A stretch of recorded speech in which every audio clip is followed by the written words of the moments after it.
meet some friends here, but... I don't see them anywhere. Maybe they're not here yet. Open your eyes, Slowpoke! Ugh, we've been here this entire time. I've already lost track of how long you've kept us waiting. Listen here, you. It's not just Kanish and Moalani's time you're wasting, but mine, too! Mine! What the heck? That's a strange-looking Saurian. Or, wait, is it even a Saurian? Take it down a notch, alright? You don't even know some of these people. Just because Kachina's too nice to get mad at you doesn't give you an excuse to be rude to her. And what are you gonna do about it? You think you're the boss of... Hey! Oh, what do you think you're doing? Alright. I've put him in a timeout for now. Sorry about that. Aw, you didn't have to do that. Hal just doesn't have much of a filter, that's all. I don't mind. He got what he deserved. Let's just hope the lesson sticks this time. Moalani, there you are. Looks like you made some new friends. And here I was worried you ran into trouble on your way here. Hello, Paimon's Paimon! A traveler, you say? You came at the perfect time. The pilgrimage is a sight to behold this time of year. I don't see your teammates with you, Kachina. Where are they? Oh, they went to join teams with a better chance at winning. Huh. So you're saying you've been ditched. Again. That might give them an advantage during the team stage, but it all comes down to individual strength sooner or later. Yeah, well, I couldn't even promise them we would make it through the team stage. The outcome of the team stage usually depends on the ancient name bearer, after all. Hey now. There's not a single person here that can promise their team victory. You're putting too much pressure on yourself. Besides, you're not lacking in strength at all. You just need a bit more confidence. You were only 3 victories short of reaching the Night Warden Wars last time. Wait, so if the pilgrimage is like a national sporting competition, then what are the Night Warden Wars? The former is a battle of skill. The latter is a real war. A war against our eternal enemy, the Abyss. So they're here too. Well, wait a second. You're saying the prize for winning the pilgrimage is the chance to go to war? That's not too far off. That's why it's called the Night Warden Wars. The pilgrimage chooses the strongest warriors among the tribes, and those warriors fight to repel the Abyss in defense of our homeland. Their names and deeds are then recorded in epic tales passed down over time. That is the highest honor you can achieve in Natlan. Yes, but that's the nature of war. Danger comes with the territory. Resisting the Abyss is our duty. But we're not alone in this fight. We also have the blessing of our Archon, which allows for our safe return. It's something we call the Ode of Resurrection, which does exactly what it sounds like, basically. Resurrect people, you mean? Yep, so it's not so scary, really. Our Archon's blessing gives us the courage to keep moving forward. Let's go register. We don't have much time. Wait, what about you, Kachina? You're not really planning on competing solo, are you? We really wish we could help, but we're not from here, so it doesn't seem like we can take part. There's no threshold to the number of participants. With the sheer number of teams, it's practically guaranteed chaos. No matter how strong or experienced the warrior, victory is never assured. In a situation like that, it's always better to have someone to watch your back. Oh, how about this? When we register, why don't we ask if these two can have special permission to participate? Odds are the answer will be no, so if that doesn't work, well... I only have a few teammates this time. If someone else could take them, then... You're not asking me to lead your team, are you? Look at you, mind reader. So, what do you say? With how strong you are, it would practically be an upgrade for my teammates. Fine by me. But doesn't that leave you and Kachina as a team of 2? There's a world of difference between that and flying solo. Besides, we're a formidable duo. I bet our new friends here will agree that two's always better than one, right? Oh, you mean us? Haha, you're right. Two is definitely better than one. It's just like the old saying we have here in Natlan. No one fights alone. But what if I drag you down? Listen to yourself. You'd be hard-pressed to find someone in Natlan who can beat us when we're together. Hearing you say that does make me feel a little more confident. Still, teams rarely contain more than one ancient name bearer. People are definitely gonna think of us as cowards. The rules don't forbid it, so who cares what they think? It's not like they left us any other option. Well, I'll leave you to break the news to your soon-to-be former teammates. I'm not good at stuff like that. Oh, I know. They deserve to hear it from me anyway. Just give me a second, you guys. We can go sign up together once I'm done.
This is the place.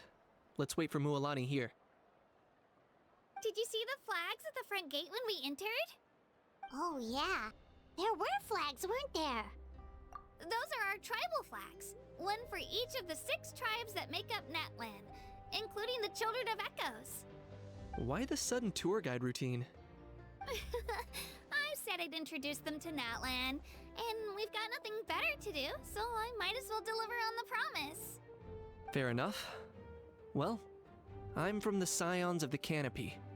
We live high in the mountains and have the closest ties to the Yumkasaurs. My friend Mualani belongs to the people of the Springs, a seaside tribe. The scenery over there is beautiful, and you can find some really tasty fish. That just leaves the Flower Feather Clan, the Masters of the Nightwind, and the Collective of Plenty. If we get a chance after the pilgrimage, I'll be sure to show you around. Well, if we're talking tribes, allow me to stand in for our chief and welcome you on behalf of the people of the Springs. Mualani, you're back! We were just talking about you. Everything's settled on my end. My teammates took it unbelievably well, actually. Your reputation is really something else, Kanich. They probably just didn't see any drawbacks to your proposition. We're saying the same thing here. You, my friend, are a formidable competitor, and they recognize that. Anyway, thanks for waiting, you guys. Let's go register. Hello there. Here to register for the pilgrimage? That's right. I wanted to ask, though. These 2 travelers are very interested in the competition. Any chance they could take part? I'm sorry, but only people from Natlan are eligible to participate. You couldn't make an exception just this once? This traveler is a renowned adventurer. She's more than skilled enough to participate, and I'm sure the audience would be interested in seeing what she can do. It's not that simple, Miss Mualani. Even a single exception sets a dangerous precedent for countless interested parties in the future. The purpose of the pilgrimage is not only to select strong warriors, but also to collect contending fire from the battles. This is the fire that fuels the sacred flame. Natlan is only safe from the invasion of the Abyss, while the sacred flame burns eternal. Oh, so there's another purpose for the tournament.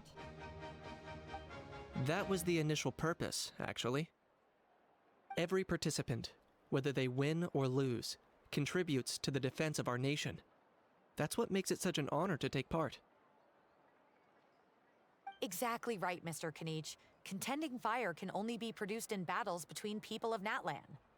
Outlander participation would inhibit the production of this fire, which could in turn jeopardize the sacred flame. Oh, so it all comes down to the contending fire.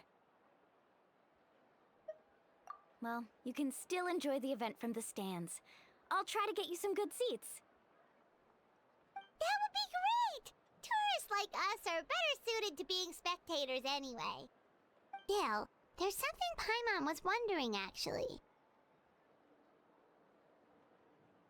You read Paimon's mind, Traveler. Why doesn't everyone just fight together?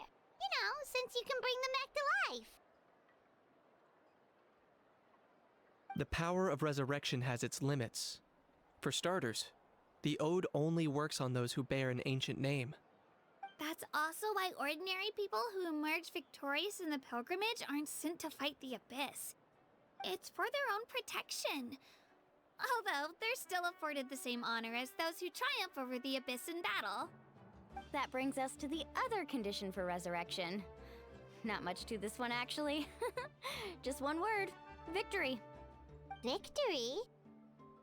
The victors shall burn bright, while the losers must turn to ash. Only those who triumph over the abyss earn the right to be revived. Defeat in battle not only means death, but also the destruction of your ancient name, preventing it from ever being inherited again. The tales of the vanquished are eventually forgotten, and an ancient name cannot survive when the stories of its bearers are lost to time. Yeah, they won, right? Isn't it the defeated ones who need reviving? You have to think about it at the team level. For example, 5 representatives will be sent to repel the abyss this time. Even if 4 of them were to perish, the Ode of Resurrection would still take effect. All you need is for 1 person to return victorious. Because every victory is a building block of our legacy. Of course, the team needs to be strong enough for that to be the case. Otherwise, the price of failure is still very high. That's why the first stage of the pilgrimage is divided into teams, to instill in us the importance of working together. No one fights alone. That is what we believe. A lone warrior is one whose defeat is final. This all sounds pretty dangerous. Well, that axiom is meant to be a warning as much as a source of inspiration. Danger is always present, but together, we can move forward, united in the knowledge that behind every hero charging into battle lies the support of all of Natlan as well as our Archon. Not to mention, the Abyss isn't an enemy with a concrete form. We're often just dealing with the fallout of its scheming. I've actually fallen in battle myself. I spent some time wandering the realm of the Wyab. It was unlike anything I'd ever experienced before. The realm of the Wyab? Does that mean the Wyab exists somewhere in Natlan? Hard to say. The realm's not somewhere you can access by ordinary means, and very few people are capable of establishing a mental connection with the Wyab. We call this realm the Night Kingdom, a mysterious liminal space between the body and mind, life and death. The fact that you were resurrected at all is the worst thing in the world. Then releasing you from your time out has gotta come in at a close second. You would do well to speak with reverence of the almighty Dragon Lord Kahula-How! Lest you live to regret it. If you're done arguing, your registration is now complete. It all went fairly quickly, considering we all know each other. Now, I just need to register your team members according to their name cards, and you'll be all set. In the meantime, you can all go rest at the hotel. As usual, dinner and lodging for tonight are free. Nice. Oh yeah, I forgot to mention. All food and entertainment before tomorrow's matches are on the house, courtesy of our Archon, family and friends included, which means you both get in on it. Come on, let's go have some fun!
Dig in, you guys. Eat as much as you want. These dishes are all local specialties. There's more where this came from too, so don't be shy. Let's feast until the bill gives the Archon a heart attack. Don't be dramatic. The Pyro Archon is very generous, even if it does cause some trouble for all the hotel workers and volunteers. Speaking of trouble, I've locked a How away for now, so you don't have to worry about him being a nuisance. Wait, isn't that a little harsh? Nah, Kenichi and How are always like that. Everyone has their own unique way of getting along with their Saurian companion. What's got you all down in the dumps, Kachina? You don't have to worry about tomorrow. I'll be with you every step of the way. I know. Everything's fine, really. I'm just nervous. I can't keep using my age as an excuse. I have to get stronger.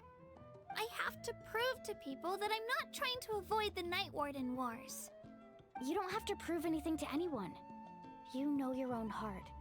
So stop beating yourself up over other people's opinions. If they don't think you deserve to bear your ancient name, they can take it up with the Wyup. Trust me, Kachina. The Wyup see something special in you. I just hope it's not the fact that I can take a few punches. Yeah, I'm on a 7 or 8 pilgrimage losing streak. My ranking has been improving little by little, but still no wins. To be honest, losing 7 or 8 times isn't even a lot. Maybe other people can't see your improvement, but your performance still isn't something to scoff at. Yeah, didn't you say you got really close before? It's just, what if I don't even make it through the team stage this time? Hey, have a little faith, will you? You've got me on your team. Stumble, and I'll be there to get you back on your feet. Run into someone you can't beat, and we'll face them together. I know you've never tasted victory, but you trust me, don't you? Well, Alani, you're the best. I trust you. I definitely do. And you're right. I've got to pull myself together. I still don't know why the Wyup chose me to inherit an ancient name. But I can't be the only bear who's ever felt this way. If they can keep at it, so can I. Not to mention, the fact that your ancient name has survived until now means all your forebears managed to honor its meaning. Otherwise, it would be lost to us by now, shattered by defeat in battle. That's right! And you'll have us rooting for you too! No. It should be the other way around. I was clearly the one who asked to learn from you. But still, thanks you guys. Jeez, now I'm crying again. Everyone has been so nice to me today. I'll win this time for sure. I won't let your support go to waste. Oh, right. I should eat something. My mom said I need to keep up my strength for tomorrow. Nice to see your game face back, Kachina. Thanks for encouraging her, you two. It's easy for people to only see how she has a lot to learn, so it isn't often that she meets people willing to treat her with patience. Don't you worry. We've seen how kind and hardworking she is. We can already tell she's a wonderful person. Take it easy. You're getting tears in your food. I'll pour you all some drinks. I brought some homemade fruit juice. Let me just go grab some cups. She even travels with homemade juice? Kachina's backpack is practically a bottomless pit. It's got everything. That's true. But she definitely only offered us some so she could go find somewhere to cry for a little while. Seems like you two really look out for... She's like a little sister to me, you know? She's already so talented. She just needs that one decisive win to convince her of it. And I have a feeling this is the one. This could be the win that finally gives her that confidence. Why are you so sure? Is that what happened to you? Oh, no. I was just born confident. Mualani's being modest. She's already a 3-time veteran of the Night Warden Wars. Came out on top each time. And she's never had to be resurrected. Wow, that's amazing! Nah, it's no big deal. The opponents I had to face were pretty tame, that's all. Ooh, no wait, that makes it sound too unimpressive. Either way, the challenges haven't been that difficult so far. But I'd love to fight alongside Kachina and experience the glory of victory together. The flowers, the applause. Paimon gets it. That's how Paimon and the Traveler are too. Hey, a little more confidence, please. Paimon's always there to cheer you on. Drinks are here. Better try them while they're still fresh. Feeling better now, Kachina? Me? I'm totally fine. Really, I promise. That was just nerves earlier. I'm gonna get some meat in my system, then head out to get some exercise. Want to be nice and loose for the tournament tomorrow. I'll come with you. Just don't go overboard, okay? The last thing we need is for someone to oversleep. We've got an early day tomorrow. If only we had a friend who never oversleeps. Alright, fine. I'll make sure you guys are up on time. Attaboy. I knew you'd catch on. So full. I'm so sleepy. We should get a good night's sleep before the competition tomorrow. I'm still a little worried about Kachina, though. Maybe we can help her out with her training.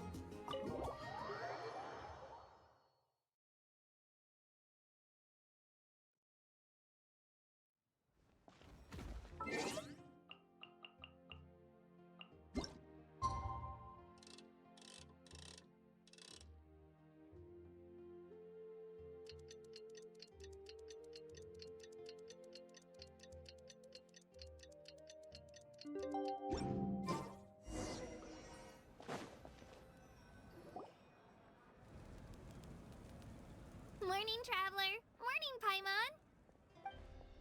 Looks like everyone's here right on time. Good to see that no one overslept. Says the one who only made it because I was there to get you! How? Not so loud. You're gonna give me a headache. Well, if you don't do well today, we know who to blame now, don't we? See how your friends talk to me, Kanich? I help you wake them up, make sure everyone's on time, and do I get a thank you, how? No! I get told off! Mualani's right, though. Hopeless. Every last one of you. Alright, moving on. How did you sleep last night, Kachina? I had some nerves at first, but my bed was great. I fell asleep the minute my head hit the pillow. That's good to hear. Maybe you handle stress better than you know. The competition's about to start. Did everyone eat something? A little. Didn't want to overdo it. Oh no. We were so busy focusing on the tournament we forgot to buy something. I thought that might happen. Here, I brought you some. No thanks necessary. I'll treat you to something even better once... Attention everyone! The tournament is about to begin. All contestants proceed to the venue. I repeat, all contestants proceed to the venue. Well, I'd say more, but that's our cue. The opening ceremony is what kicks everything off. You should be able to see Kachina and me from the stands. We're counting on you to cheer us on. Don't you worry. Paimon's gonna cheer so loud, you'll hear it across the stadium. Thanks, you two. I'll be sure to keep an ear out. Well, we should get going. See you later. Okay, bye-bye.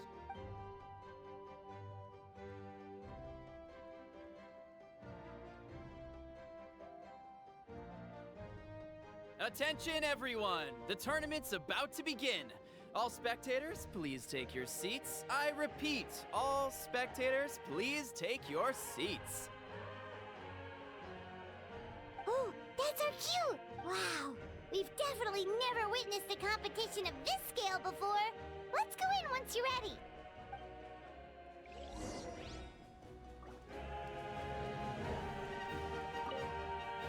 Entering the Stadium of the Sacred Flame, you won't be able to leave the arena once the tournament begins.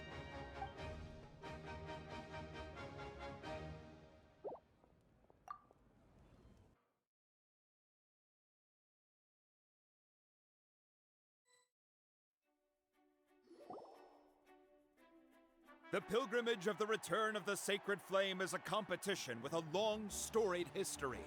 Countless hopefuls have gathered here today, each vying for the same prize, the right to serve their homeland in the Night Warden Wars.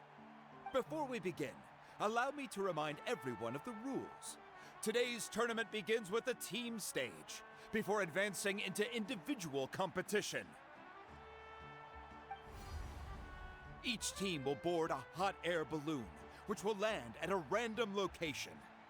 Contestants must search for fire towers within the contest grounds, accumulate contending fire through combat, and bring a sufficient amount back to the stadium.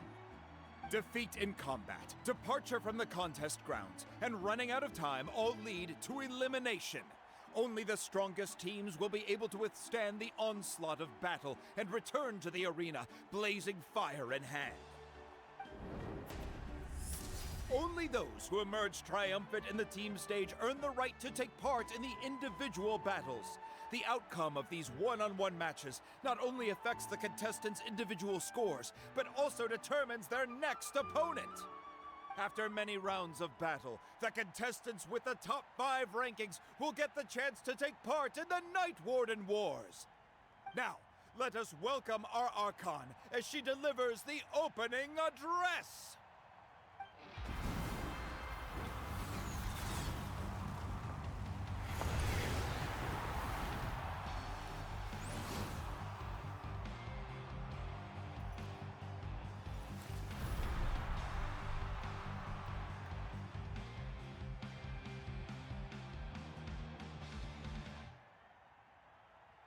Skill, strategy, fortune, form. Many factors influence strength, but victory never lies. The pilgrimage is not merely a trial to determine the strongest among us, but also a stage upon which to showcase your individual growth. Today marks the beginning of yet another legendary saga. One written in the triumphs of the victors. So, without further ado, let the games begin!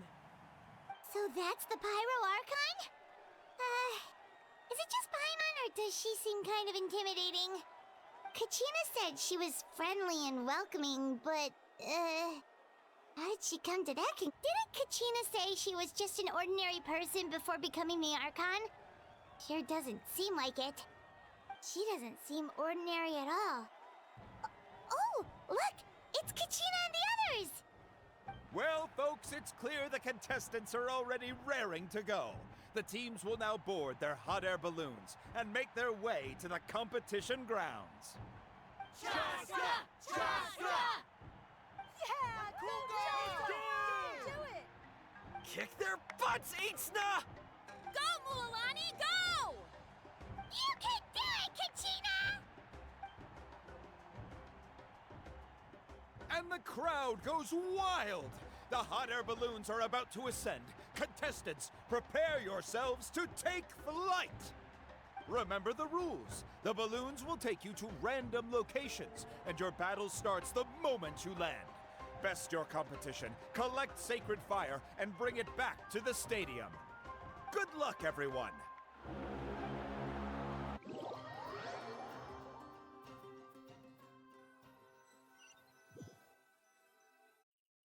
Guess this is where we're starting.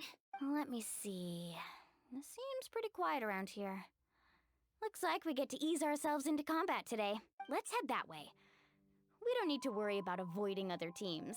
Anyone that crosses our path can kiss their chances goodbye. Okay, I'll follow your lead. Just remember, don't hesitate. The team matches are all about keeping the energy up.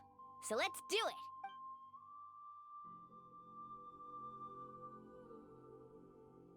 And with that, the pilgrimage is now underway. Time for the Ooh, a fire tower! And an unoccupied one from the looks of it. Be on the lookout for an ambush. Careful, we've got company! Kachina. All right, let's finish this Looks fast. like we've got ourselves an easy start! Perfect timing. We've got to fight to generate contending fire in the first place. So let's go. Winner takes all, loser gets lost.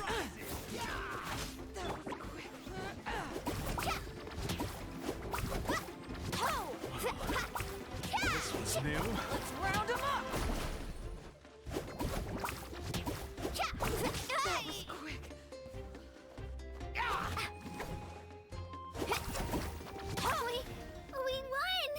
we're just getting started.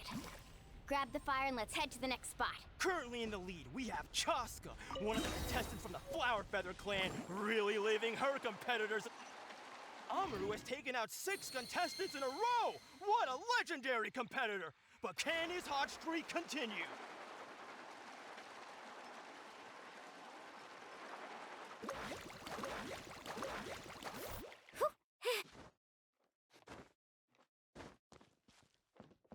Oh, well, aren't you two an interesting duo? How did these monsters make it onto the grounds? It's part of the tournament. You can't handle a few monsters. How are you supposed to repel the abyss? Look, why don't we handle these monsters first? Then we can battle it out between ourselves.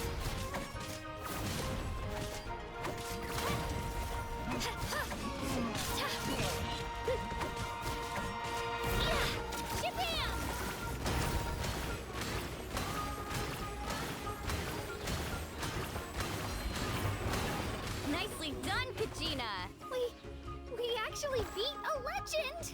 Come on, don't just stand there. Let's grab the fire and go!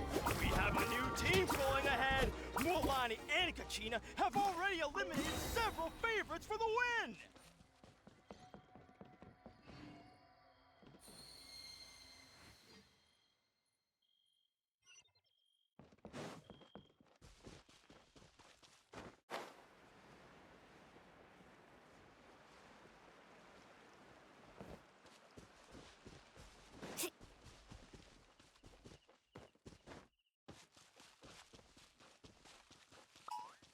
Watch this! Let's finish this fast.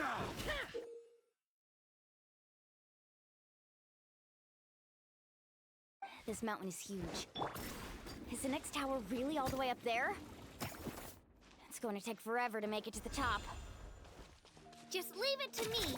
I'll get us up there.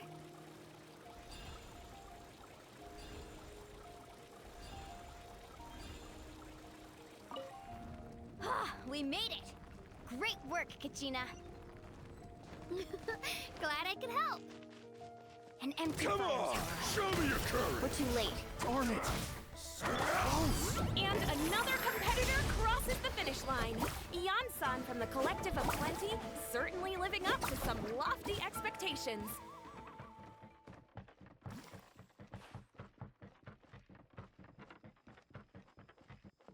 Kachina, is that you?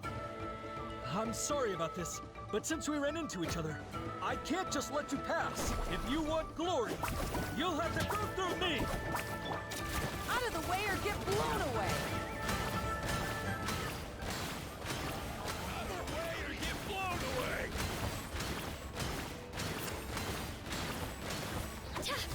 Every minute that passes, fewer and fewer contestants remain in play. The remaining competitors need to hurry if they want to make it out of this stage. Hold it right there. That fire is mine. In your dreams, I think someone needs a reality check, and I'm more than happy to oblige. Well, I like to try. Hey, let's work together. Good idea. No way I'm letting this bull run after my... Let's go.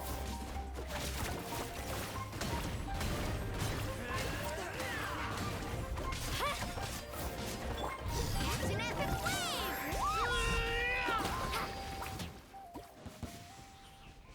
We've collected enough sacred fire. Still doing all right, Kachina? Yep, all good. Come on, look. Uh-oh, we're running out of time. Wait, there's a spirit way over there. We can ride it back.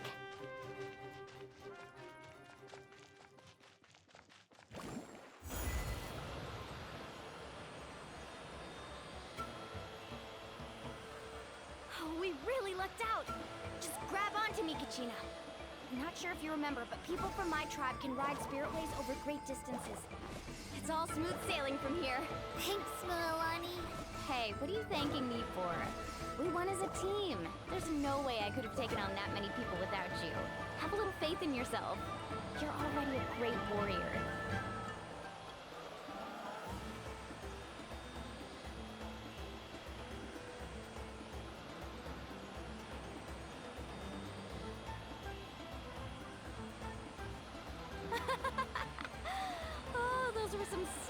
curves. Not scared, are you? I'm fine. I don't scare easily. Not after that last ride you took me on. Oh, yeah. Back when we first met, right? I accidentally knocked over your piece of cake, then offered to take you spirit-way surfing to make up for it. Actually, I was feeling pretty down that day. My training didn't go well, and... Anyway, you really cheered me up. Milani, I really want to win this time.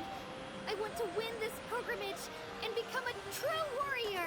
Now that's what I like to hear. If your team has gathered enough fire,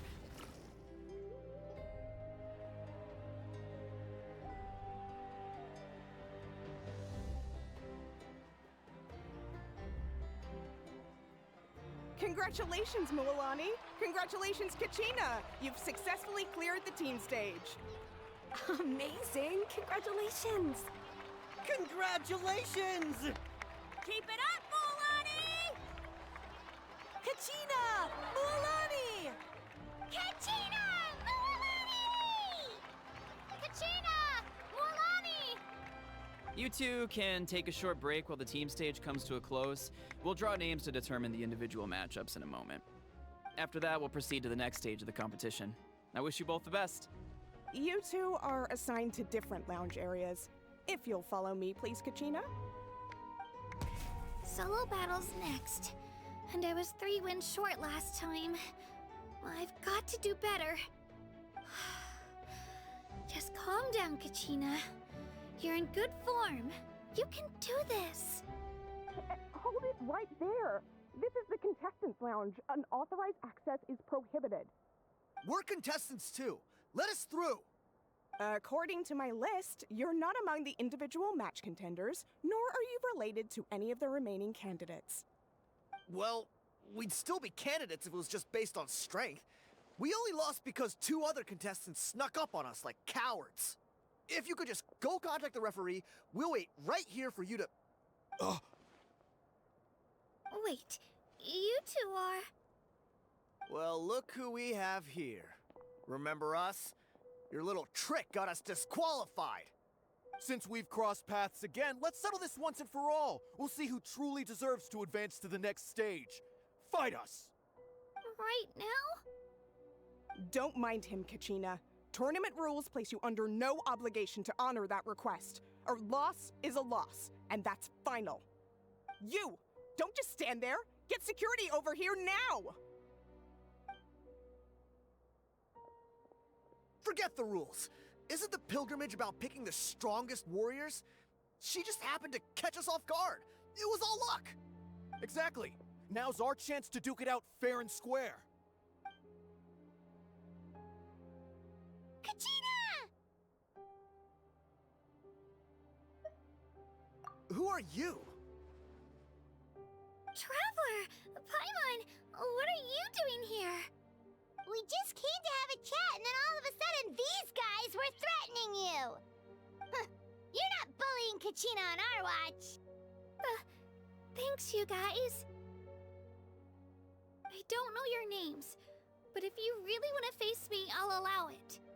It has to wait until after the tournament, though. I need to focus on the upcoming matches. I don't want to let my parents down, or any of the friends who helped me get this far. That's enough, you two. Being caught off guard is not an excuse. You think you can cry foul play when you face the abyss? If this behavior persists, you may find yourselves barred from future competition. Whatever. Let's go.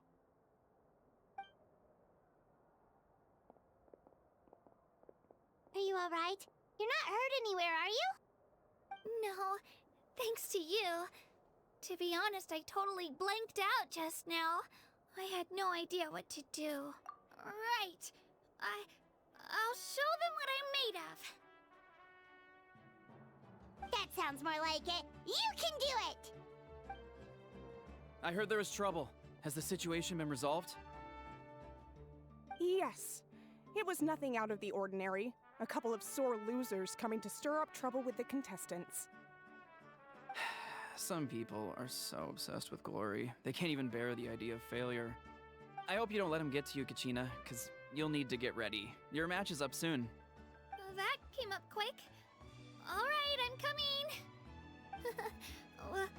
Well, guess I'm off.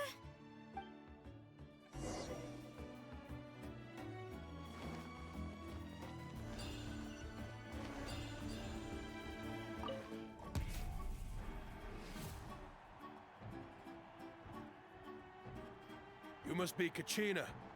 You know, people told me I got lucky in the draw, but I beg to differ. There are no coincidences in the arena. If you're standing here, it means you're strong, no matter what anyone says. So, I'm looking forward to seeing what you're made of. The team stage ended before I had my fill of battle. I hope you don't disappoint. Well, anything you want to say in return? I won't lose to you. Not when so many people are supporting me and cheering for me, and I really want to earn a spot in the Night Warden Wars. All right, our contestants have each said their piece. To your places, everyone. And begin!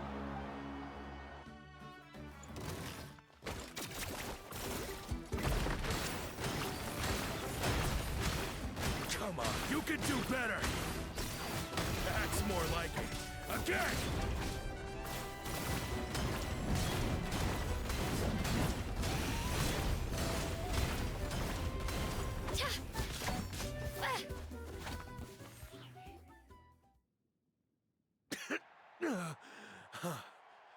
I actually lost.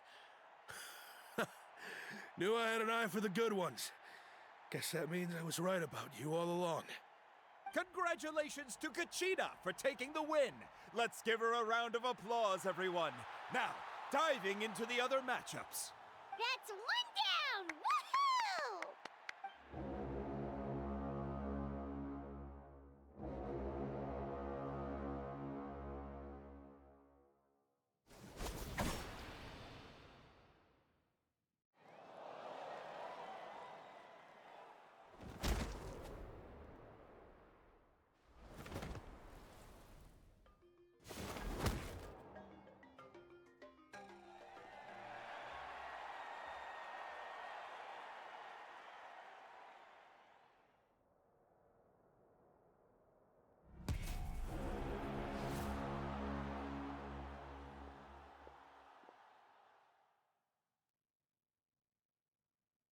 Where do you come from, kid? Think you've got what it takes to go to war? Hate to break it to you, but it won't be easy to get through me. And you are... You don't recognize me? Figures. Our generation's been in decline ever since Ateya and the others retired from the front lines. Either way, once we face off, you won't forget my name anytime soon. Let's do this! Hear that? Exhilarating cheers of the crowd. That's why I'm here.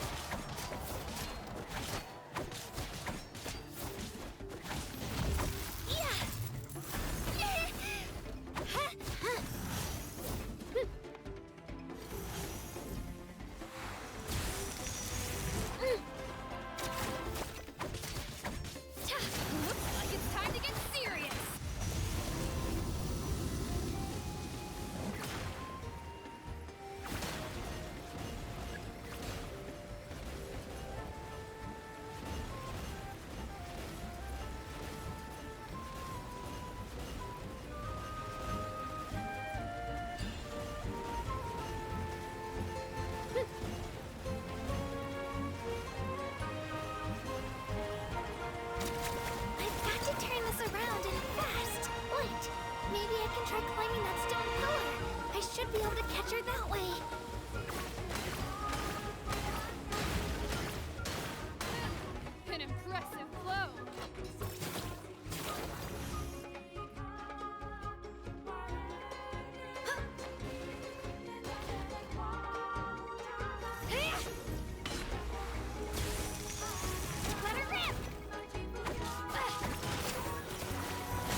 Gotta hand it to you, kid. You really impressed me. I take back what I said before our match.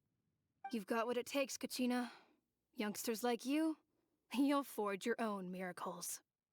And it's Kachina for the win! We'll now head into a short break as our contestants prepare for the final round of competition.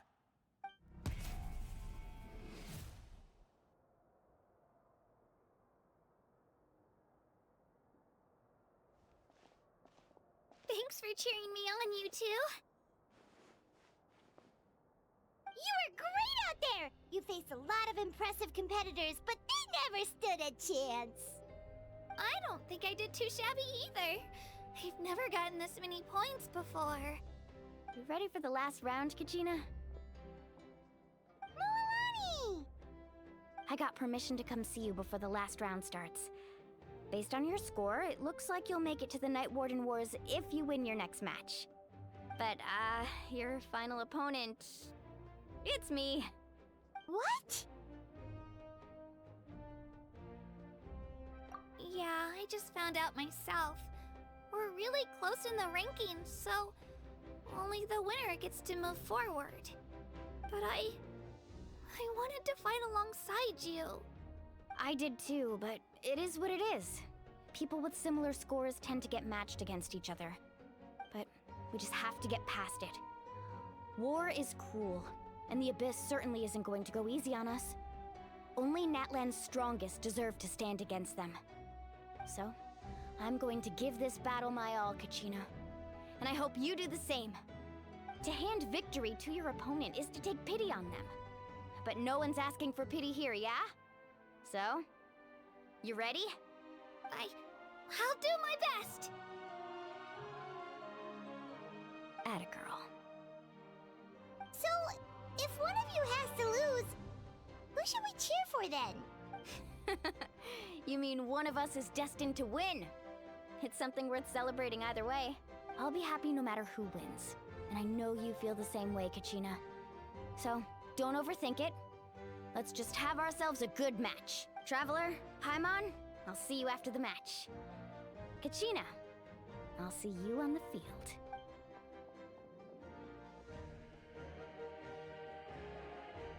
I've been training so long for this, and Mualani's helped so much. I'm going to show her that it didn't go to waste. Thanks for believing in me. I'll try believing in myself this time too.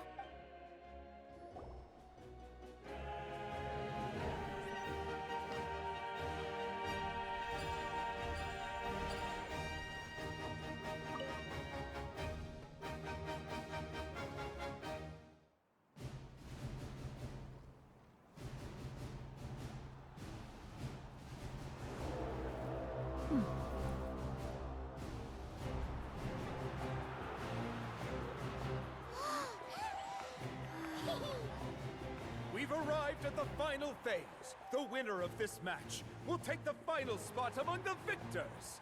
Give it up for a long-time contender and first-time finalist from the Children of Echoes, Kachina!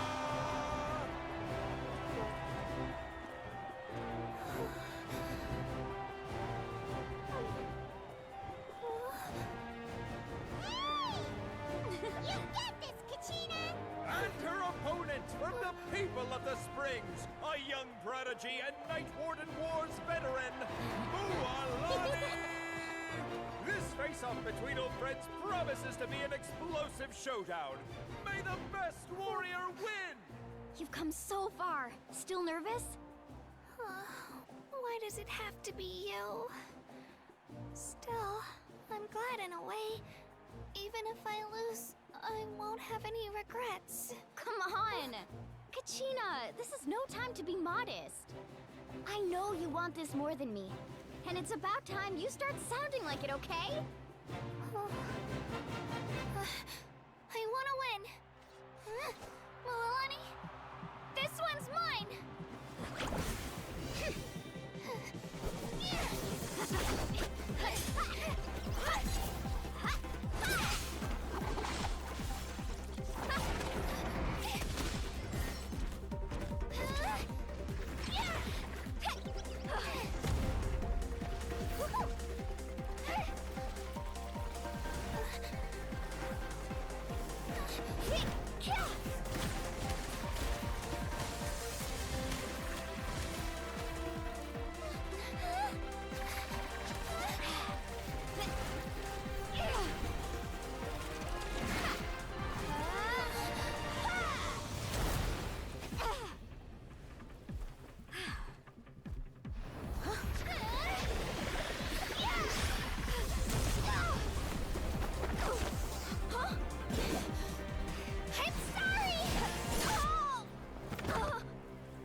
Look.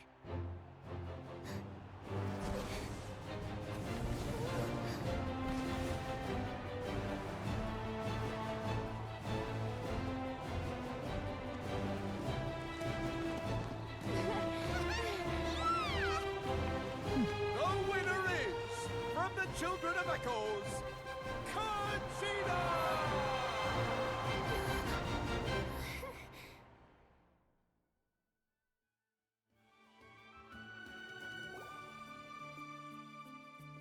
And with that, the winners of this pilgrimage have been decided. Put your hands together for our victors as we welcome them to the stage.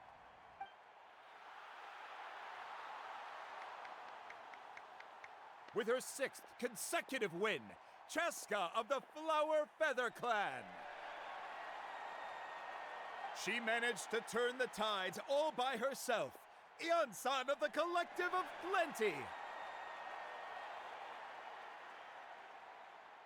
With an explosive comeback 10 years in the making, Kaiulani of the People of the Springs.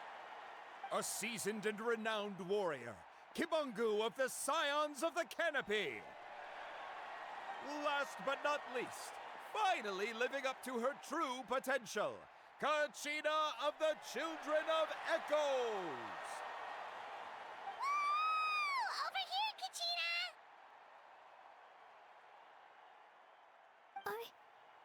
I made it. Feels like a dream. This is no dream. Your strength is what got you here. We'll be going to war together. It's an honor to fight alongside you, Kachina. No matter how many pilgrimages I witness, I'm always overwhelmed with pride in this moment. Pride for you, my brave warriors. You give me faith that our innumerable sacrifices are not in vain, that the future of Natlan shall burn with the brilliance of a blazing fire. Brave warriors, the following is an order, and also a personal request. Go forth and crush the abyss! Seize victory and glory for Natlan! As you command. As you command.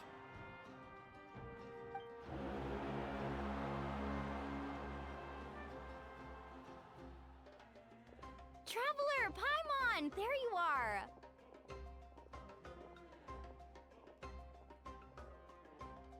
I wanted to thank you for supporting Kachina back there. She really has grown into a formidable competitor. She deserved that win. Not that it feels good to lose, but I'm happy for her. It's definitely bittersweet, though. Hey, wanna go for a walk? Kachina and the others will be busy fighting the Abyss, so why don't I show you around Natlan for a while? Sure. What do you say, Traveler? Something on your mind? Listen, I'd be lying if I said I wasn't worried. But she's got experienced, powerful companions to take the lead. I'm sure they'll be fine. Glory always comes with a risk. If victory was assured, no one would take pride in it. She's not one to fall so easily. She bears the ancient name Uthabiti, after all. We just need to hold the fort while they're gone. Come to think of it, you've never visited my tribe. The people of the Springs live alongside the Kaholasaurus. Our tribe is an ideal spot for some R&R. I'll take you to all the best spots. You'll love it. Looks like you beat me to it. Kinich? I was planning on inviting you to visit the Scions of the Canopy. Most of the adventurers that belong to the guild come from my tribe, so I figured you might be interested. Hey, first come, first served. You snooze, you lose, Kinich. Yeah, you were first. Still, Traveler, Paimon, feel free to stop by. Yeah, thanks for inviting us. All right, let's pack up and head out.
about this? Take a seat.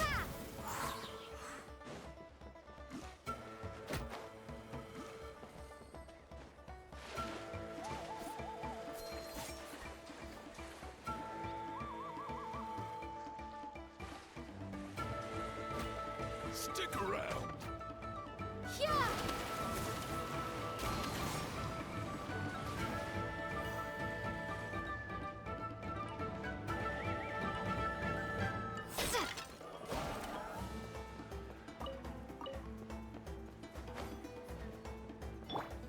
Cool it!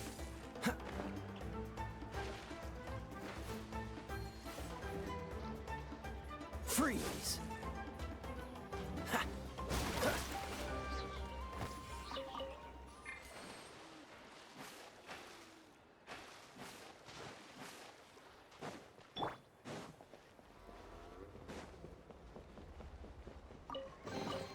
A reward on the road.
Dodge this! Who's this customer?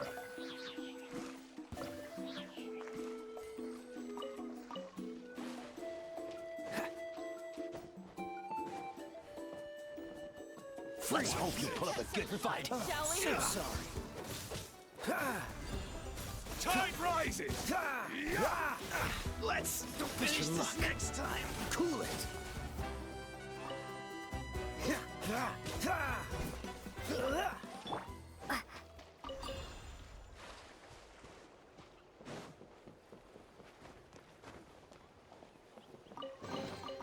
Is this an answer from this world?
we're finally here! So this is your home, Mualani? Paimon can't wait to have a look around.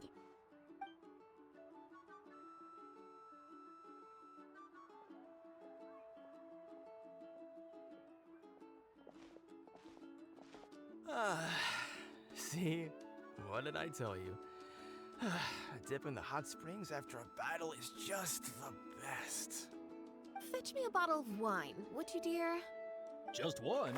Let's get another. It's still early in the day, isn't it? Want to go to Golden Dusk later? Now this is a vacation. Absolutely amazing. Wow, it's so lively around here. Is there some kind of holiday going on? We try to treat every day like a holiday around here. We believe every day is worth celebrating. Now, let me show you around. Where to start? Shochiqui Cattle Records, Kalamchi Plaza. Oh, there's so many options, but I recommend starting with the real highlight around here. The hot springs, of course. Natural hot springs have tons of health benefits. Go for a nice long soak and you're guaranteed a good night's sleep. Wait, you want us to bathe? Here? Oh, don't be shy. Come on, I'll take you to get changed. Mualani! Huh? Oh, Auntie Atea! Please, I've told you that just Atea is fine. Do I look that old to you?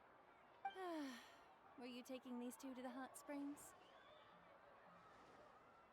That's right. Oh, let me introduce you. This is the Traveler, and the small one next to her is Paimon. They only just arrived in Natlan, so I'm taking them around to experience our customs. Hi there! I'm Mualani's neighbor, Atea. By the way, Mualani, I heard you lost to Kachina during the pilgrimage. Is that true? Yeah, I was this close to winning. Oh, definitely not the result I wanted, but still not too surprising. Kachina's always been strong. Anyway, it's all in the past. I'm gonna take these two for a dip in the hot springs. Talk to you later. Oh, wait. You'll need swimsuits first. I'm sure I can find you something lying around the shop. I'll go look. Hold it right there, young lady. Have you forgotten the rule about bathing in the hot springs? Rule? Oh, wait, you mean... There's a rule about bathing in the hot springs? That's right. Outlanders have to complete a trial at an artificial hot spring before they're allowed access to the natural ones. It's not nearly as scary as it sounds. Basically, natural hot springs have higher temperatures that not everyone can withstand. A few travelers have gotten scalded by the water in the past, so now we have an unwritten rule. All Outlanders need to adapt to the lower temperature artificial springs first. But seriously, Auntie Atea, do we have to be so strict? These two are formidable adventurers. I know they can handle it. Famous last words. The hot springs are not to be underestimated. You can never be too careful. Besides, the environment's been unstable lately. Could be a sign that the Abyss is about to attack. Oh, that sounds dangerous. You know, Paimon's really not all that formidable, so careful is good. Exactly. There will be no excessive risk-taking on my watch. Mualani, take them to the artificial spring first. Okay. That's more like it. And don't try anything funny. I'm heading to the artificial spring in a bit, and if I don't see you there, your days of copping free meals at my place are done. Relax. Oh, by the way, Atea, how have you been feeling lately? Much better. How else would I have the energy to keep an eye on all you rascals? Hey! You over there! How many times have I told you no roughhousing near the hot springs? Oh, shoot! That weird lady's back again! Run! Stop right there! Ugh, you need a stern talking to! She sure has a lot of energy. She's a legend in our tribe. Everyone knows her. Back before I inherited my ancient name, she was one of Natlan's most renowned warriors, famous for her love of hot springs.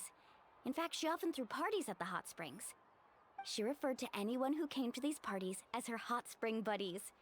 The attendees were all respected warriors like Liliuo, Kaiulani, Vichama, oh, and the Archon. If Paimon lived here, she would take advantage of the hot springs too. It's just, during battle, she was impaled in the abdomen by an abyssal monster. The doctors managed to save her life, but they made it clear that she could never bathe in the hot springs again. Abyssal power still exists within her body. Immersing herself in hot water would accelerate the corrosion of her internal organs and the progression of her illness. Oh, no wonder she has so many scars. Paimon had no idea she was so seriously injured. That's normal. She never talks about her injury. She's worked tirelessly over the years to dig up artificial springs so that more and more people can experience our tribe's natural wonders, even though she can't enjoy them herself. I really respect her for that. Anyway, let's head to the artificial springs. If Auntie Atea gets there before us, we're gonna be in some real hot water.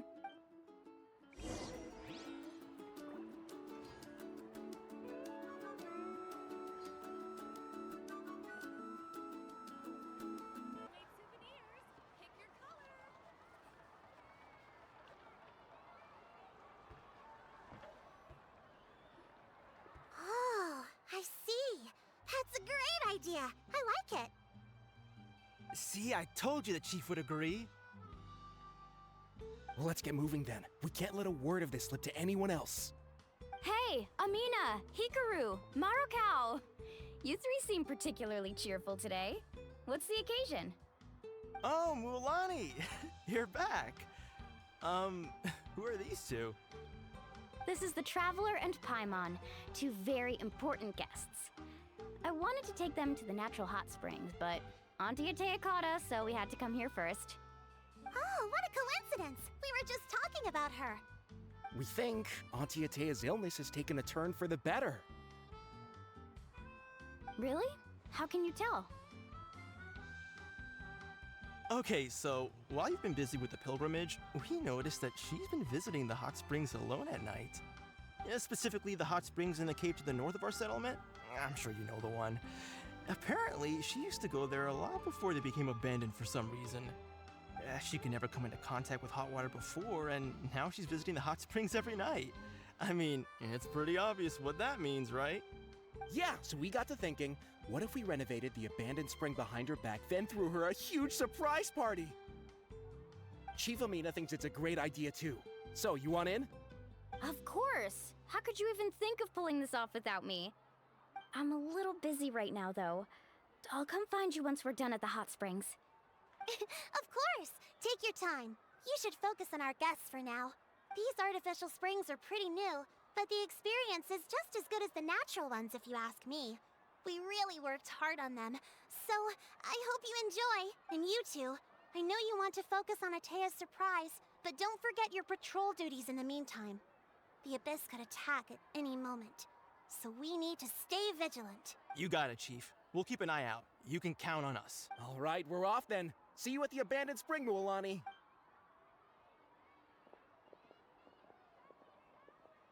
I'm also gonna head out. Have fun!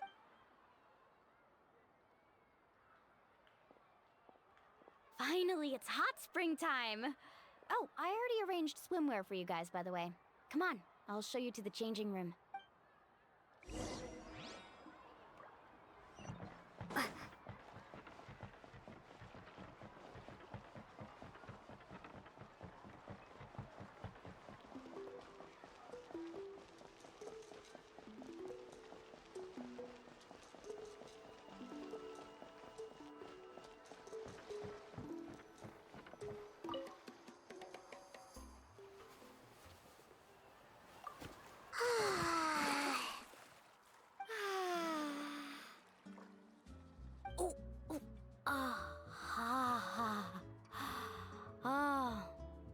So, what do you think?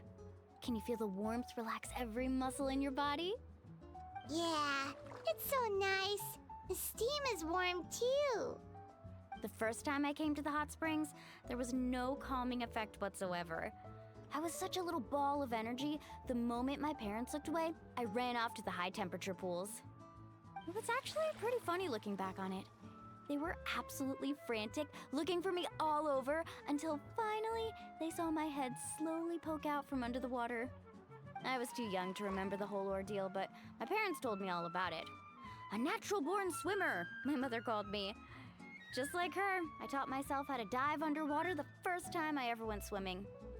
So feel free to go for a swim. I'll be right here if you need rescuing.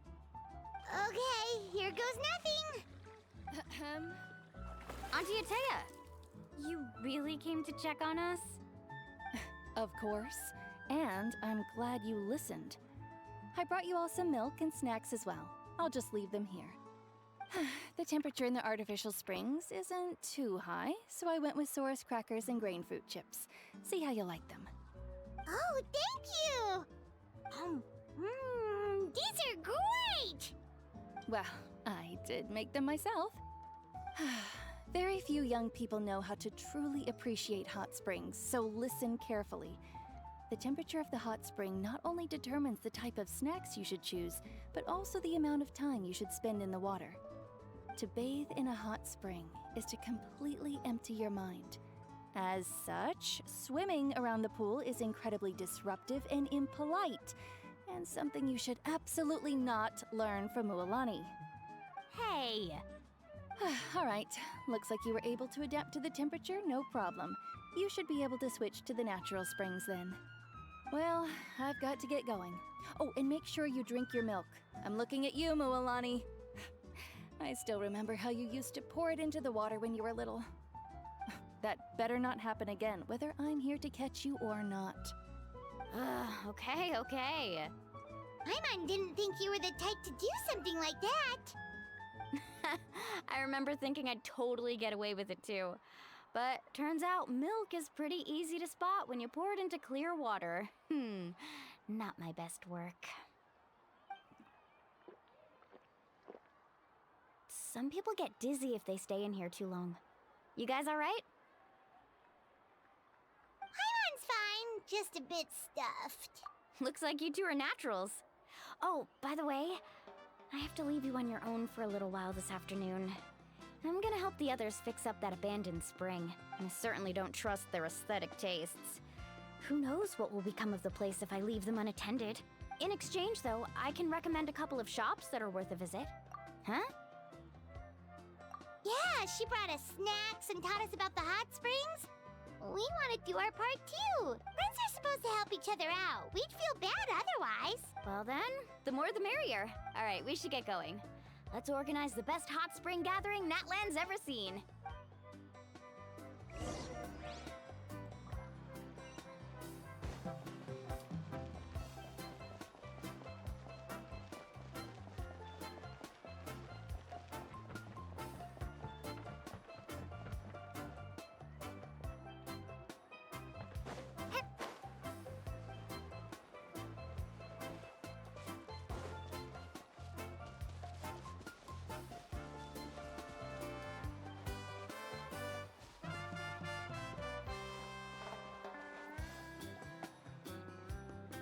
Mualani! Wait, you brought our guests too? We're here to help. But you're important guests. We can't put you to work.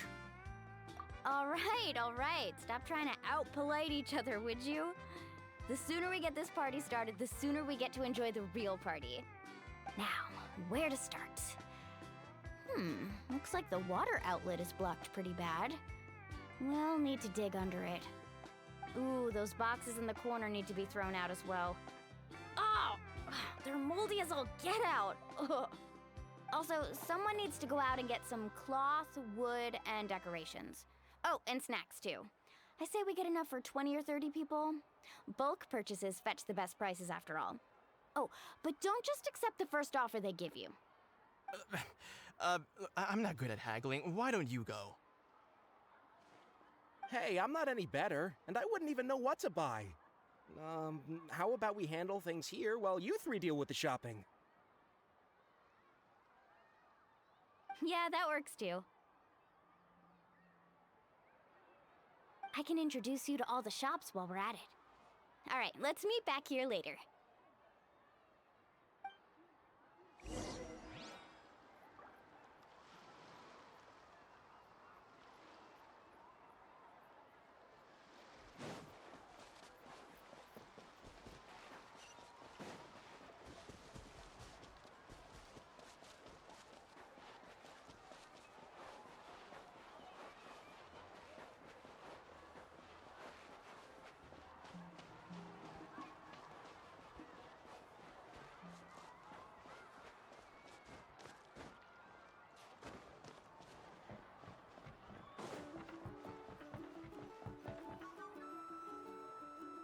Hey there, Yellowfath.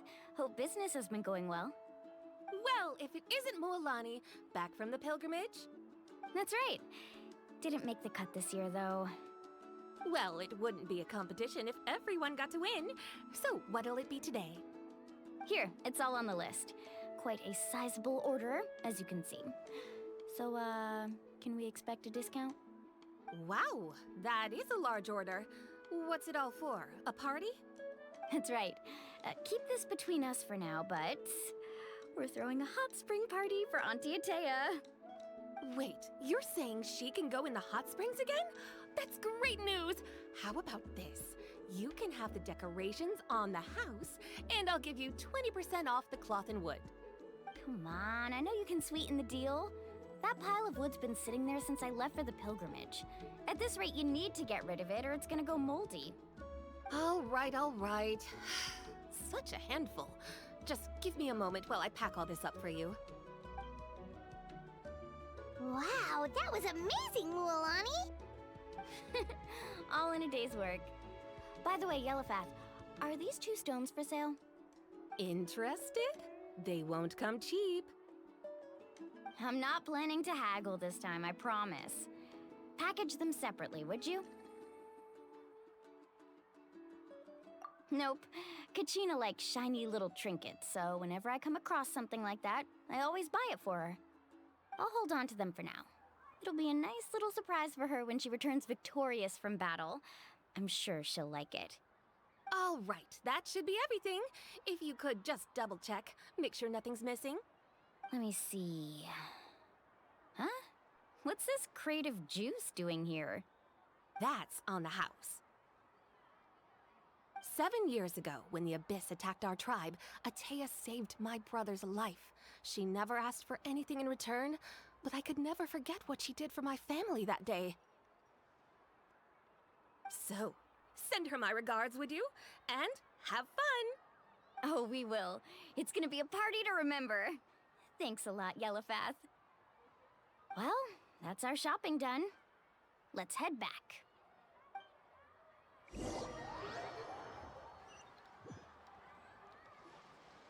We're back! How's everything going? Wow, this place cleaned up nice. You got the water unblocked too. Good work. I would hope so. We spent all day clearing out debris from the bottom of the spring. Did you guys get everything? Oh, we brought back tons of stuff! We set it down near the cave entrance. All right then, roll up your sleeves, everyone, and let's get back to work. Actually, why don't you 2 take a break? I'll handle it from here. So, I was brainstorming on the way over, and I'm thinking we could draw something on the wall over here, and the snacks and drinks can go over there.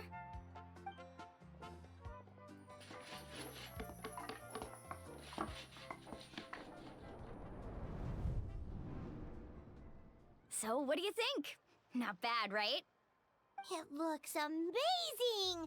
Paimon had no idea you were such a great designer! Well, I'm usually the one in charge of the family store, so I'm pretty good at things like renovation and organization. Not to mention, this was totally a group effort. Still, I didn't expect it to take quite this long. Guess it's too late to invite Auntie Atea over, huh? Yeah, tonight's definitely not gonna work.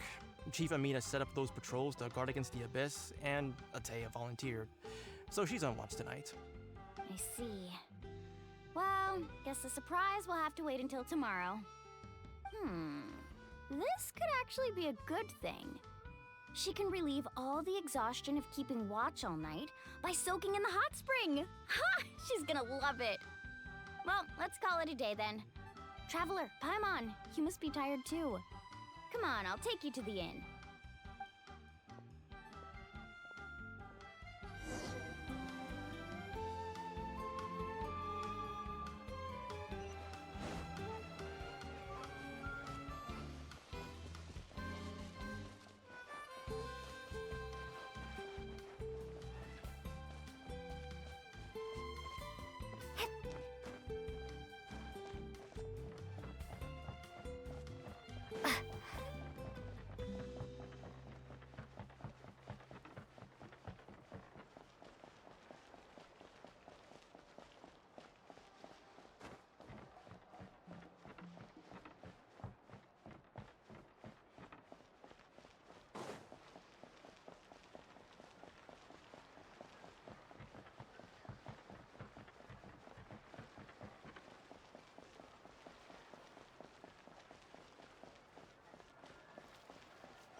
All right, this is it.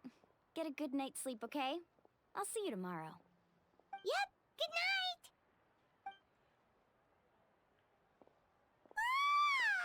Paimon's exhausted. We really went all over the place today, didn't we? Anyway, we need to be well rested for the party tomorrow, so let's head inside.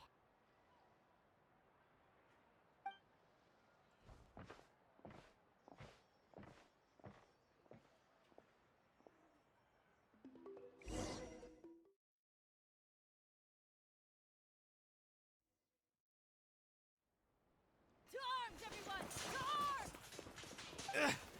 Why now? Hi? What's with all the noise?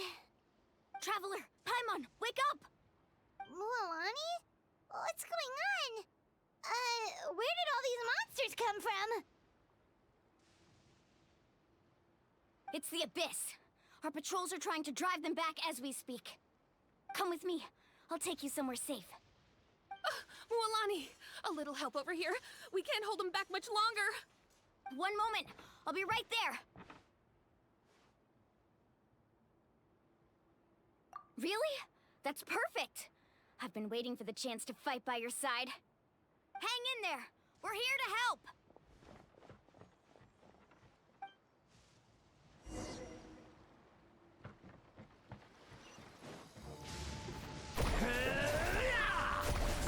Amazing! Have they been contaminated by the Abyss? No, they are the Abyss. Destroy them! Let's go.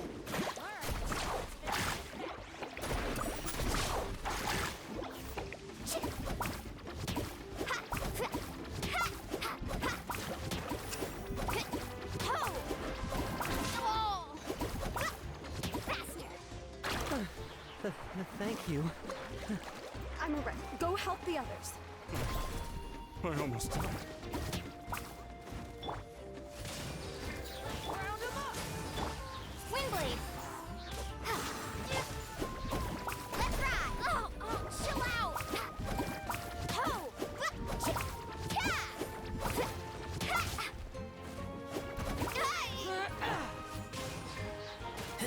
Freeze! Let's round 'em up!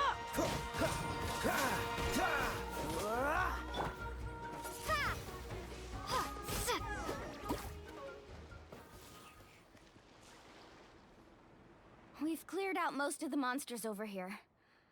Thanks for your help. It would have taken me ages on my own. Looks like we're still in for a long night, though. We still have no idea where these creatures are coming from.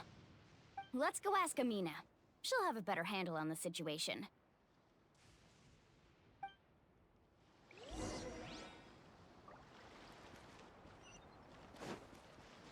Carving waves!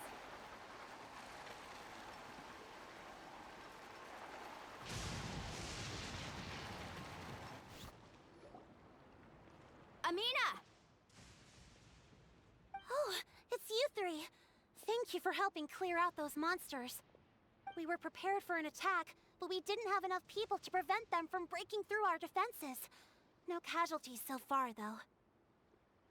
Where'd they come from this time? The east side. We've pinpointed the position of an abyssal pylon, but we don't have enough manpower to take it down. An abyssal pylon? What's that? A kind of gate created by the Abyss. One that allows monsters from the Night Kingdom to enter the physical world. The only way to end the attack is to destroy the pylon as soon as possible. Otherwise, the endless hordes of monsters will exhaust our defenses. Exactly. That's what I'm most concerned about. Their numbers suggest there might even be multiple pylons in the area. We're searching for them as we speak. Alright, we'll go seal off the one to the east. Traveler, Paimon, can I count on your help again? Of course! We can't just sit back and do nothing! On behalf of the people of the Springs, you have my thanks. We're counting on you. Let's go. There's no time to lose. Take care, Amina.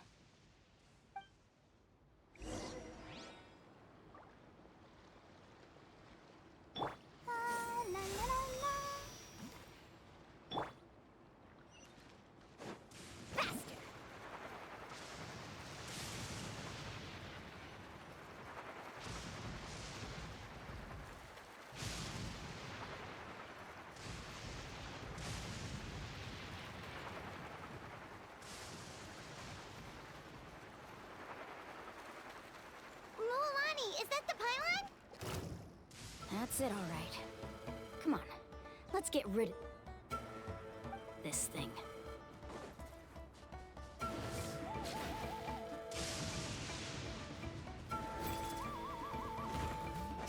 Carving waves!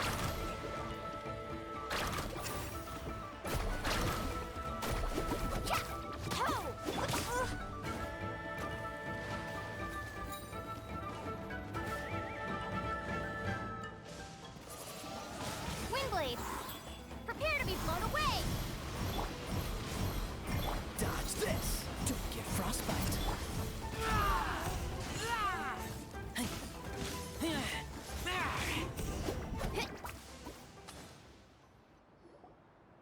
Whew! That should do it, right? I don't see any more monsters, so looks like we're in the clear. Do these attacks happen a lot? Must be hard on your tribe. Yeah, it makes things hard sometimes, but that's how our ancestors have always lived. Besides, the Abyss doesn't care how difficult our lives are. Fighting back is the only option. Come on, we should head back. Huh? What are you looking at? Is there something over there?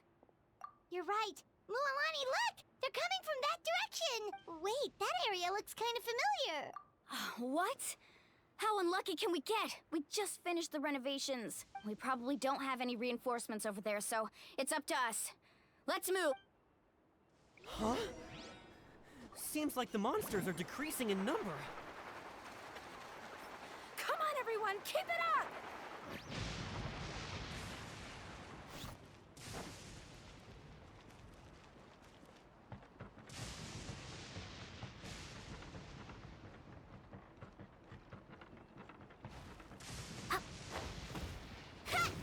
Off we go! Watch the surfboard! Let the show begin. Right? The tide rises! Go, Barber!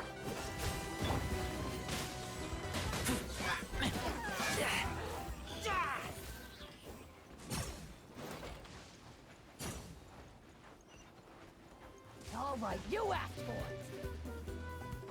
Woohoo!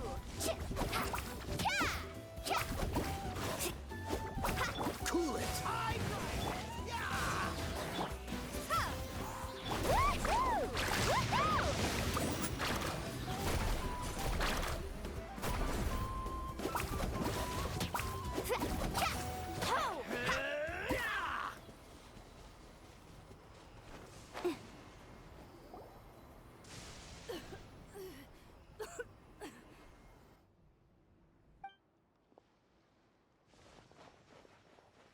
Ataya, what are you doing here?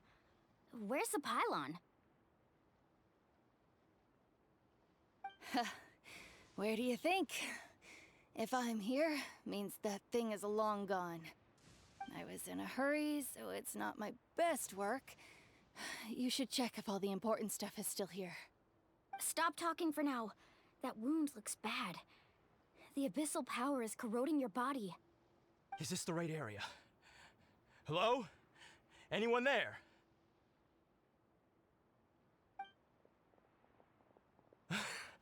Mulani and Atea, what's going on? We were told the second pylon was over here. Atea took care of it, but she's injured. Quick, someone get a doctor!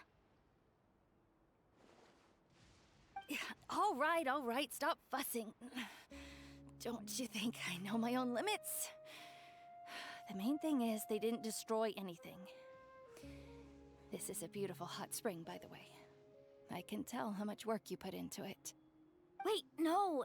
This was meant to be a surprise. For me, right? I know. Atea! You think I couldn't tell you were avoiding me on purpose? Not one of you stopped to say hello today. It couldn't be more obvious that you were hiding something. And you, Mualani, were you the one that brought the snacks? How many times have I told you, you have to choose them based on the temperature of the water? Oh, forget about that. The doctor's almost here, and you're gonna get all better. Then we can have a meal together, and I'll help you make whatever you want, okay? You just have to hold on.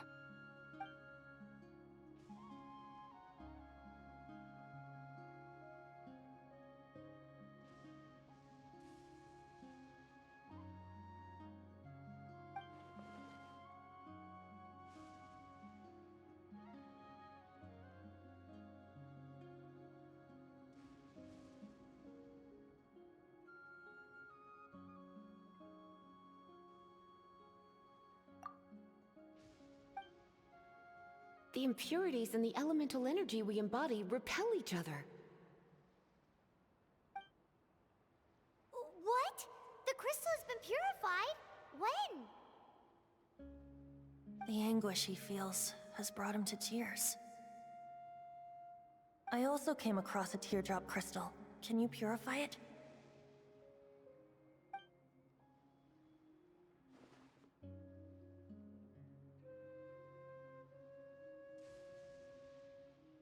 Atea! Atea! Wait, what do you mean?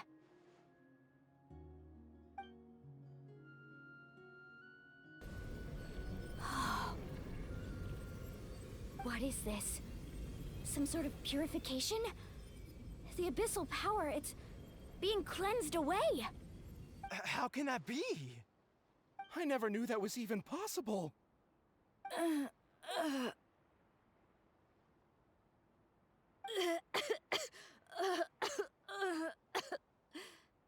Atea! The mark of the abyss. It's gone. Yes, thanks to the Traveler. By the way, Traveler, are you alright?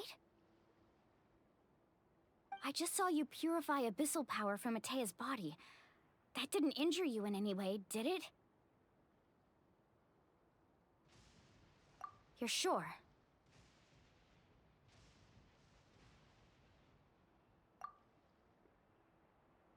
Good.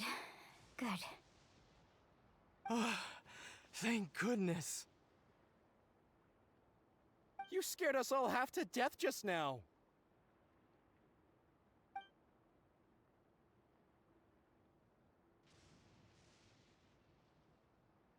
All right, everyone, head back and get some rest. We'll meet here tomorrow. We'll celebrate Atea's recovery and our triumph over the abyss. And most importantly, we'll show the Traveler and Paimon how grateful we are for their aid. Let's make it an occasion to remember. Dismissed! Got it!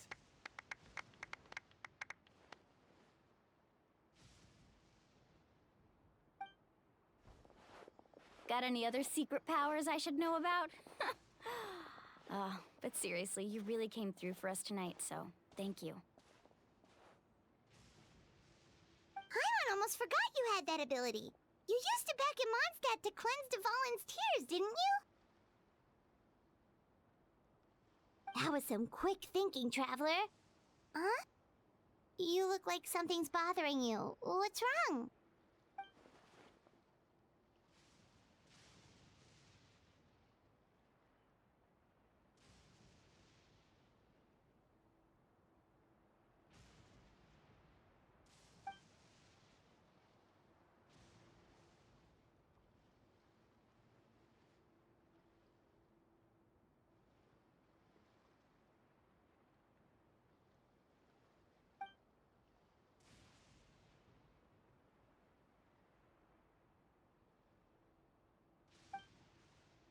Abyssal power still exists within her body. Immersing herself in hot water would accelerate the corrosion of her internal organs and the progression of her illness. We think Auntie Atea's illness has taken a turn for the better. She could never come into contact with hot water before, and now she's visiting the hot springs every night. I mean, it's pretty obvious what that means, right?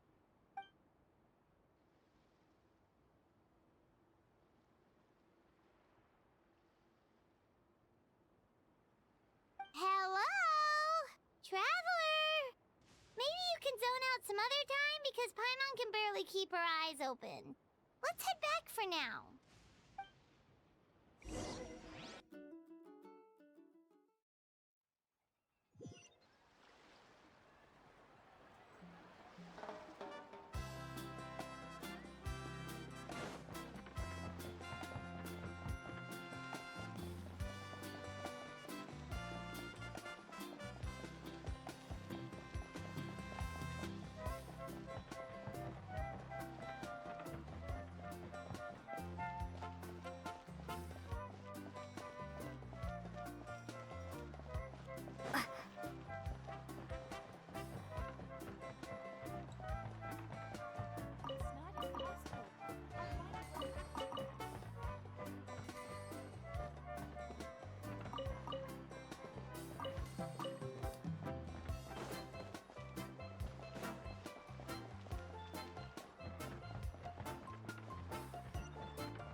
Not interested in hanging out with the other kids?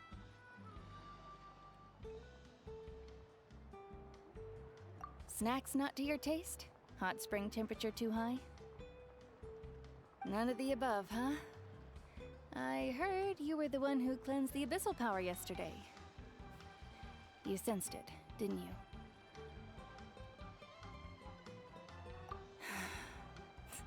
I was hoping to keep it a secret for a few more days. Didn't want to ruin the celebrations and all, but looks like it was no use. Hey, kid! Who, me? Yes, you. Come on. Let's go for a walk. Hey, where are you going? Did something happen? Just going to get some air. It's too noisy in here. You have fun. We'll be right back. Oh, and there are extra snacks in that box over there if they need replenishing. Baked them all fresh this morning. All right, sounds great.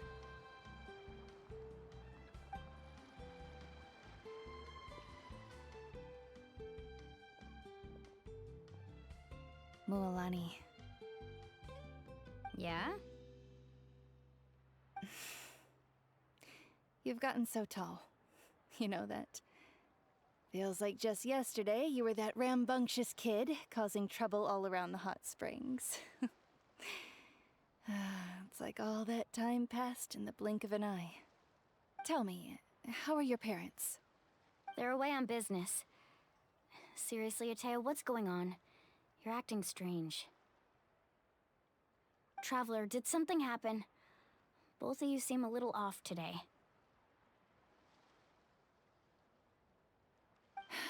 I guess I should explain. I wasn't visiting the hot springs because I was getting better. And that pylon yesterday, I didn't go face it by myself because I was reckless or too anxious to wait for reinforcements. It's because my body isn't going to last much longer. Your friend saved my life in that cave, and because of that, I got to enjoy this celebration with you all.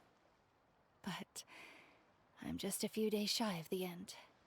The hot springs, I'm just trying to enjoy them for as long as I have left.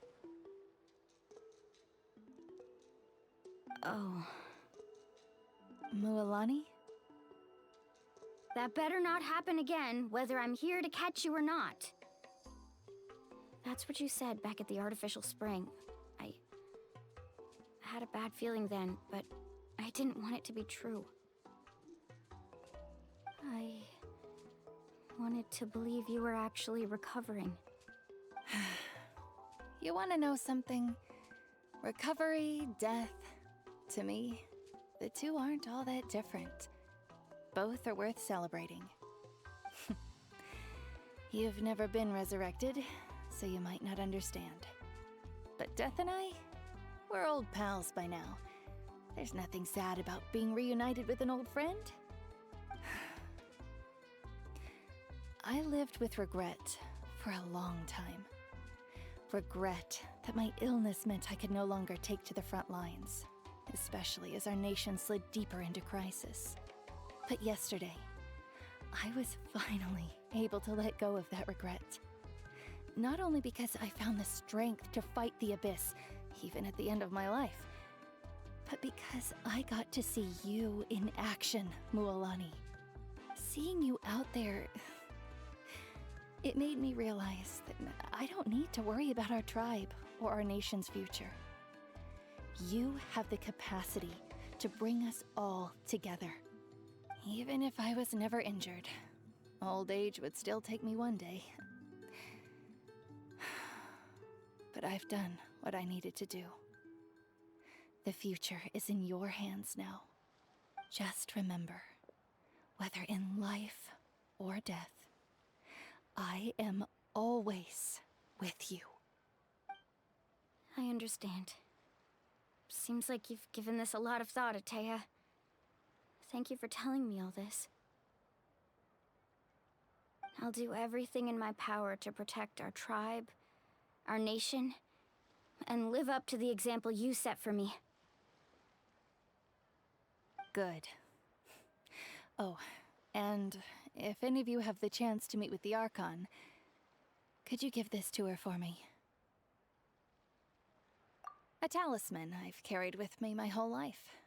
It may seem strange to say while I'm still alive, but just think of it as a relic I'm leaving for her. It's brought me good fortune in battle. Even after I became too sick to fight, I never took it off. Just tell her it embodies fond memories and my strength of will.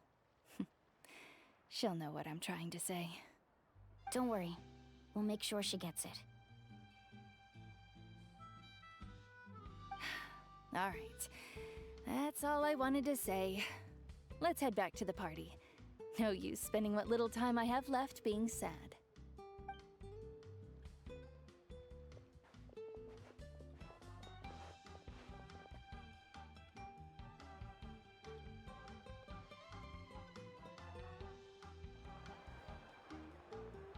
Traveler, Atea, Mualani! If you don't hurry up, there won't be any snacks left! Excuse me, what did I say about bathing in the hot springs on a full stomach? Hey, are you listening to me?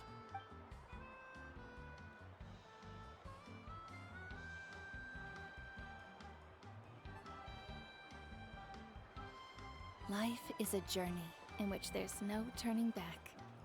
So forge ahead and don't hold back.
feels like a whole new Paimon after those 2 days in the hot springs.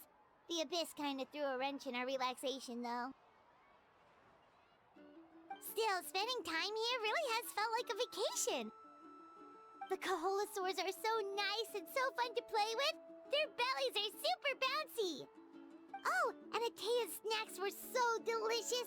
She gave Paimon some for the road just this morning, actually. Yelling at some kids who got caught throwing stones in the hot springs, so not much has changed since we first met her.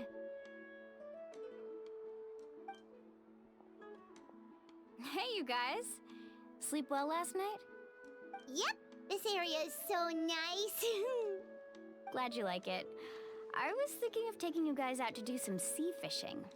Later tonight, we can eat whatever we catch. Fresh fish is absolutely delicious right off the grill. Hey, Mualani! Yeah? What do you need? The team sent out to fight in the Night Warden Wars has returned. And Kachina? Is she back as well?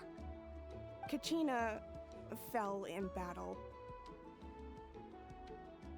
But don't worry, the team was victorious, so the Rite of Resurrection will be held in the stadium soon.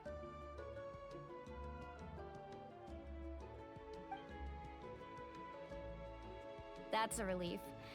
The Abyss is cunning, and it was her first time. Mistakes are bound to happen. Exactly. She deserves to hold her head up high. All right, thanks for letting me know. We'll head out in a bit. Jeez, she sounded a little anxious there. Had me thinking it was bad news for a moment. Mualani, you said the Abyss was cunning just now, but it seems like the Abyss just wants to destroy everything. Like, think about all those monsters that attacked your tribe. If there really was some sort of cunning plan, wouldn't it make more sense to send them to attack Kachina and her small team? Not that Paimon wants them to be in any more danger, it's just... Relax, I get it. The Abyss is difficult to understand, that's for sure. At a glance, it certainly seems like the only goal is total destruction. The Abyss isn't a living entity after all, so what capacity for logic or planning could it possibly possess? But through our long history of fighting the Abyss, we've realized things aren't quite so simple. 500 years ago, the Abyss invaded Teyvat. That's right. Khaenri'ah suffered greatly during that time. But so did every other nation in Teyvat. And Natlan was the worst affected of all.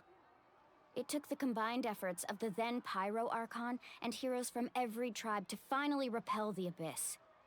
Even so, the effects of the invasion lingered for hundreds of years, only able to be reversed little by little. Our tribe's waters were contaminated. The Children of Echo's territory was overrun by dangerous sludge surging from underground. Unrelenting black winds tore across the lands of the Flower Feather clan. It was like each disaster was designed for a specific tribe. Exactly. We once thought that the Abyss's desire for destruction was a sort of primal instinct, but its methods are, in truth, marked by intelligence. We now believe the Abyss has invaded the Night Kingdom, and has the capacity to read the memories of this land at any given moment. And that's how it became so dangerous and cunning. Almost like it knows you inside and out. Yes, and that's why we've been unable to fully eradicate it, even after all this time. Luckily, the problems left behind by the Abyss have been successfully addressed by the various Pyro Archons we've had over the years. Now every tribe is prospering and things are looking up. I mean, just look at what we managed to do a few days ago. We totally fought them off.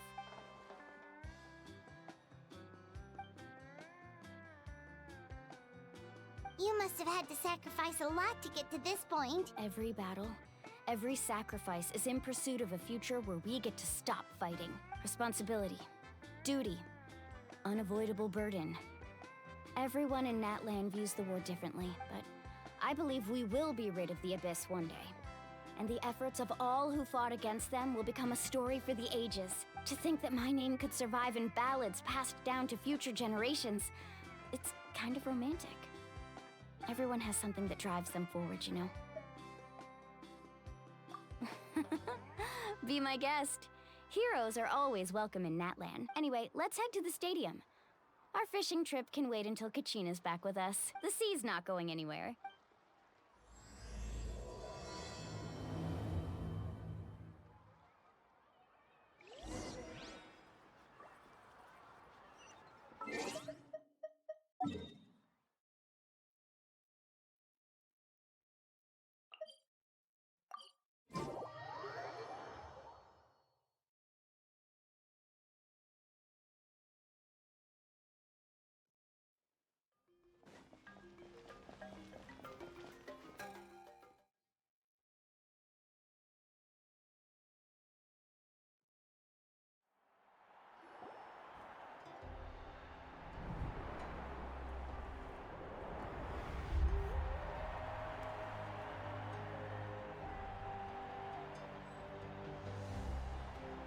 Whoa, this place is packed already!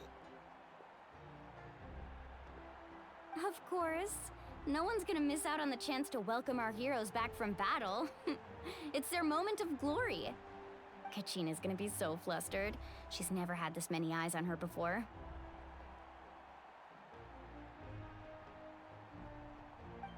Yeah, she doesn't seem like the kind of person who likes being the center of attention. Looks like I'm just in time. Kanich, you're here! Yeah, a commission ran longer than expected, but I made it. I heard about the incident with your tribe, Mualani. Is everyone alright? Yeah, it's all taken care of. Our new friend here's got some tricks up her sleeve, by the way. She's just as strong as Kachina made her out to be.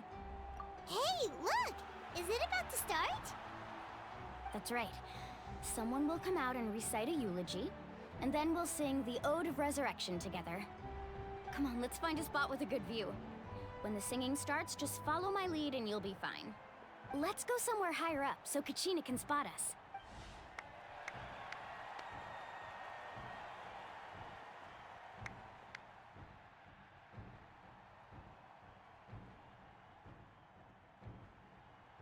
Warriors of Natlan, heed the call of life.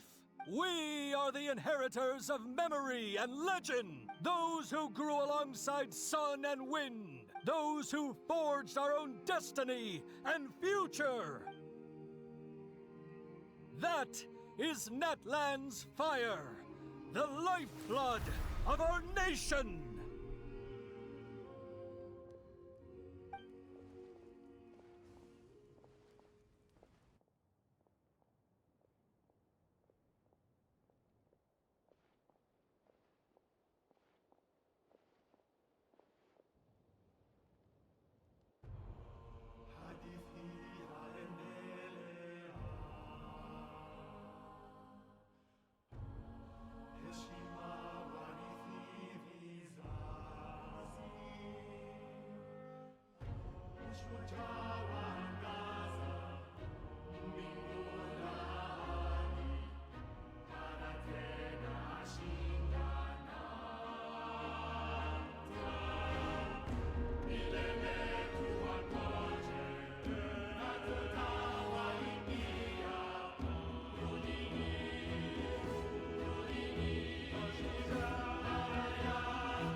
I could not find Kachina within the Night Kingdom, or locate her ancient name.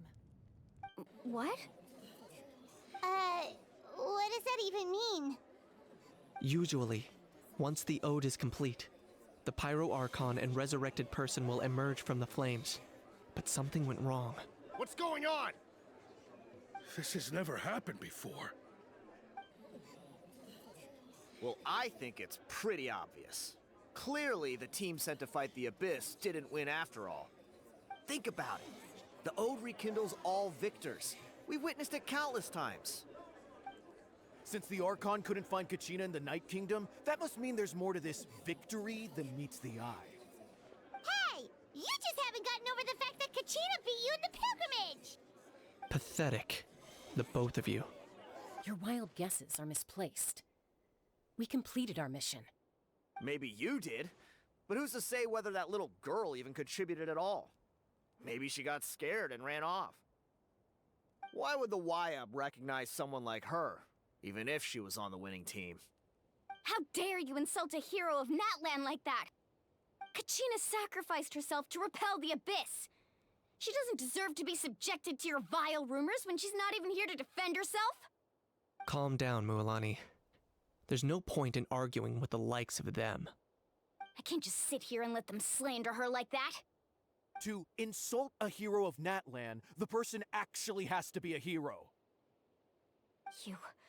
You... Think about it, everyone. Who do you think is really at fault here? A girl who never should have even gone to war? Or the great Pyro Archon? Why would the rules of our nation suddenly stop working? That's true. If she wasn't revived, it must mean she failed to achieve victory. Maybe the YUB interpret victory in different ways? I mean, that girl didn't look all that strong to me.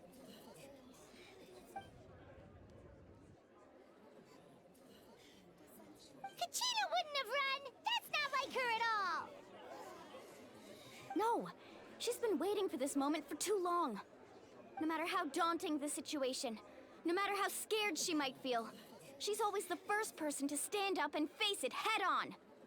We don't even know what happened, so don't you dare try to use this as an excuse to vent your anger or slander her reputation. Fine. We'll find out what happens soon enough. Then, we'll see who truly deserves glory. That's enough. There is no doubt about today's victory, or Kachina's part in it. She is a hero worthy of our admiration and celebration. However, the failure of today's ceremony is undeniable. Kachina has not been rekindled, and I offer you all my deepest apologies as I continue to investigate this matter. To prevent further casualties, I have decided to suspend the pilgrimage until this matter is resolved. What? No one is all-knowing. No one is infallible, not even myself. But doubt is a means by which we seek the truth, not a weapon we wield against others. I didn't mean it that way, Archon. I just... If there are things you wish to clarify, then ask me directly. Doubt my answer if you wish. But now's your chance. You have concerns? State them. No, of course not. Even though I have said nothing to change your mind, then it would seem the truth never mattered to you at all. That guy doesn't even have the courage to answer the Pyro Archon's question. So much for all that glory talk earlier. I have a question, Archon. My friend Kachina. Do you have any idea where she is?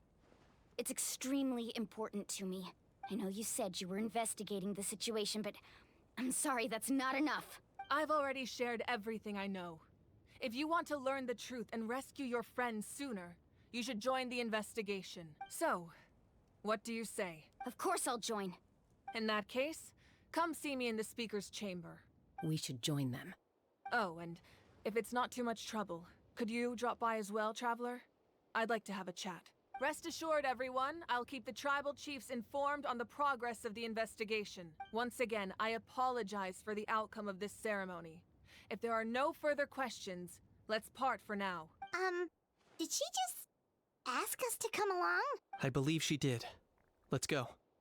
I'd like to know what's going on myself.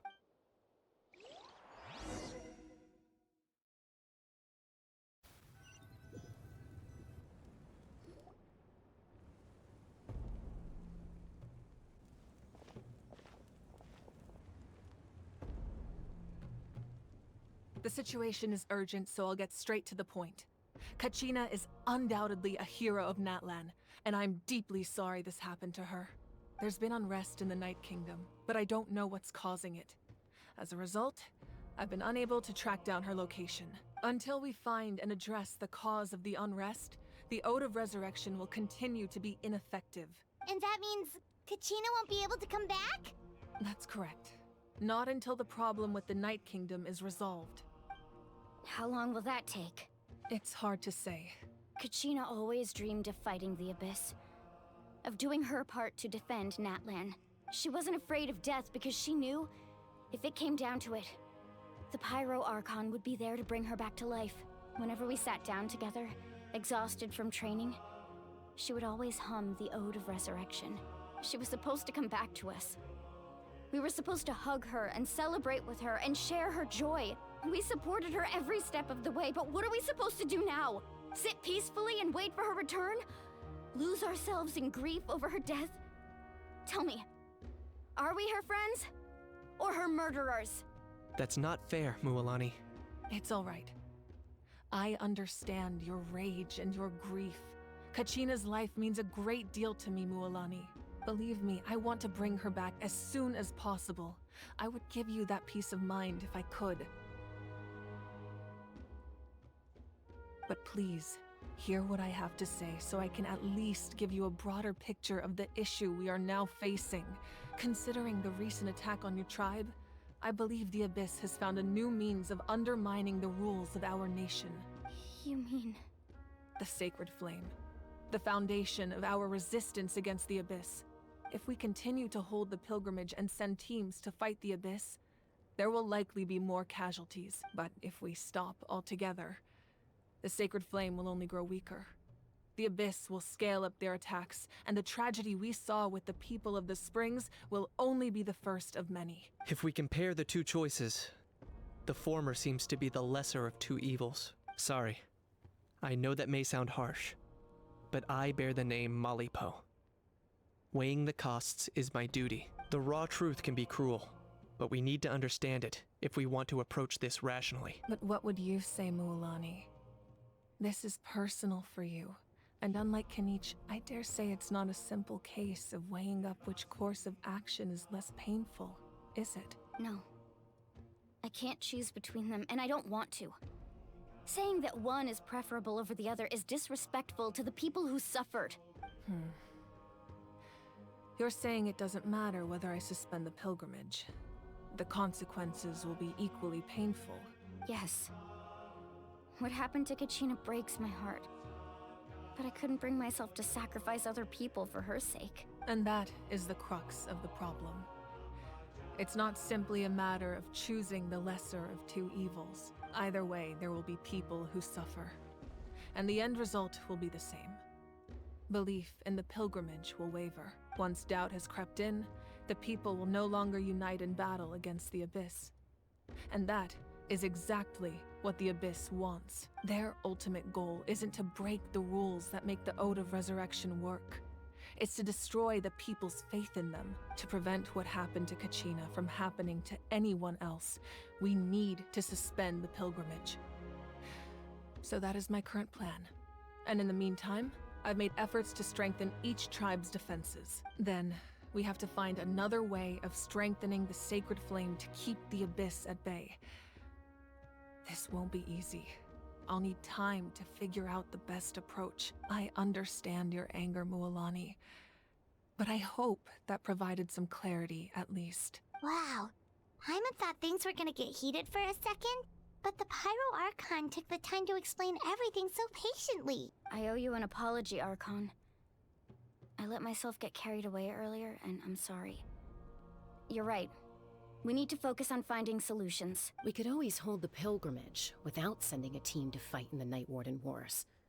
That way, we would still be able to fuel the Sacred Flame. I've considered that, but the two events have nearly always been linked. Without the chance to fight the Abyss, pilgrimage rankings lose their prestige, and competitor numbers will drop. With fewer participants, the amount of contending fire produced will decrease, and the vicious cycle will continue indefinitely. So, essentially, the Abyss is taking Kachina hostage. You've learned about the concept of ley lines during your travels, yes? The Night Kingdom is something similar. Staying there for a short period of time shouldn't have an effect on the person. But with the Abyss in the picture, it's a different story. Your sense of self will be devoured, until eventually you become one with the Sea of Souls. Imagine pouring a cup of water into a rushing river. You can try to scoop up another cup, but there's no chance it will be the same water you had before. I won't sugarcoat it. That is the danger Kachina is currently facing. Just like you said, Archon. Both of these problems need to be addressed. You can focus all your efforts on dealing with the Sacred Flame. I will go search for Kachina. The Abyss poses the same threat to you as it does to her. It is very possible you will not return. Knowing that, do you still choose to go? Kachina's waiting for us to rescue her. That's all that matters. I failed to protect her during our campaign, but I can make it up to her now. I choose to go as well. Traveler? What do you think? Understood. Then I'll support you in any way I can. The Masters of the Nightwind have a technique that can extract an ancient name from the ley lines. If we can find Kachina's ancient name, I can use the link between them to pinpoint her position within the Night Kingdom. Then comes the hard part. You need to visit the Night Kingdom in person and rescue her. But isn't the Night Kingdom a land of souls?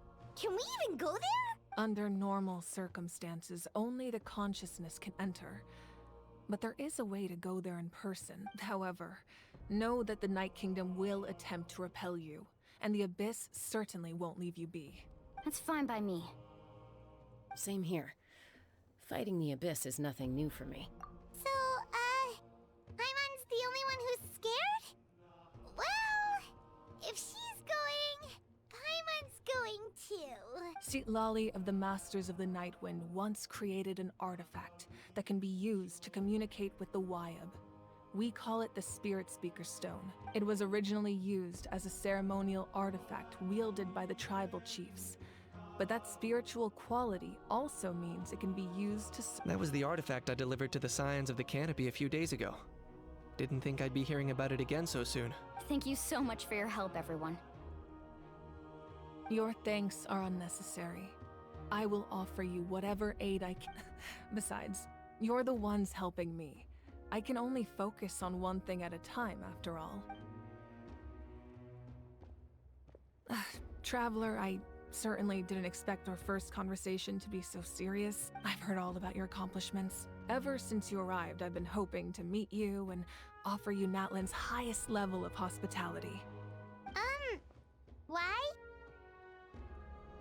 Why? Is that not what happened in the other nations you visited? Yeah, things were pretty complicated at the start. And, you know, in the middle. But our reputation's solid nowadays.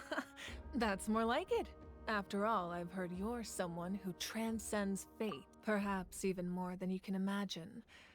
But ideally, this would be the perfect night for a drink and some musical ambiance. But there are important things to be done. Oh, I almost forgot. Atea was wounded in the fight against the Abyss. She wanted us to give this to you. It embodies fond memories and my strength of will. That's what she asked us to tell you. She said you'd know what that means. I didn't think this day would come so soon. The flames of her life force. I can feel them flowing within the talisman. If things were different, the two of us could have enjoyed the hot springs together while she gave this to me in person. We're supposed to be hot spring buddies after all. But don't worry. This talisman means a great deal to me. I'll take good care of it. And once this is all over, I'll pay Atea a visit.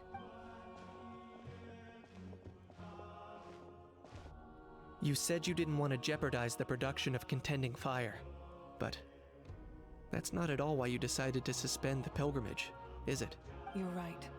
Even now, the production of Contending Fire is far from sufficient. The gradual corrosion caused by the Abyss has resulted in a massive shortage of pyro energy, and we're currently at the breaking point as things stand. The pilgrimage is a lost cause. Suspending it allows us to save our strength to defend the tribes.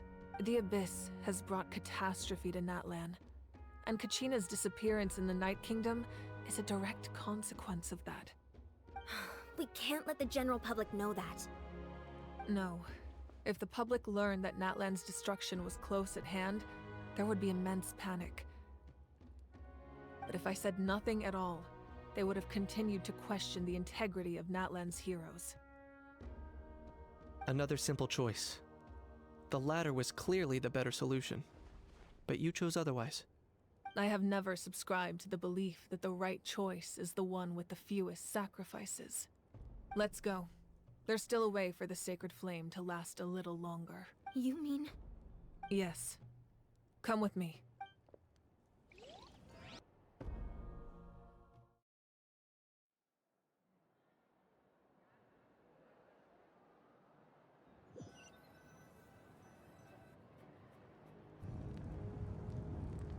The sacred flame must never go out.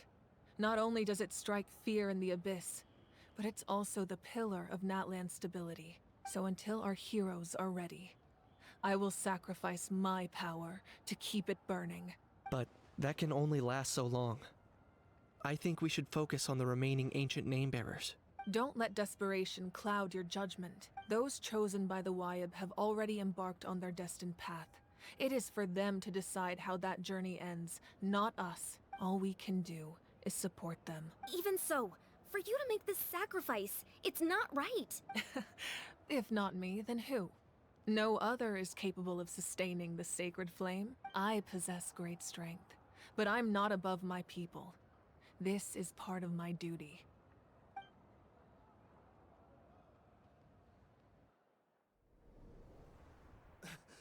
Archon, it's the Fatui!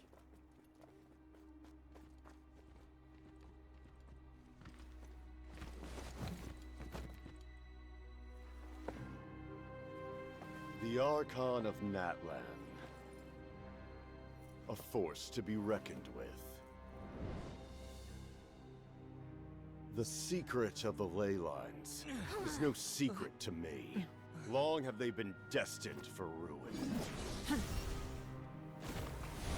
And since the oath made 5 centuries ago remains unfulfilled, what use is the Gnosis in your hands?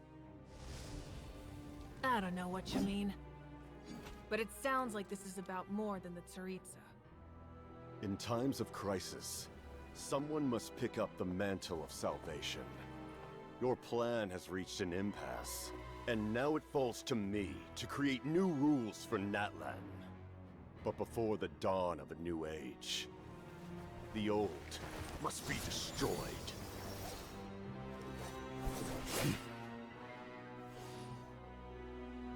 I assume that's the end of your speech?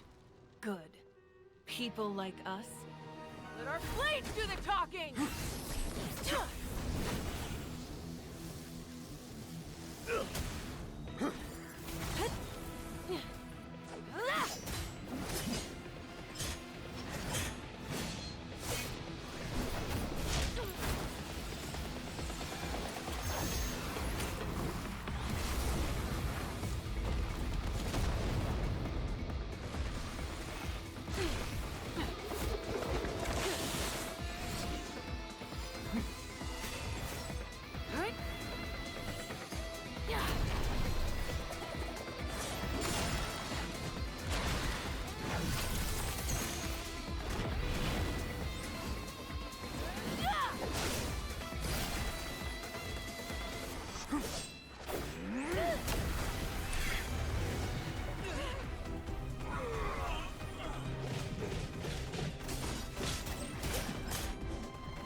Masters of the Night Wind.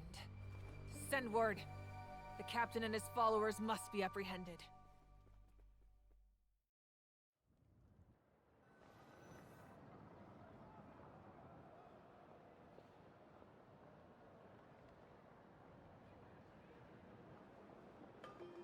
Are you alright, Archon?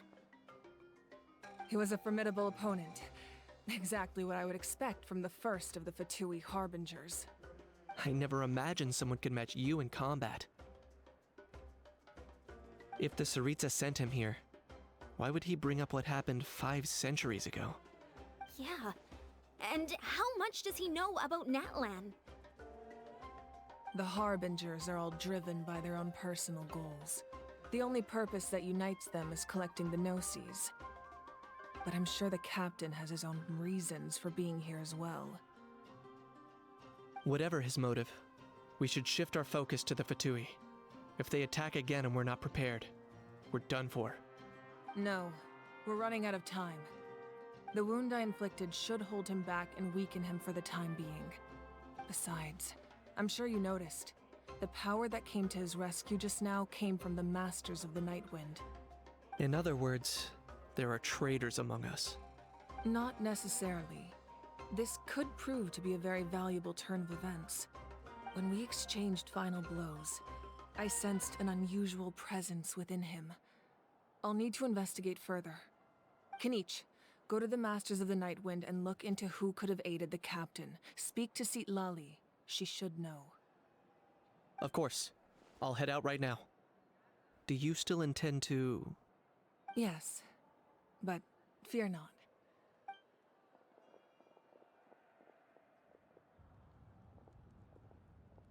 Natlan's strength has never rested solely in its Archon.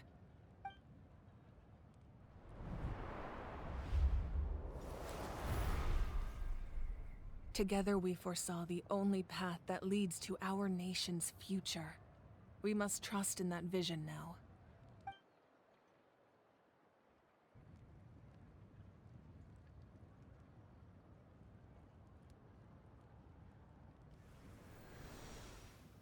Is everything okay, Archon?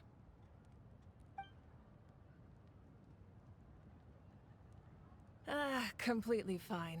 Just lamenting the fact that I never got a picture when I could still turn my hair into flames. Too late now. I just hope the others have a safe journey.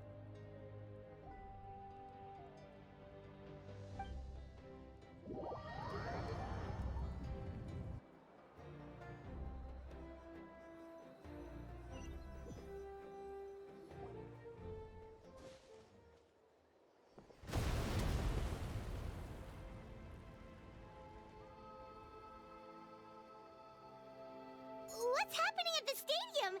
Did something explode? It feels like the Archon unleashed her power. She must be fighting a formidable opponent. Should we go back and check what's going on? Have faith in the Archon. She wouldn't lose in a one-on-one confrontation. Once we find Kachina's ancient name, we'll head right back. Okay, let's just keep climbing. Paimon really hopes nothing goes wrong.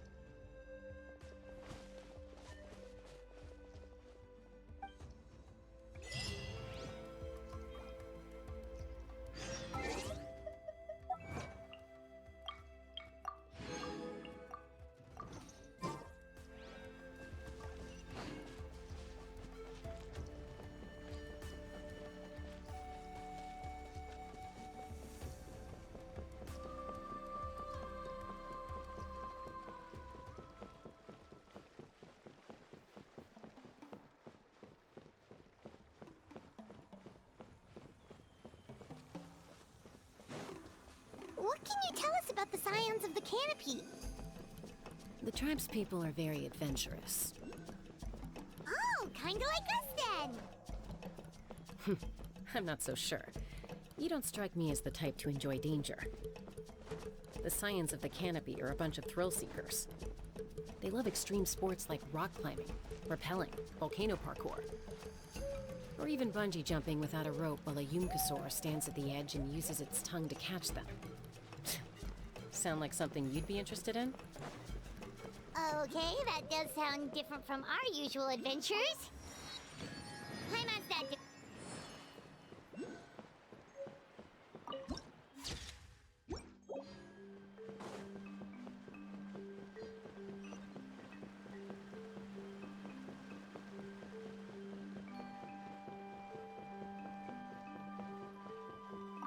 That's Waina, the tribal chief. Let's head over to him.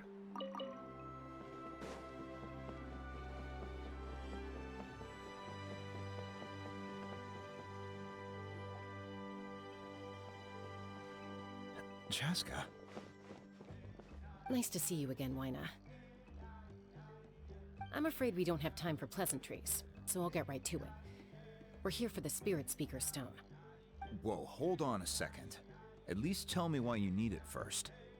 My friend Kachina is trapped within the Night Kingdom. We need the stone to find her ancient name and rescue her. Rescue her? From the Night Kingdom?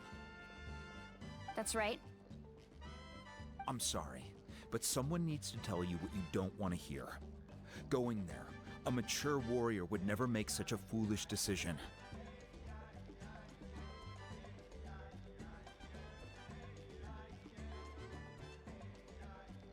The nature of battle is unpredictable. You never know how it's going to end. Losing a friend is tragic, but when that happens, the best thing you can do is focus on how to prevent further casualties. I appreciate what you're trying to say, Chief Waina. But if the price of maturity is abandoning a friend in need, I'll choose foolishness any day. If Kachina's still holding on, then so will I. I thought you might say that. Is something wrong, Waina? This doesn't seem like you. Life isn't complete without taking risks. That's always been your mantra. It's nothing. The Night Kingdom is a dangerous place. Can't blame me for checking if you were up to the task. If you're that determined, far be it from me to stop you. Here's the stone. Keep it safe, okay? It's not like we have a spare. Thank you. Huh. Seems like you two go way back. But aren't you from the Flower Feather Clan, Chaska? Oh, Chaska's a peacemaker, so she's famous throughout the tribes. She's always the one people call to resolve conflicts, so we slowly got to know each other that way. Her younger sister Quichi's always hanging around our tribe, too. She's helped us out a lot in the past. Oh, you have a younger sister? Yes, I'll introduce you to her sometime. But let's get back to business. Waina, how do we use the stone? As you probably know, your intended destination is completely different from the real world. The Night Kingdom is like a river flowing with concepts, and the ancient name you seek is like a tiny fish swimming downstream. In that sense, the stone is like a fishing boat drifting down the river, but the boat alone isn't enough. You need a fisherman experienced enough to steer it in the right direction. We couldn't do that ourselves? With a little practice, I'm sure you could. You have the strength and the talent. If you want to make sure this works, though, I could recommend someone to you. Who? Vichama, a legendary warrior and scout from our tribe. He's got a keen eye and a well-honed intuition. Even his ancient name means to seek. If you're fishing for a name, you're gonna want him on the boat. Vichama? Why does that name sound familiar? He's one of Auntie Atea's hot spring buddies. I've heard stories about him. Where can we find him? Ever since Malco passed, he spends most of his time gazing out at the scenery from the cliff tops. Follow the path that way, and I'm sure you'll find him. Thank you. We'll go look for him there. Good luck. I hope everything goes well.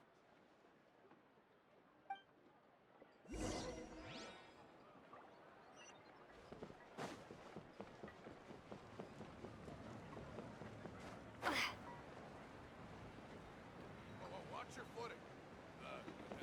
too while we're at it.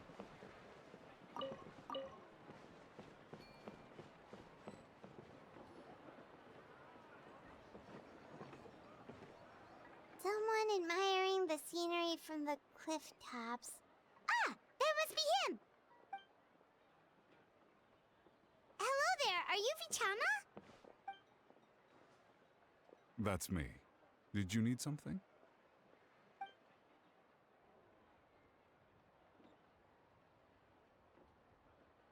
What?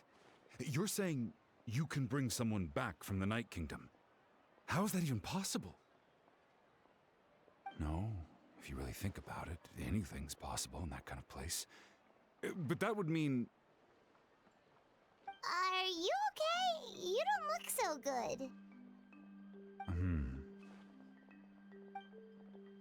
Everything's fine. I'll help you, but I do have a small request. After I help you find Kachina's ancient name, I want to use the stone to look for my friends as well. Your friend? Oh, why not mention someone named Malco? Is that who you're talking about? Yes, but I'd rather not get into it if it's all the same to you. That's not a problem. We agree to your request. Yeah. Since you're helping us find Kachina's ancient name, it's only right that we return the favor. Then we're agreed. Can I have a look at the stone?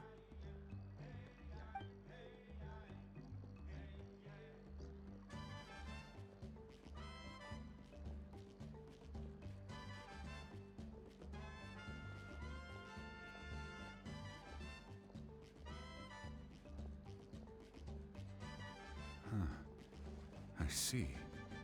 From what I can tell, it functions almost like an abyssal pylon. Both connect the Night Kingdom to the living world. Once the connection is established, the abyss will come surging through the opening like a predator honing in on the scent of blood. So we have to be sure not to use it in a tribal settlement. Wow, you got all that just from looking at it? I just picked up on the basics, really. I still have no idea why it works. You said someone named Lali invented this. They must be a genius. I'll go find an open area and start setting things up. In the meantime, I need you to get 2 things for me. We'll go right away. What do you need? First, I'll need some hook ropes. Pretty much every store around here carries them, so no need to go anywhere special. Oh, and I need to build a net out of them, so make sure you get a good amount. Wait, are you saying you're going to use a real net to catch Kachina's ancient name? How does that work when one's tangible and one's not? By creating something tangible in our world, like a net, we can create a connection to a corresponding concept in the Night Kingdom. Basically, I'm going to use the concept of a net to catch something equally intangible, an ancient name. Oh, I see. What about the second thing you needed? Right. I need 2 chunks of obsidian. Once we bring the ancient names into our world, we'll need a place to store them. Normally, you can only get obsidian from the Children of Echoes, but I heard there's a traveling merchant from that tribe around here somewhere, so maybe you can try your luck there. Gotcha! Alright, let's split up. See that clearing? Let's meet over there when you're done. Oh, and you can send someone with me if you want. In case you're worried I might take the stone for myself. What do you think, Chaska? There's no need. Lena spoke highly of you. That means you're trustworthy. I appreciate it, even though that doesn't mean much to me anymore. Anyway, it'll take some time to set everything up, so no need to rush. I'll see you in a bit.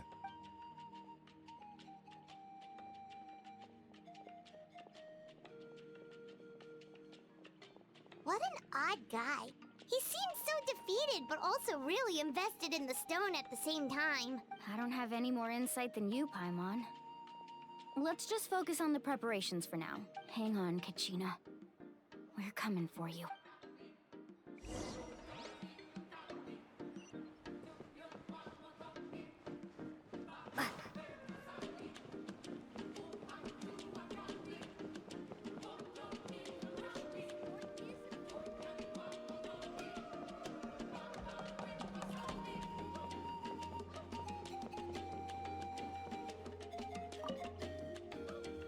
Hello.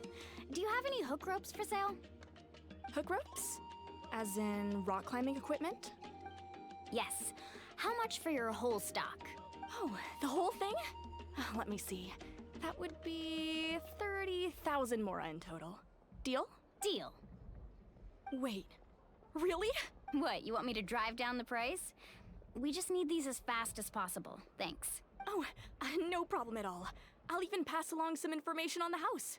These ropes are usually used by rock climbing enthusiasts. If you want to learn, Roka's the person you want to ask. All right, that's everything. Here you go. Now we need the obsidian. Let's go talk to the traveling merchant Bichama mentioned.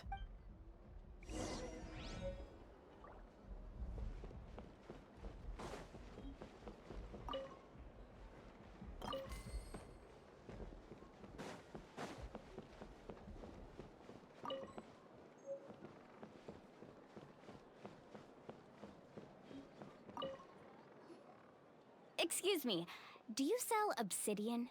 Why, yes. I've got a chunk for sale right over there. Perfect. Is that the only one, though? We actually need two. That might be tough. Tell you what, I'll take a look through these boxes over here, and we'll see what we can find. Thank you so much. We'll wait here.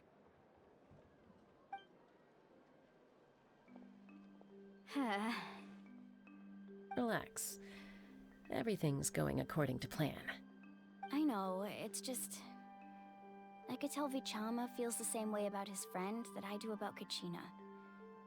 I hope this chunk of obsidian isn't the only one. Kachina always carries all sorts of shiny stones with her. If I was the one trapped in the Night Kingdom, she'd have a whole pile of obsidian ready in a heartbeat. Well, would you look at that? I did bring an extra.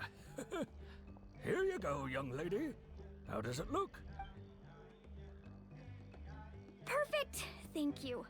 How much do I owe you? If you hadn't shown up, these stones would have just sat here collecting dust. I'll take 3,000 mora for both. Here you go. By the way, I heard you mention Vichama just now. You running an errand for him then? How's he doing? Malco's been gone for 5 years now. Do you know what happened between them? I heard about it in passing while I was out drinking one night, but I don't know all the details. Vichama and Malco grew up together, and even made a name for themselves together. Malco was an amazing fighter, capable of knocking out multiple opponents in a single hit, while Vichama excelled at scouting and analyzing the battlefield.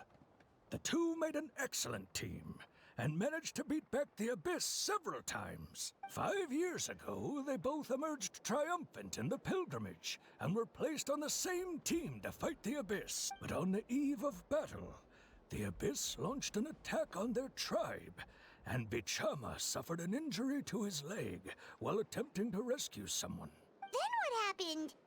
The team agreed that he couldn't fight the Abyss in his condition. Bichama didn't argue. He knew going to the front lines with an injured leg would make him a burden in battle. So they raised the issue with the Pyro Archon, and she agreed to let him stay behind. It's just... Malco and the others ended up facing hordes of abyssal monsters in numbers that far exceeded anyone's expectations. The team made an error in judgment, and they fell to the onslaught. Vichama went into a deep depression after that. He blames himself for everything. Oh, you're not wrong. But it's possible he chooses to blame himself. Not because he did something wrong, but because he wasn't able to do anything at all. I've tried convincing him to move forward, to stop dwelling on the past.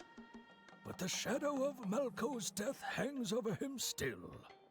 The Abyss has caused so much suffering, and some wounds never heal. I wish there was something he could do to make himself feel better. But... anyway, that's the gist of it. Maybe you could help him talk things through sometime. I would really appreciate it. Whoosh! No one can catch me!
did you get everything?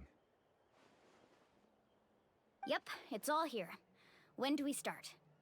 I've made all the necessary adjustments, so we're good to go. As agreed, I'll help you find Kachina's ancient name, and then you return the favor. Go ahead.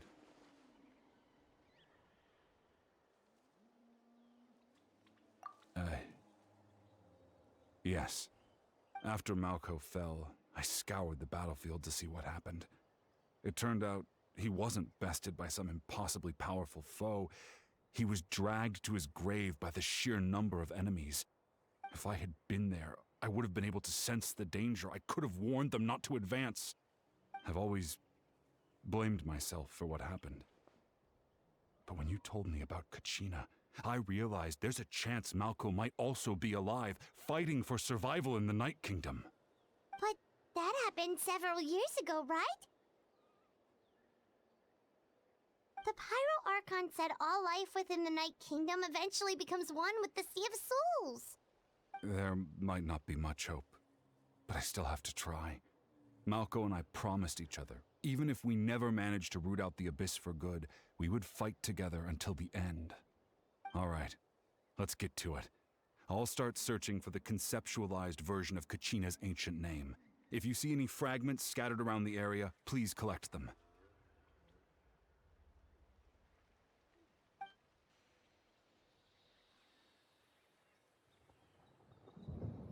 Make sure you prepare yourselves for battle. As I said, the stone will link the mortal realm to the Night Kingdom. The Abyss will likely emerge in response. Look at that golden thing! It must be one of those fragments Vichama mentioned. Let's get closer!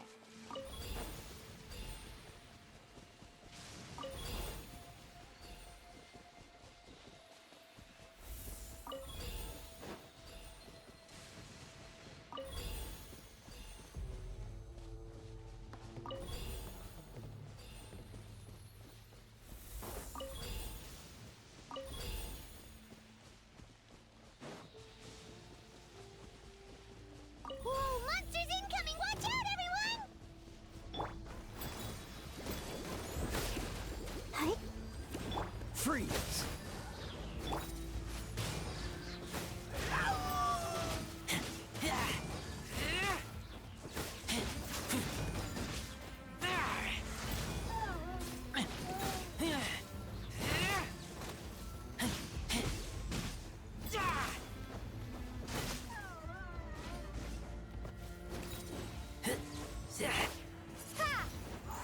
Dodge this!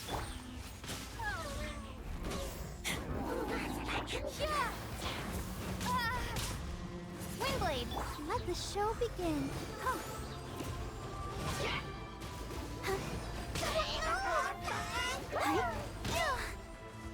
Cool it! Oh, so sorry.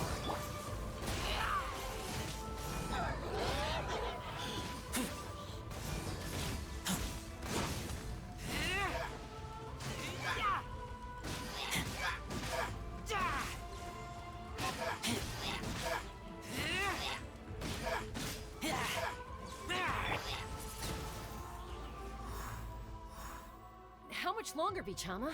Not long. We're getting close.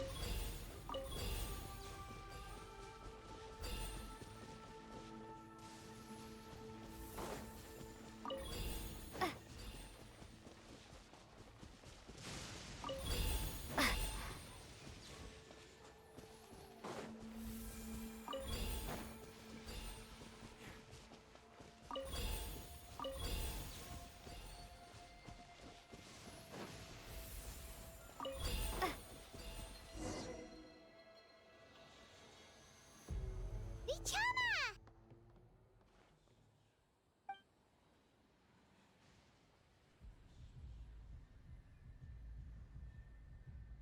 Quick, take it!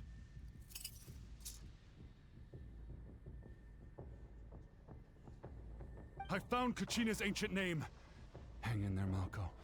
Just a little longer. Something's not right. The power of the Abyss is getting stronger. The abyss is corroding his body. Vichama, you can't keep going. You'll die. I should have died 5 years ago. I just need a little more time. Please, I'm almost there.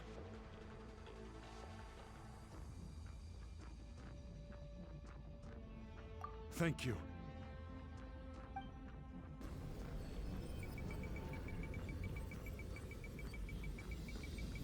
Whoa, watch out! The power of the abyss is strong.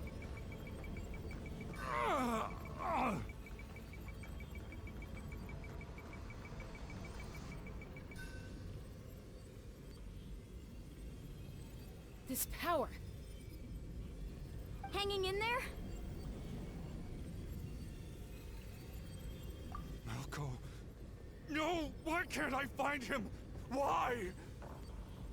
We can't wait any longer. Pull him away from the stone, Mualani. I already tried, but the power of the abyss has him in a chokehold. It's like he's tied to the stone with an invisible rope. In that case, we have no choice. I'm sorry, Seat Lolly. Get back! Chaska, wait!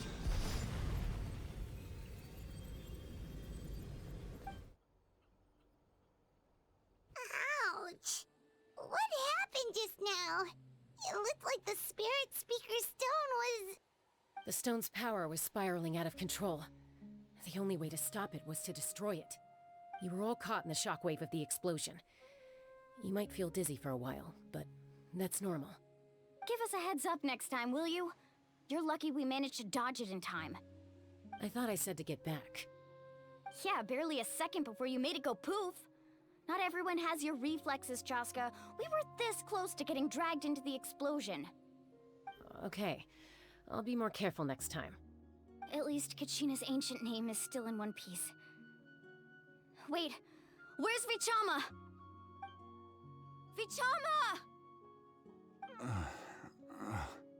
Vichama! I couldn't find Malko's ancient name. It must be completely gone by now. Once your ancient name disappears, there's no coming back. From the very beginning, I knew there was a slim chance, but still. And now...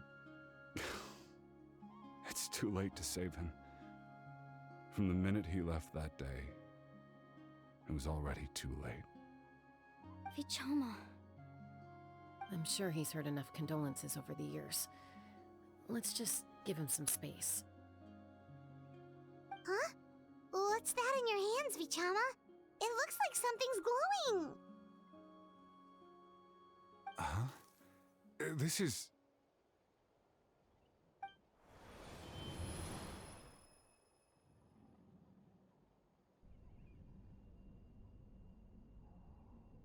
Hey, Malko.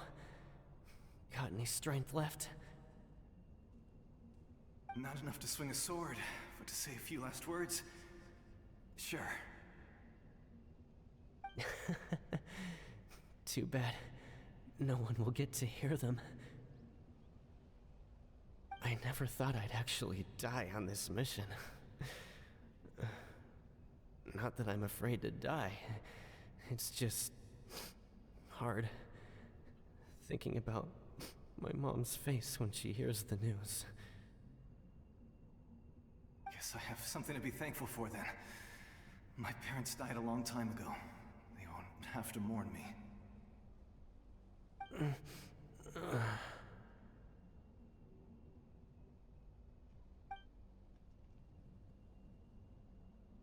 Pisak! Always had to beat me at everything, didn't you? Right to the end, you were never one for goodbyes. Maybe you're right. Maybe no one will get to hear our last words. But just in case... Vichama... I'm so glad you didn't come with us. Don't be sad. Just... keep on living. For the both of us.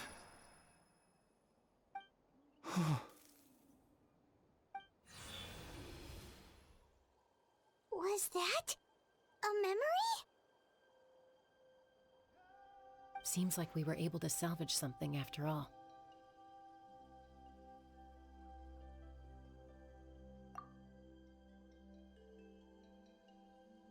Of course.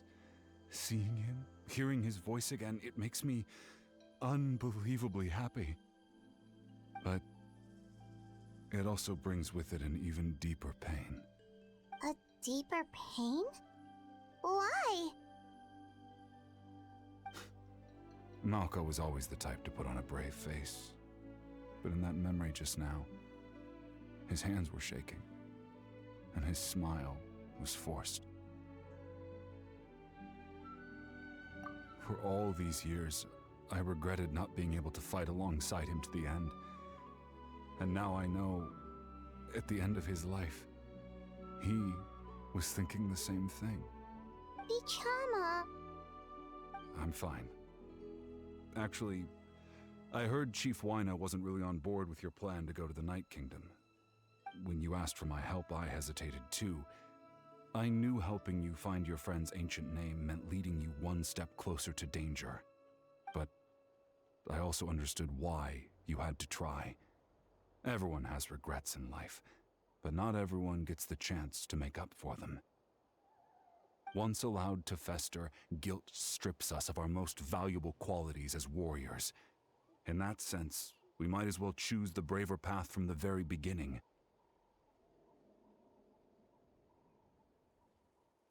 If I could do it all over again, I would have followed Malco to the front lines no matter what. Even with an injured leg, there were still things I could have done. That way, even if the outcome stayed the same, I still would have fought alongside him to the end. There are critical junctures in life, and if you don't seize the chance to act, there's no going back. That's something I had to learn in hindsight. But you're still at the crossroads of your journey, so I hope you can walk away without regrets. Thank you, Vichama. I feel even more determined now. Kachina will come back to us.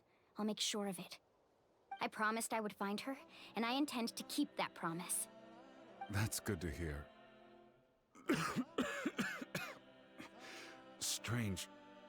My body, it's... Once abyssal corrosion enters the body, a portion will fuse itself to your internal organs. Even though the Traveler possesses powers of purification, the corrosion can never be fully eradicated. Thanks to her, though, you are only briefly exposed. Slowing your breathing and controlling your emotions should help you keep the symptoms in check.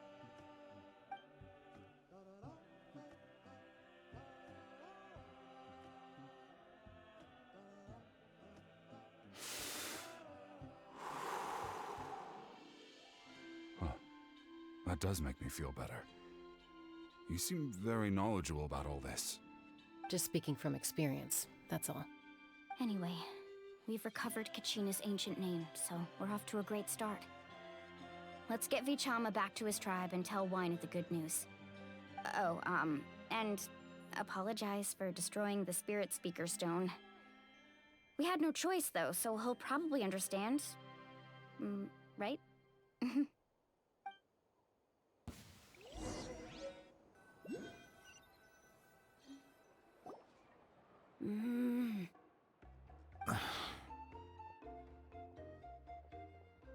Koichi, are you really gonna just stand there like that? I don't know what you want from me. I think you know exactly what I'm trying to say, Uncle Wyna. I can hear it in your voice. Honestly, it's just one thing after another with you two. They're back. Koichi? What are you doing here? Don't play dumb with your own sister. You know exactly why I'm here. My apologies, everyone. I just need to borrow Chaska for a few minutes. You come with me.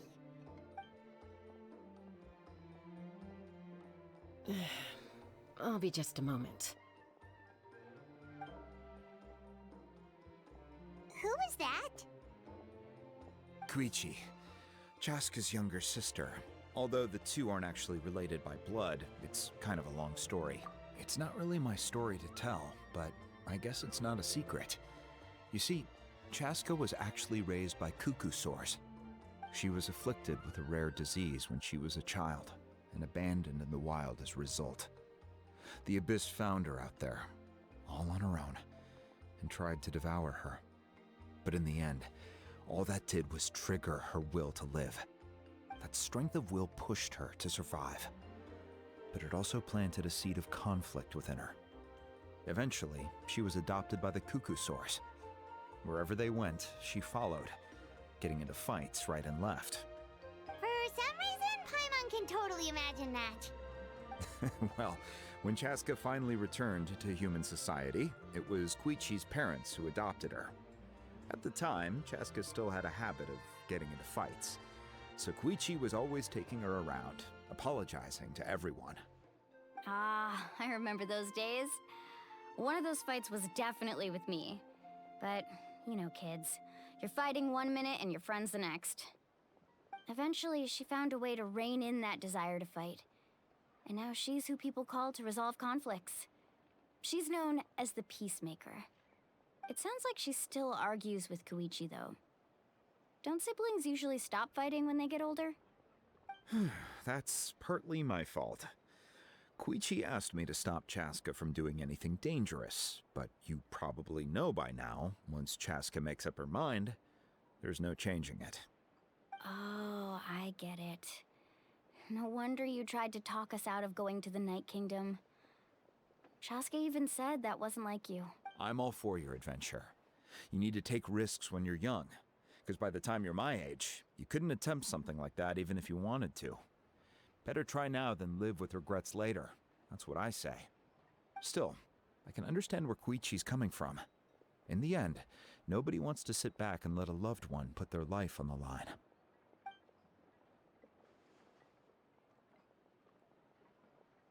All right, it's just the two of us now. You have 1 minute to explain yourself. I don't have anything to say. You don't have to approve, but you should know I only do what's necessary. That attitude is exactly the problem. It's like you don't care. You try to sneak off to the Night Kingdom behind my back and then play it down as if it's just a trip abroad. Well, technically I am going abroad, right? Again with the excuses! We agreed, didn't we? There are 4 levels of danger. If it's not something urgent, you can only engage in level 2 danger and below. You can only go up to level 3 if a situation is so dire there's absolutely no alternative. But a trip to the Night Kingdom? If that's not a level 4, I don't know what is. And you were just going to sneak into the place without saying anything. What do you mean, sneak into the place? I always planned on walking in there with my head held high. You bought off Uncle Wina, didn't you? He promised me he'd stop you from doing anything dangerous. Oh, it's like he didn't even try. You feel like he went back on his word. What if I told you my mind was made up, and there was nothing he could have done? Not even by force. Oh, I knew it! So he did try to say something, but you didn't listen. This is important. If you were in my shoes, you'd make the same decision. You don't know that? I'm a doctor, and I handle logistics. If you're going to waltz into a dangerous situation where you could lose control at any moment, it's my duty to say something. All right, whatever. Anything else? What do you mean, anything else? Why don't you reflect on what you've done and promise me you'll stay put? Time out. Is this one of our normal arguments or a serious one? Chaska, does it sound like I'm joking? Then, you need to know something. What happened to Kachina was partially my fault. I can't leave her there to die. That's not who I am. But the person you become when you lose control, that's also not who you are. That's a different issue. You said it yourself. A person is only as good as their morals. If I want to live in Natlan, I need to display qualities that make me worthy of this nation. I've also told you that managing your condition is equally important. Sometimes you have to make sacrifices. All right, let's stop this here. If we keep going, I might actually have to get serious. And I think Wina prefers his roof attached to his house. Is that a threat? That sounds like a threat to me.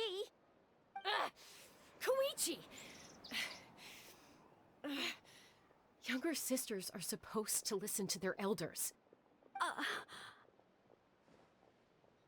So, you're really going to go, no matter what I say? I'm supposed to be your sister. Then support me. I'll be back. All you have to do is wait. Chaska. So, that's it. Why'd you have to turn out to be so darn annoying?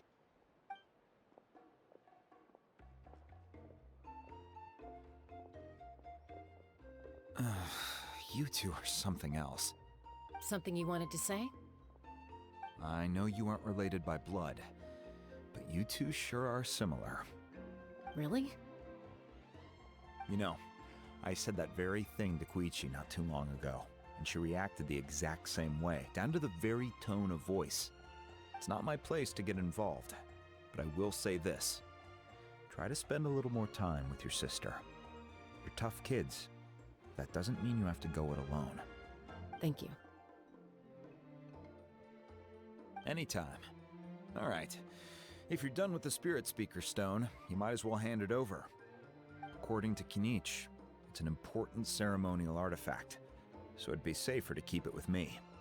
About that. If only Tone Deaf Bard was here, he could have repaired it just like the Holy Liar. The Spirit Speaker Stone might be 2 stones now. Huh?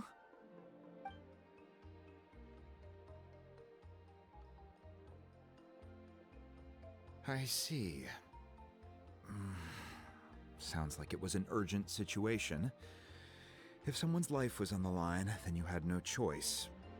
Still, Citlali's going to be a nightmare to deal with now that you've broken her stuff. I'll explain everything to her later. Stay safe out there in the Night Kingdom, okay? I'll wait here for your safe return.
We're back! We found Kachina's ancient name, too! Well, it's fairly complicated. Let me give you the condensed version. The Fatui again? We can't go anywhere without them causing trouble. But what if the Fatui finds out you've lost your power? Won't they try to take advantage of the situation? That's why it has to be our little secret. No one else can know, or we're asking for trouble. Look, I wish I could offer you some sort of consolation, but I won't lie to you. With multiple factions closing in, there's nothing comforting about the situation we're facing. Still, all you need to do is focus on your goal. You can leave the complicated matters to me. I can also step in on the Pyro Archon's behalf. There's a limit to what I can accomplish, but I'll help you however I can. There's no need to be so modest, Yan-san. Your incredible strength has long been a well-known fact. You're the pride of your tribe. Archon, I'm sorry about before.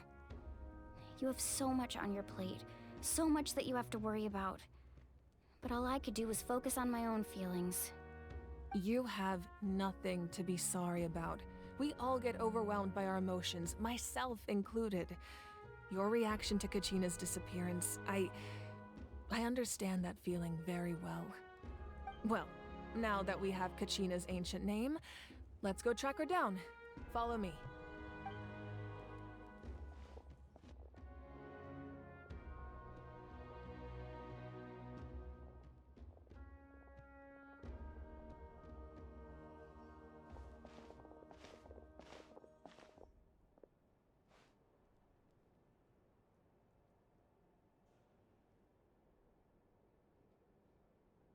What is this place? Hey, isn't that Atea's talisman? Good eye. This is where I store all the various mementos I've collected. Whoa. I've never seen this place before. There's so many things in here. It looks like there are items from every tribe. Collecting them must have taken a lot of effort.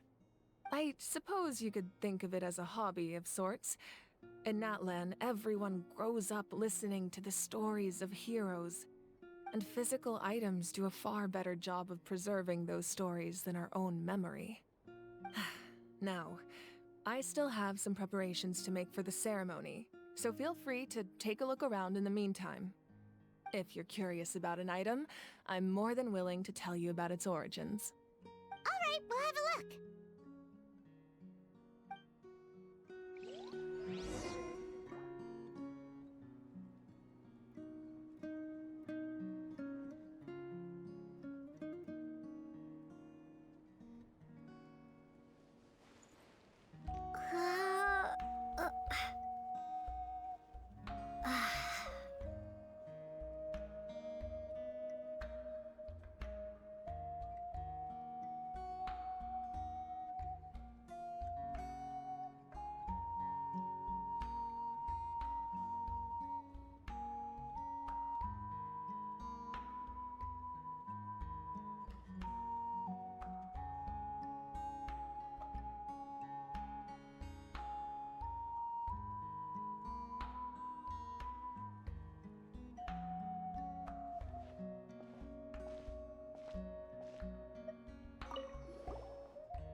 Hey, there's a fishing rod here.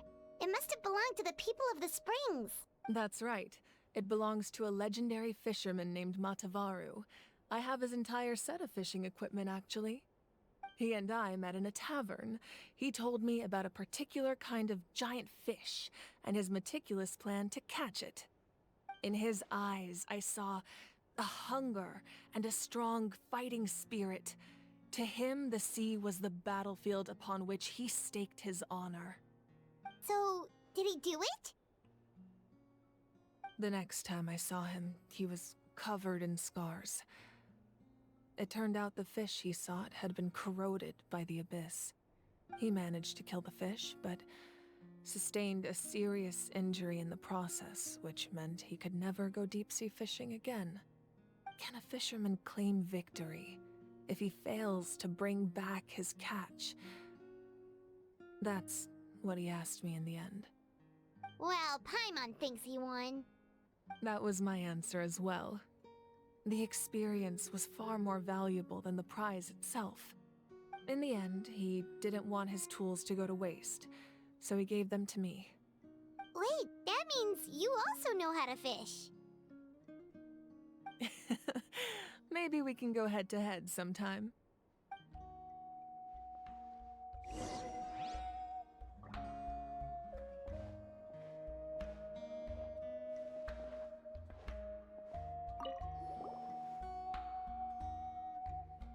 The powder still needs some time to settle, so let's wait a little longer.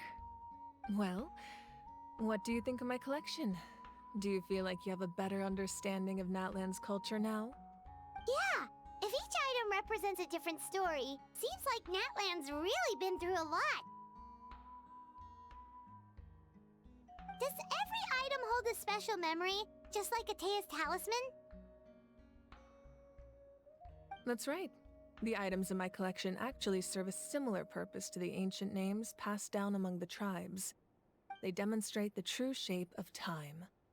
The shape of time? Most people perceive time as a linear concept, almost like a straight line that can only move forward. We cannot change the past or predict the future.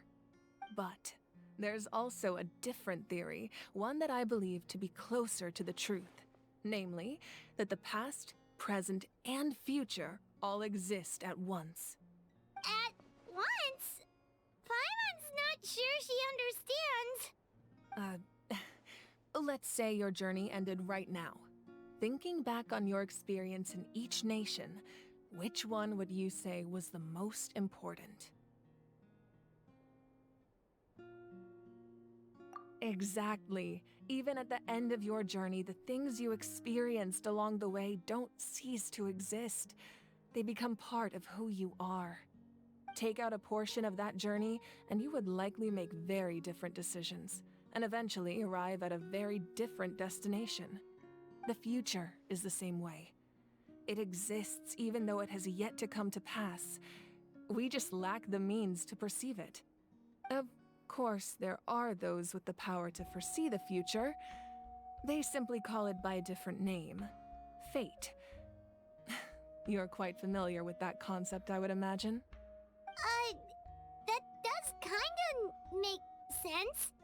The future hasn't happened, but already exists. Humanity excels at living in the present, but too often we forget the past and neglect the future. While the pilgrimage and the Night Warden Wars lead us to a better future. Only by uniting the people of Natlan across countless eras can we fight back against an enemy as formidable as the Abyss. To come up with such a set of rules, the first Pyro Archon must have possessed a level of insight I can only imagine.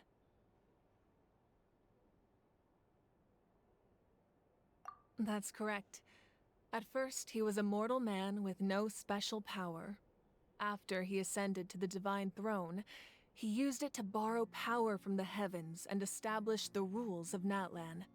Namely, a framework through which ordinary people can ascend to Archonhood. By holding the pilgrimage, we're able to determine the strongest among us, and when that person ascends to the Divine Throne, their inner flame will awaken. In addition, the sacred flame will grant them significant knowledge and memory of this land. After all, that's how I came to know everything I just told you. So, it all comes down to the power of the Divine Throne and the rules. Wait, is that a family portrait? Yes, that's my mother, father, younger sister, and the little saurians we raised. I turned a piece of my dad's leather armor into a canvas and commissioned a famous artist to paint our likeness. Your sister is so cute! It looks like the two of you are really close. Paimon was having a hard time thinking of an Archon as an ordinary person, but seeing this portrait, it kind of makes sense now. It really doesn't look like there was anything special about you before. Oh, wait, is Paimon allowed to say that? A little late for that question, don't you think? Sorry! Paimon's so sorry! Paimon's mouth works faster than her brain sometimes! It's all right. I'd never get upset over something like that. No matter what others may say, my past is a precious part of my identity. I'm forever proud of the life I used to lead. Becoming the Archon doesn't mean you sever ties with your family. The position just comes with a lot of responsibilities, so it impacts how often you get to see them. My father made the most delicious stew, so my sister would often bring me a large pot of his cooking, and we would sit on a blanket and eat it together. One time, we didn't close the door securely, and the saurians we were raising ran into the room and knocked over the entire pot. My sister immediately burst into tears. The two troublemakers were going for the meat, but when they saw my sister's distress, they froze on the spot.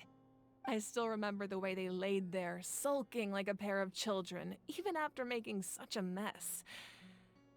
It was frustrating, but in the end, all I could do was comfort my sister and move on. Wow. Isn't that what being a family is all about? I think about that story a lot, actually. As the Archon, I made a vow to defend this nation, and experiences like that, they remind me exactly what I'm trying to protect. Well, what happened after that? This portrait looks pretty old. Your sister must be all grown up by now, right? I believe she ended up working as an architect and artist. She built many houses and crafted many beautiful works of art. Anyway, that's enough about me. Now that the powder is settled, we can begin. Ian-san, Mulani, Chaska, over here, please. Place the ancient name up there, and then we'll begin.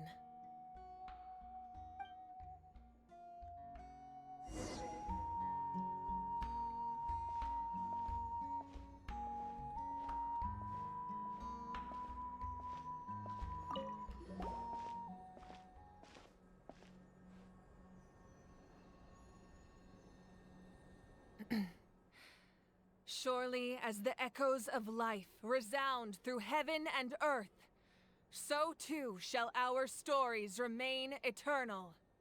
Ancient name, take us to your fated bearer. Allow her to answer our call.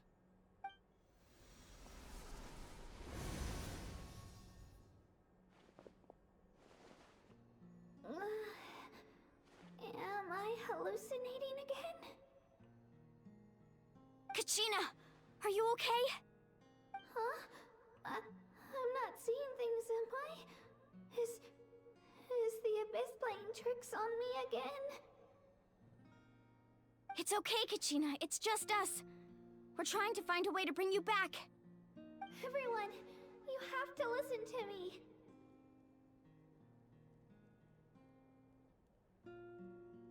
I've been investigating the Night Kingdom this entire time, and I figured out what's wrong. The Wyab is being affected by the Abyss. I was waiting for the Wyab to send me back, but then this really strong monster came in and it almost killed me.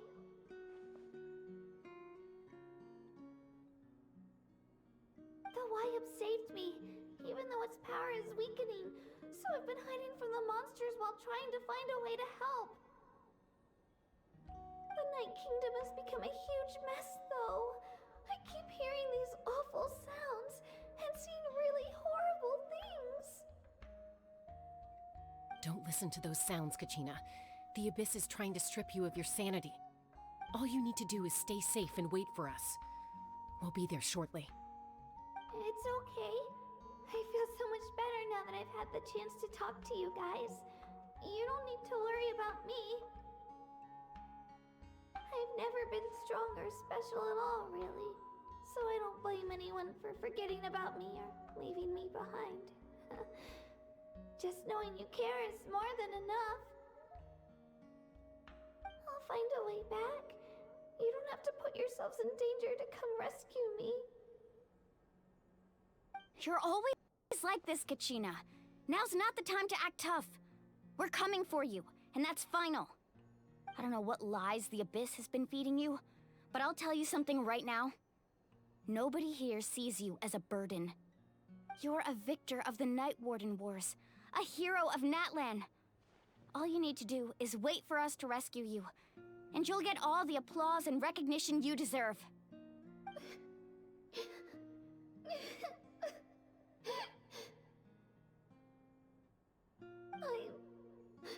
I'm really scared. Everything's so dark and creepy here. And I want to go home.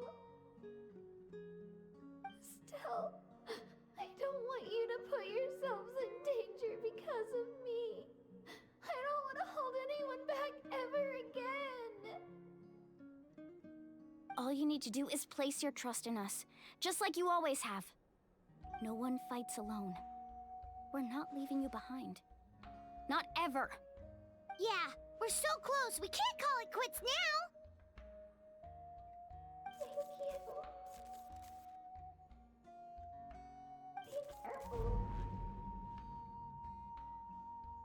Looks like we've lost contact.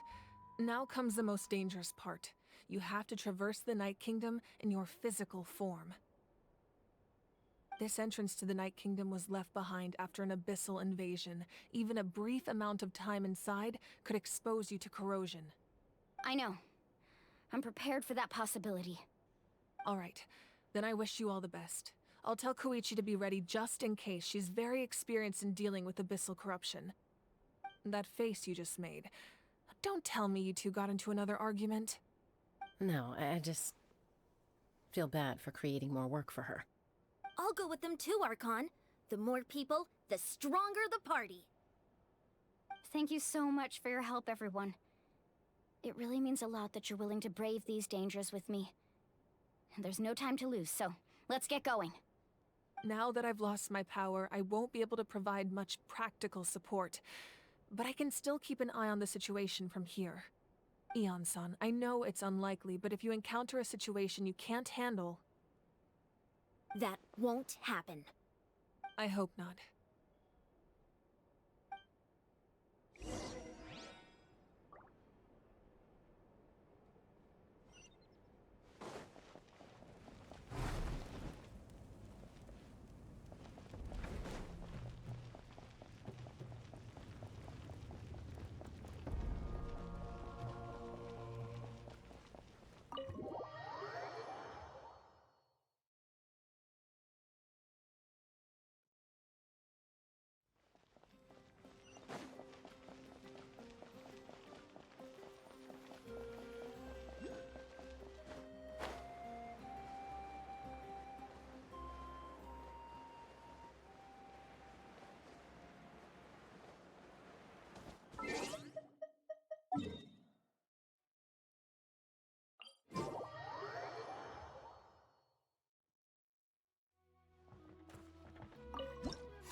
I'll protect us.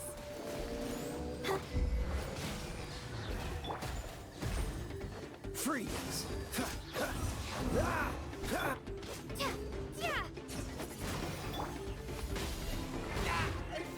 Cool it! Windblade!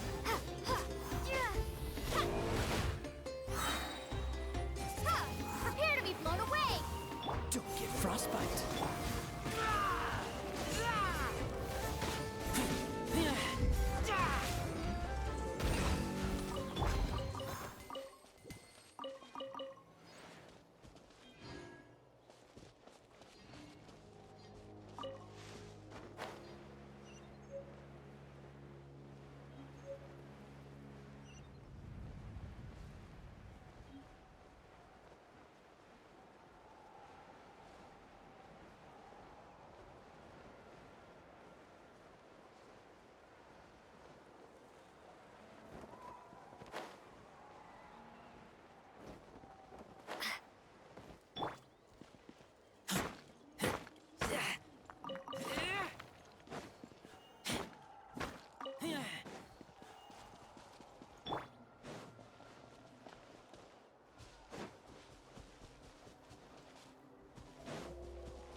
So we're underneath Natlan right now? It looks nothing like Paimon was imagining. That's because in the distant past, Natlan was home to an incredibly advanced civilization ruled by dragons. Humans only established their own society after the fall of the dragons. So these are Saurian ruins? Wait, you mean like the elemental sovereigns? They had their own advanced civilization? Yes, a really long time ago. Very few records have survived until now, so no one really knows what the devices here are for. These ruins have been abandoned for a long time, but with the recent increase in Abyss activity, the installations around here have somehow been activated again. So what you're saying is, we're not in for an easy trip to the Night Kingdom. No, it's going to be obstacle after obstacle from here on out.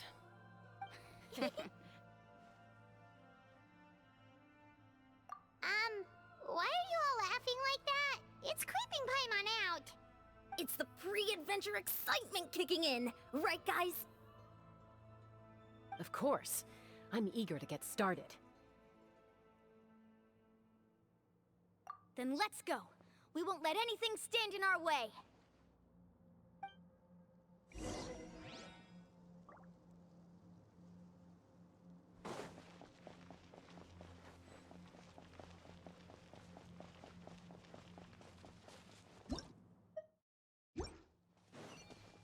Seems like the road ends here. How should we get across? As a professional trainer, I think you could stand to build up your endurance, Paimon. Professional trainer? Paimon thought you were a warrior from the Collective of Planning. Well, that goes without saying. But I actually work as a sports coach. I provide professional guidance for many of Natlan's popular sports. And I don't just mean physical training. I design nutrition plans as well. Ah, so basically no sugar, no soft drinks, no grilled meat. Yeah, we'll be here all day if you list them out one by one. It's... Those guys look familiar. We've fought them before. Let's go. Show no mercy. Windblade. Freeze! Let the show begin. Ha! Cool it!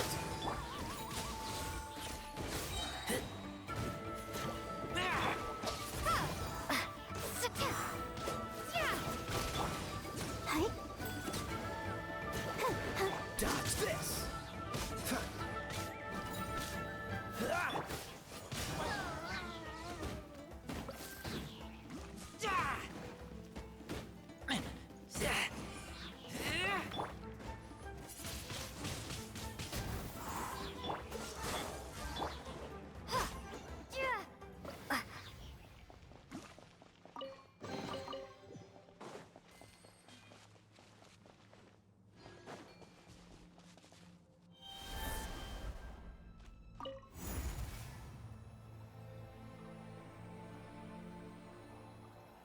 Whoa, the place we need to go seems really high up.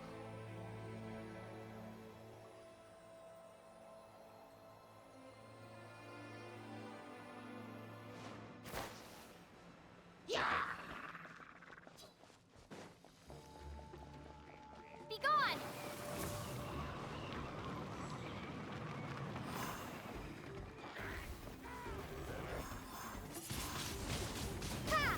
Let's dance. Oh, hi. Hi. Oh, so sorry.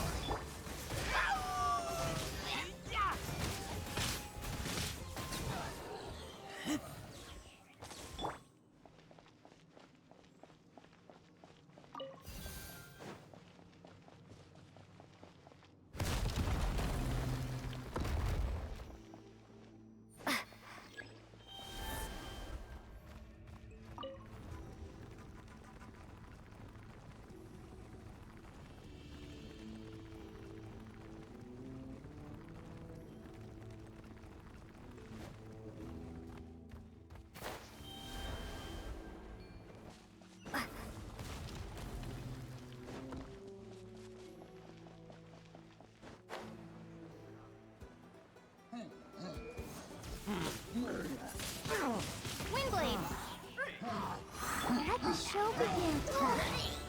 Go, Barber, go! Freeze! Yeah! Dodge this!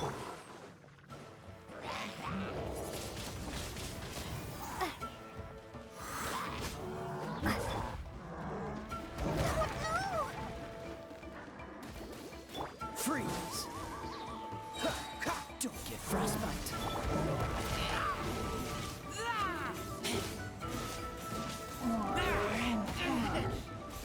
Get back!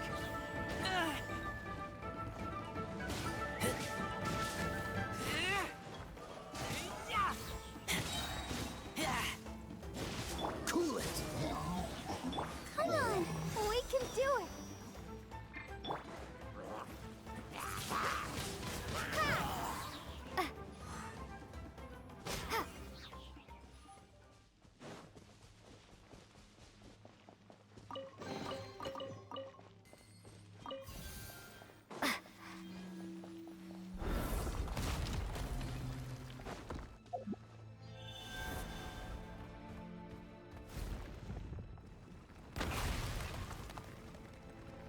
This is the final stretch. We just need to climb up, and we'll be there. Nothing to it. Easy for you to say.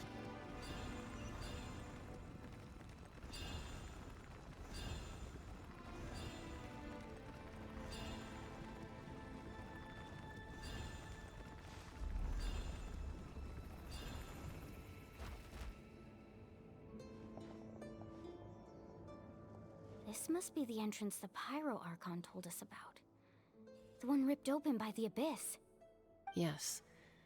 There's something in the depths of this place that feels familiar, yet also foreign. We actually have to go in there? Okay, Paimon just needs to psych herself up. Don't push her through before she's ready.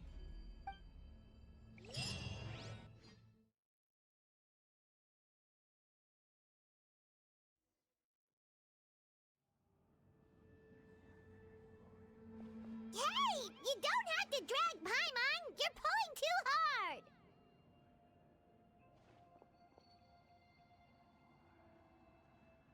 Looks like we made it. This is the Night Kingdom.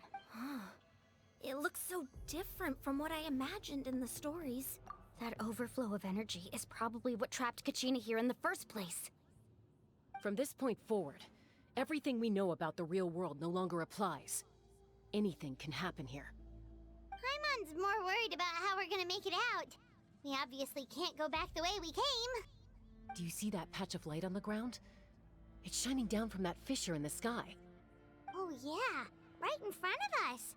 So that's coming from up there? Oh, it's so high up. Did we really fall that far down? Just like I said, our real-world knowledge doesn't apply here. We fell all this way, yet came out completely unscathed. If this was the real world, we'd have to climb our way back up to the entrance. But here, all we have to do is stand underneath the light and offer a prayer. That's it? Right. We still got a job to do. So that means all we need to do is find Kachina and bring her to this location. Exactly. This light is streaming in from the real world. It's a link between the two realms. The terrain looks difficult to navigate, and the visibility's not great either. How are we supposed to find Kachina in these conditions? Yeah, these floating black things don't look super friendly either. Those are all manifestations of abyssal power. Be careful. Ghost! A talking ghost! Calm down, I'm here to help. You're the ones who helped Vichama, right? Yes, I'm Vichama's friend, Malko. I was completely lost to this realm until I sensed a mysterious power calling out to me. It's like it was seeking me out, attempting to reassemble the pieces of who I used to be. Of course, it could only do so much. I'm sorry I can only appear before you in this imperfect form. No, we should be the ones apologizing. If the Spirit Speaker Stone hadn't become corrupted by the Abyss, we could have done much more. But we had to destroy it. Otherwise, Vichama and his tribe would have been in danger. Of course. Thank you for protecting him. I never imagined that, even after all these years, he'd still take such a risk for me. Under the power of the stone, it felt like our souls were connected. Turns out even our regrets were exactly the same. Whether in triumph or death, you want your best friend by your side. Exactly. That may not be in the cards for us, but it's not too late for you. You're looking for a young girl from the Children of Echoes, right? She's being chased by an embodiment of abyssal power. I'd like to help her while I'm still in this form, so follow me. Be careful. This place has been severely corroded by the Abyss.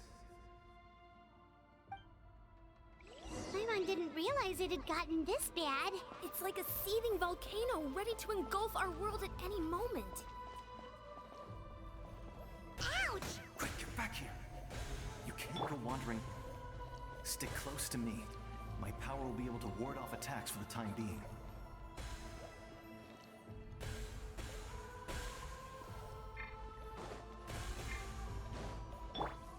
We won't be able to keep this up. Let's try another route. This way.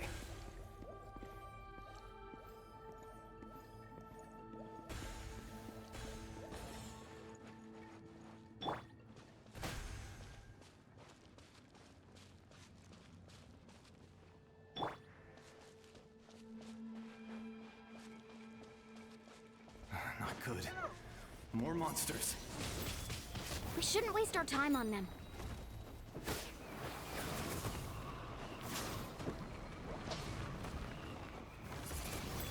I'll protect us.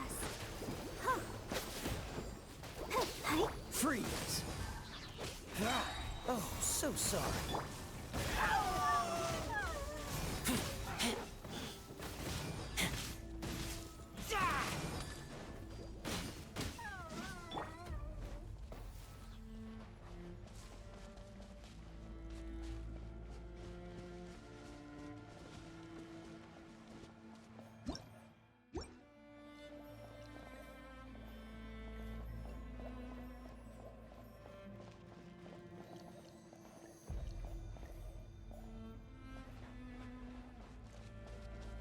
Oh, Paimon can't see anything. It's easy to get lost here. Just stick close.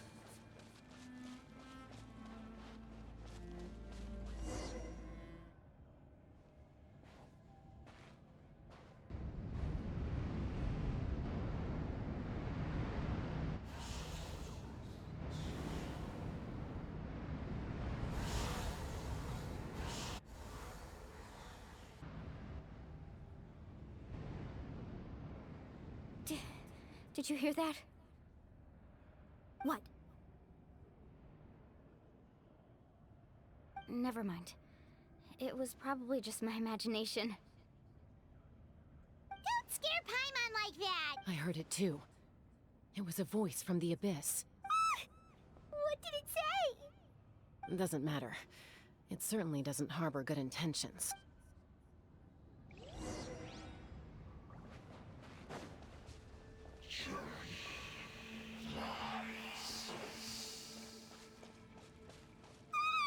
Paimon just heard it too! Let's keep going. Paimon wants to get out of this place!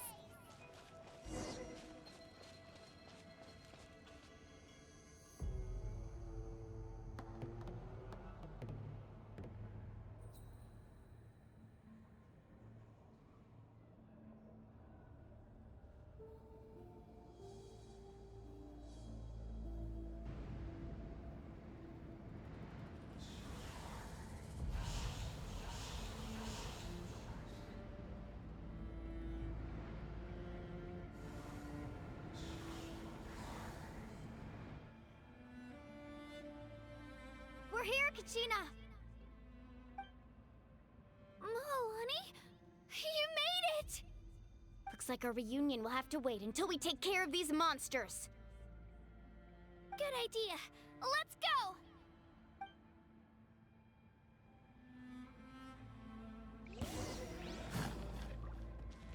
Let's go, Twirly!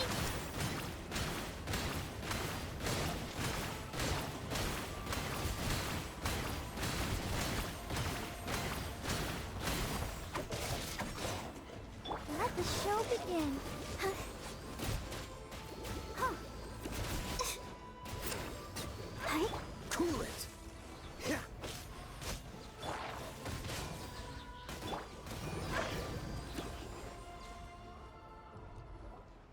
You're here. You're finally here. Thank you so much. That monster can appear from anywhere. It almost caught me a bunch of times. The Wyab's power helped keep me hidden, so I just tried to stay out of sight until you got here. Had a girl.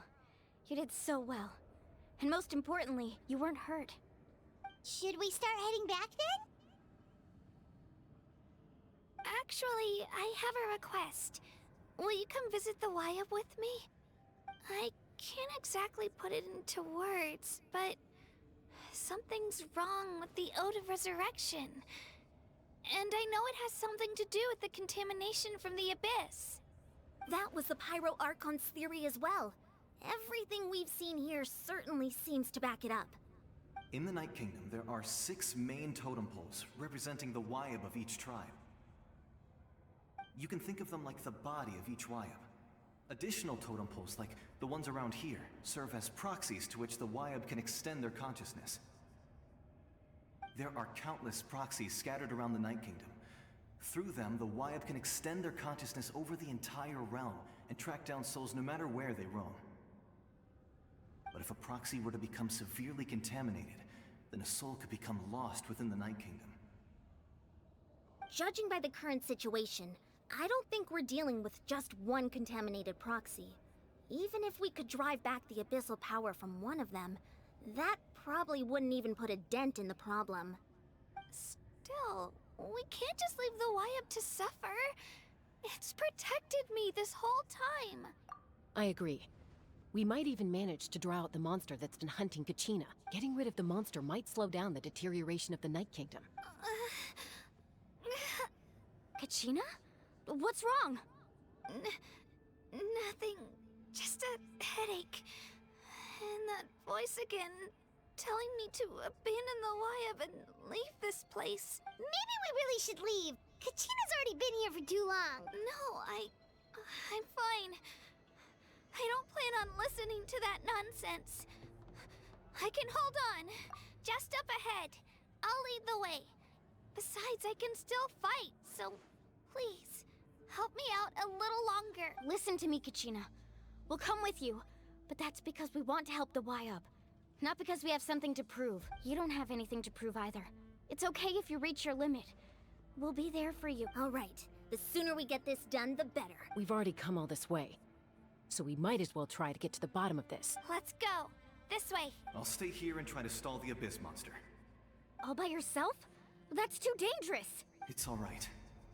I may not be as strong as that monster, but I'm definitely more familiar with the area.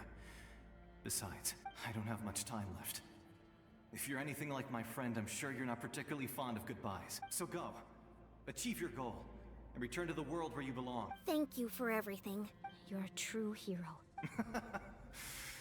Thank you. No one fights alone.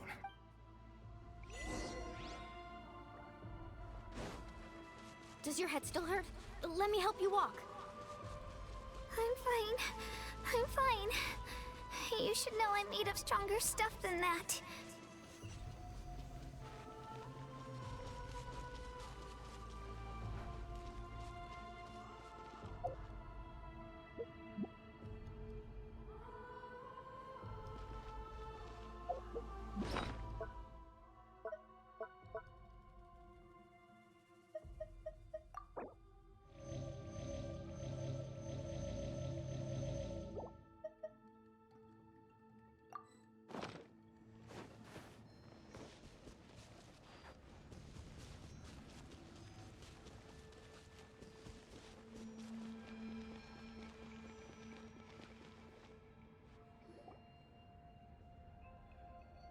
Wyab? Wyab! I'm back! My friends and I are here to heal you. Wyab? Can you hear me? Wyab?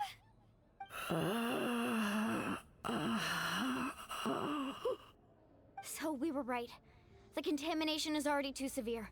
It's preventing the Wyab from answering our calls. Alright, get ready, everyone. Time to purge the abyssal energy from this place. Careful. We've got company. Already? You really think that puny soul could slow me down? Courage in the face of futility is pure folly. He tried to get in my way, so I disposed of him. You killed Malco? He would have dispersed with or without me. Rather than worrying about him, I would urge you to focus on yourself. You may have defeated others of my kind in the past, but underestimate me now, and it will be to your peril. No, the power of the Abyss is intoxicating. The destruction it seeks captivates like a masterful work of art. I strive only for the opportunity to see it up close. I thought this naive little girl was an exception, but it turns out humanity is full of lambs willing to offer themselves up to the slaughter. That is the tragedy of your short lives. You understand nothing of all-encompassing power. Ancient names, pride, friendship, all empty ideas invented to give you a false sense of self-worth. The Pyro Archon created those grandiose ideals out of pure selfishness. Anything to avoid sharing power. Anything to avoid handing over the primordial gift to ordinary people like you. Don't believe me? Then ask yourself, why is the Pyro Archon strong beyond measure, while you, Kachina, remain so pathetically weak? Kachina, give me your hand.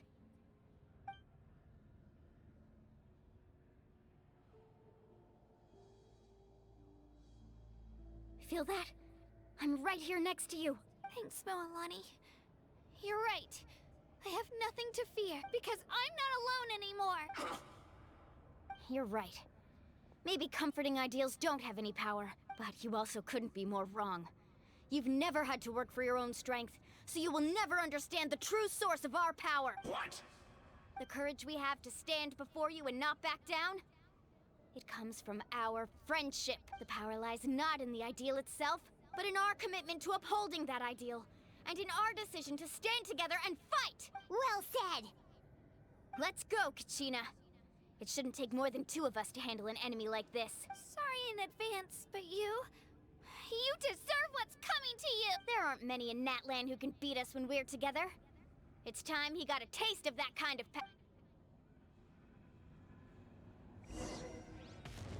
From the ash!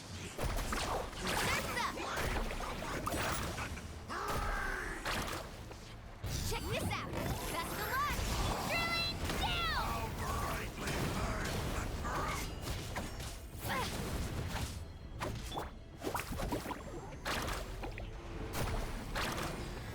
Oh!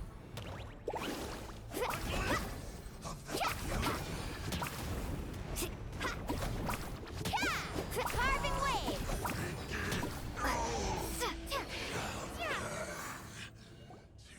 We won! We actually won! That's what he gets for underestimating you two. Fantastic work, Kachina! Absolutely fantastic! This makes me so unbelievably happy. I'm happy too, Moalani. Together we really are unstoppable!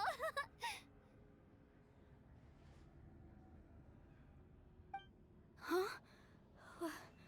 What's happening?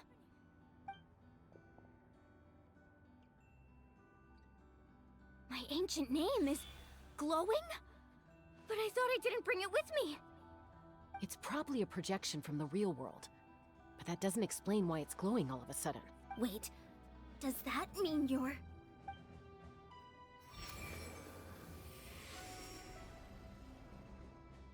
That was a bold move. Diving headfirst into the fire to save your friend.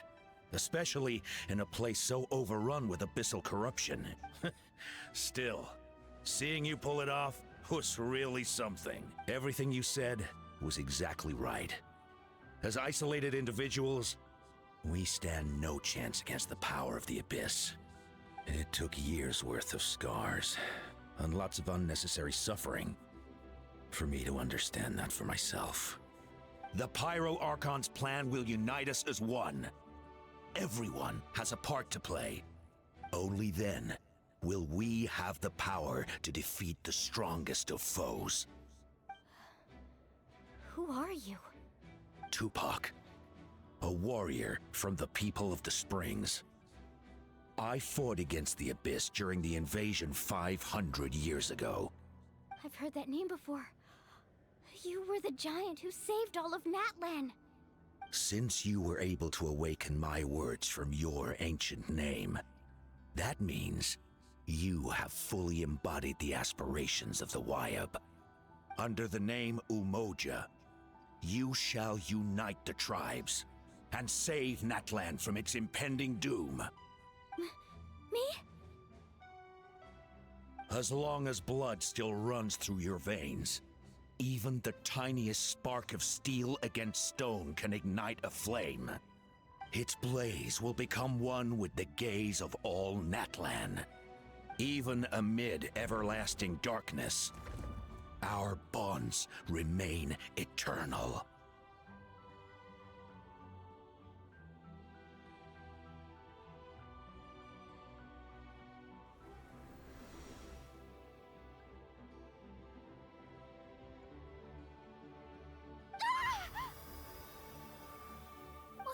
What's wrong, Moalani?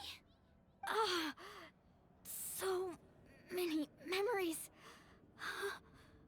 My brain was just flooded with everything he once knew. So that's what happened. What do you mean? Did you just figure something out? 500 years ago, they foresaw the very crisis we're facing now. Efforts to save Natlan started all the way back then. We can go over the details once we get back. We shouldn't linger here longer than we have to.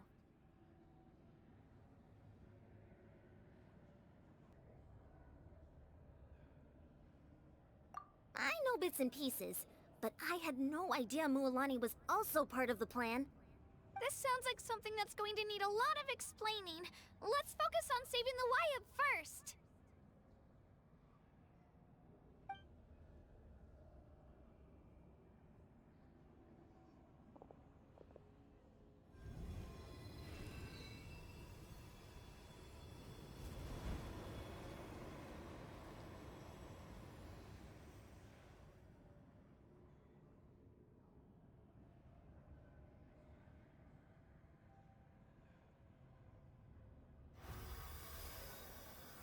Okay, that should be enough. Wyab? Wyab? Can you hear me?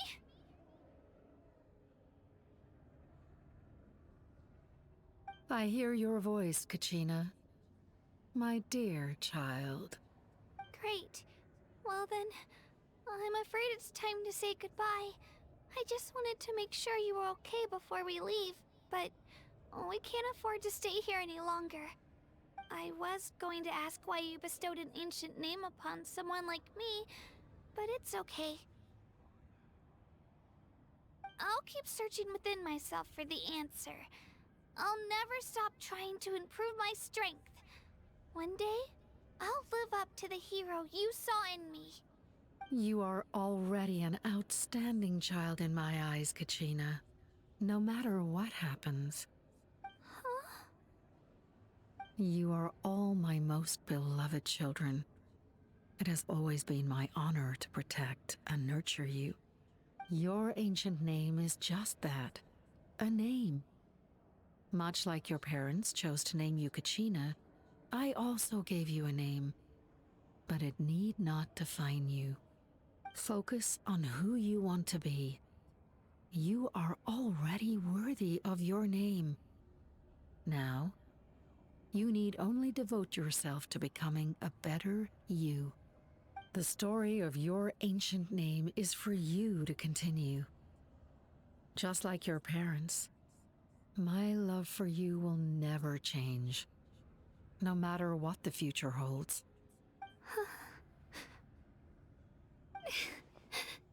Thank you, Wyab.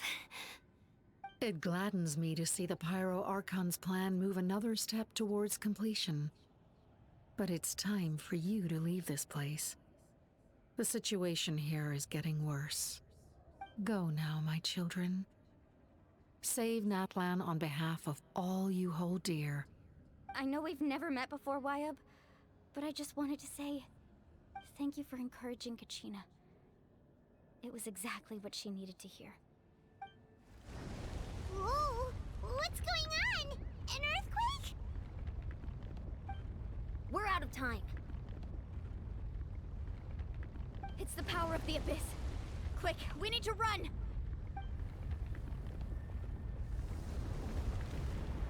It's a Seelie! The Seelie opened the way for us!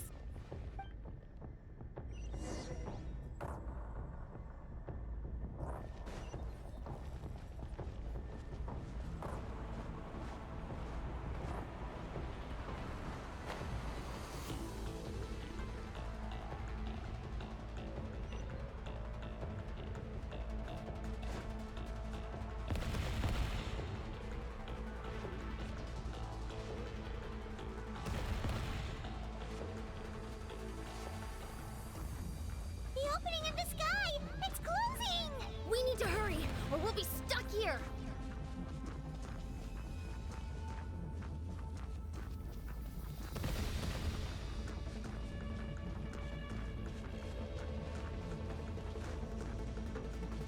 Watch out for the falling rocks! Quick, through the middle!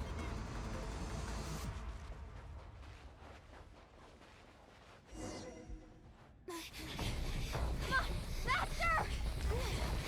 We'll never make it!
You've done well. Now come home.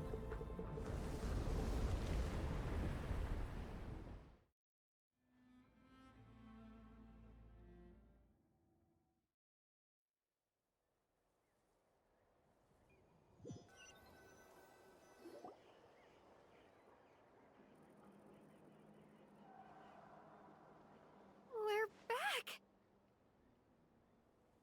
The Pyro Archon saved us. But she's not here. Yeah, didn't she say she used it all up? She's still in the speaker's chamber. What we saw in the Night Kingdom was just her consciousness.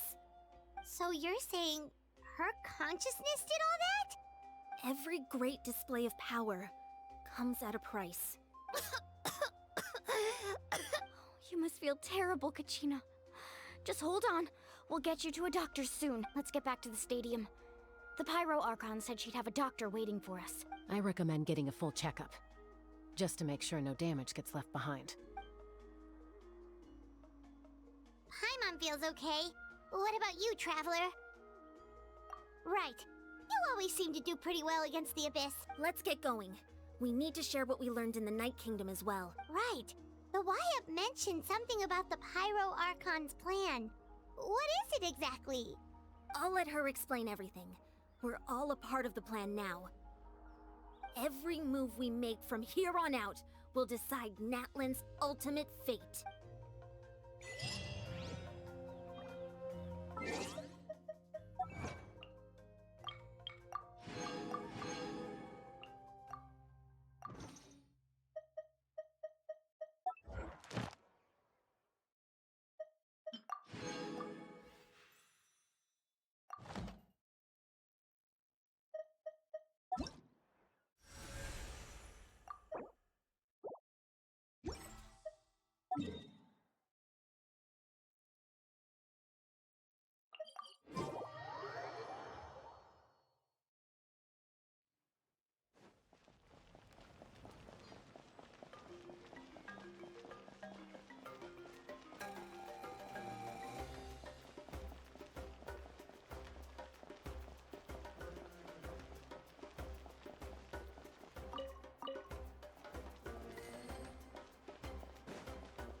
a lot less stuff here than before. It's good to see you all here in one piece. I know you must have a lot of questions, but let Koichi check you over first. It's best not to let any lingering effects of the Abyss go untreated. Thank goodness you made it back. I came here as soon as the Pyro Archon told me about your plan. Take a seat, everybody. I'll examine you one by one.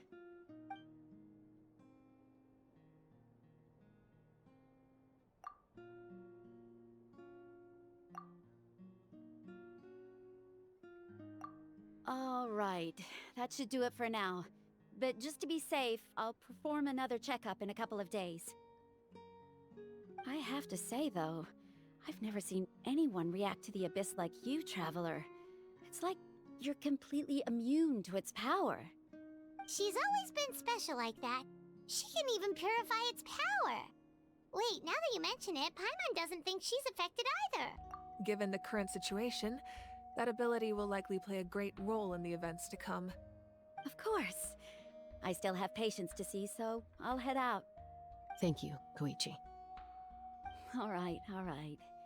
We might not see eye to eye, but we both had good intentions. Just give it time. I'm sure we'll figure things out between us one day. Yeah.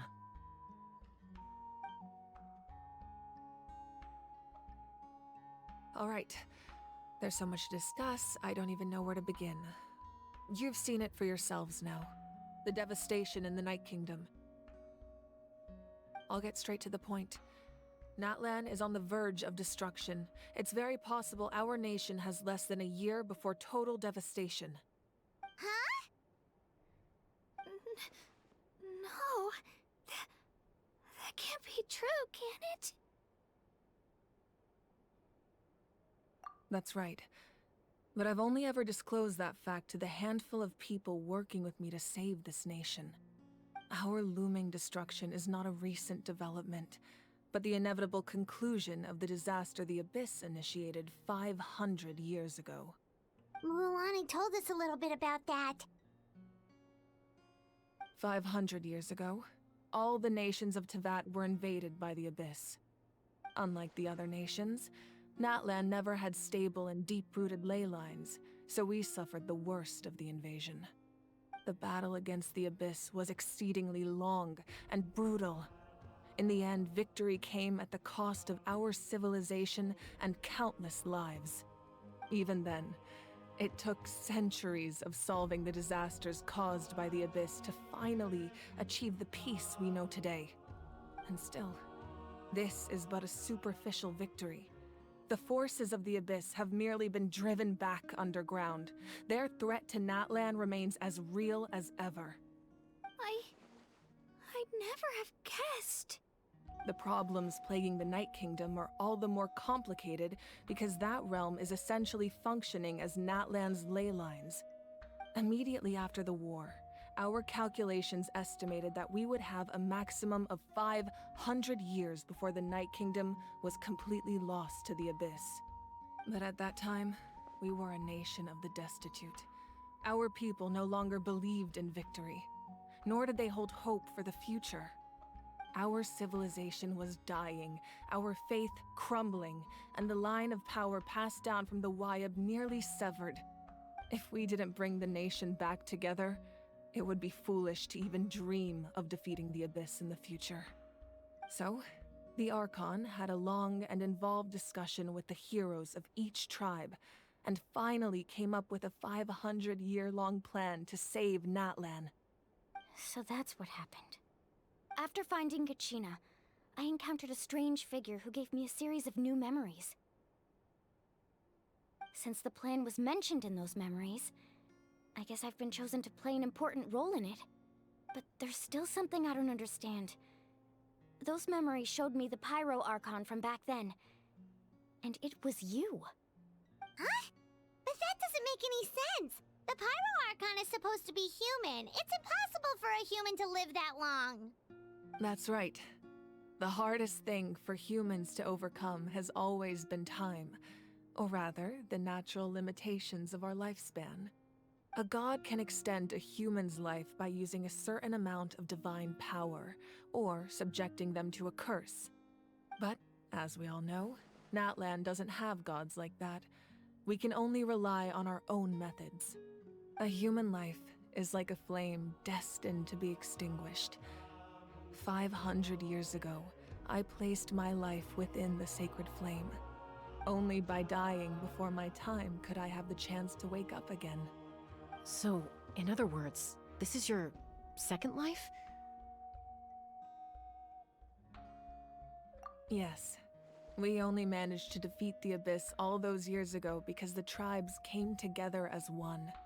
If the Natlan of the future was to have a fighting chance, the Pyro Archons that came after the war had to rebuild the decimated tribes.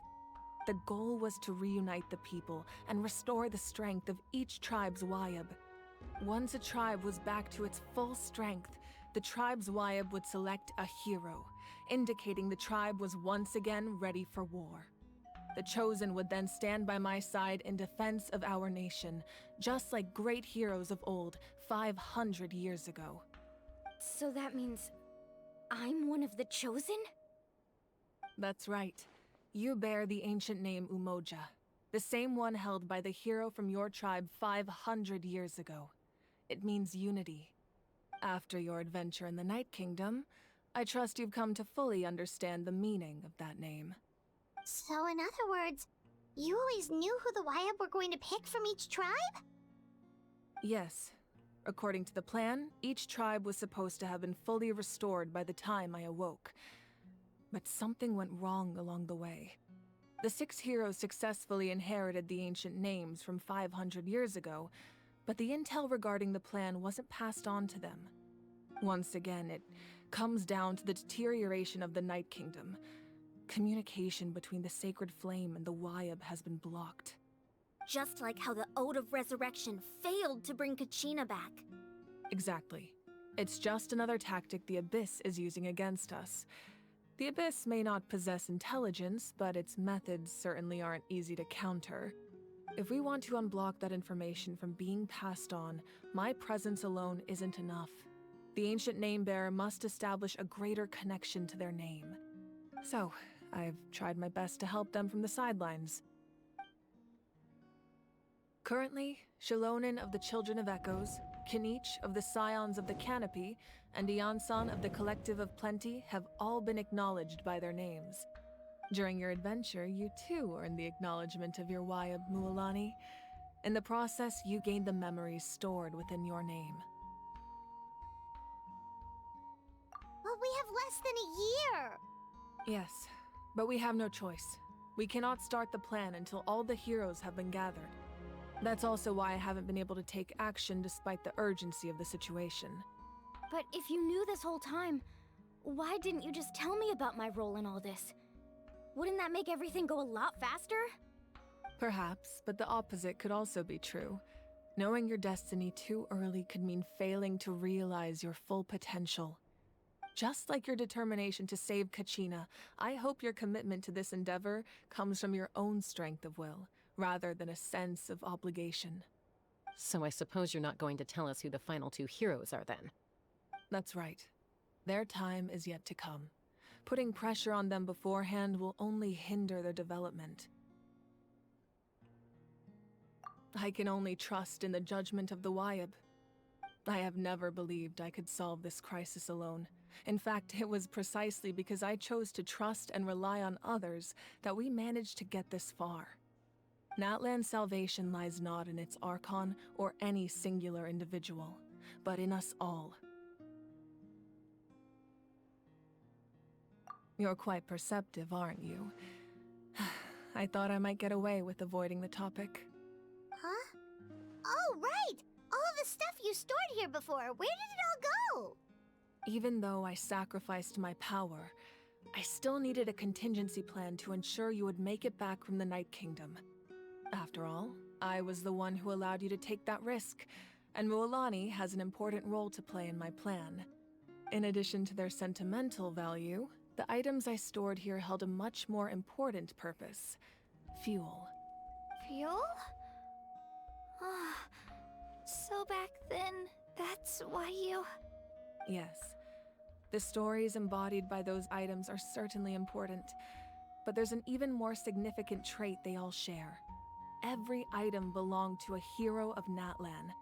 Over time, they became imbued with a certain amount of contending fire from being carried in battle. On their own, each item's power is limited.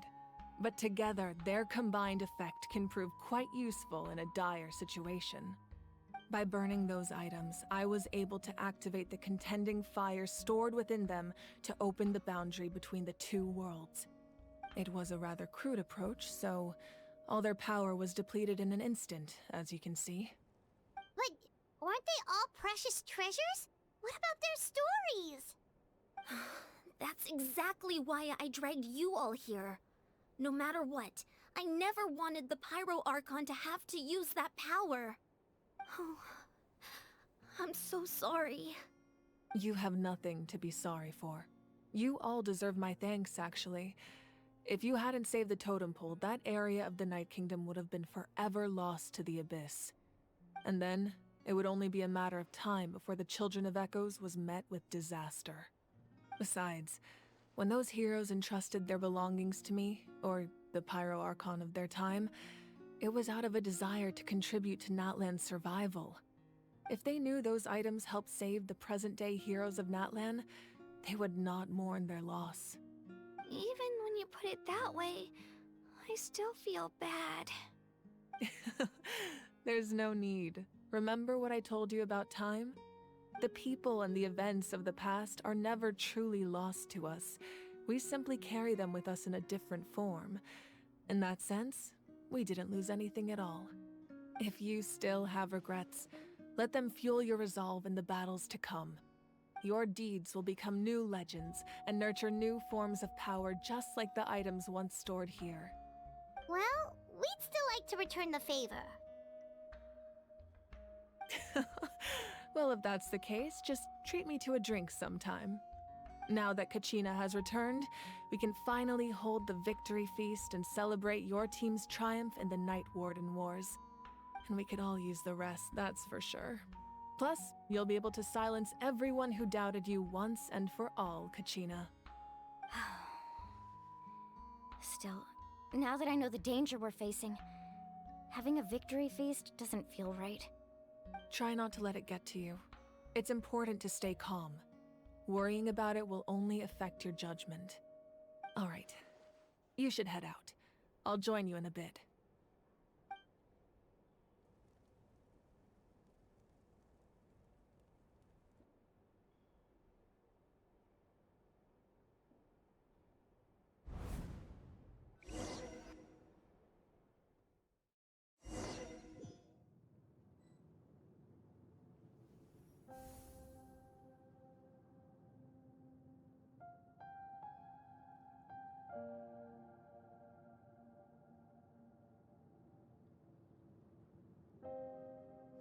When I was young, I used to sit by the hot springs and listen to the stories of warriors from all over Natlan. They attract people from all walks of life. Friends come easy here, no matter what tribe you're from. The people of the springs have never claimed the hot springs as their own private property. They are there to bring all hot spring buddies together. It's been really nice, seeing the children of my tribe get older. It's helped me gradually understand the true value of the springs. I've witnessed their energy, their determination, their absolute passion for life. Even when they cause trouble, I never managed to hold on to my anger for long. It's unbelievable how quickly they worm their way back into my good graces. I'm certain Mualani will become a great warrior when she grows up. She possesses infinite potential. I can see it. One day, when I'm no longer in fighting form, I'll come here and tell stories to all the children, just like those warriors did for me. So you better get busy, Pyro Archon, or I'll end up running out of stories.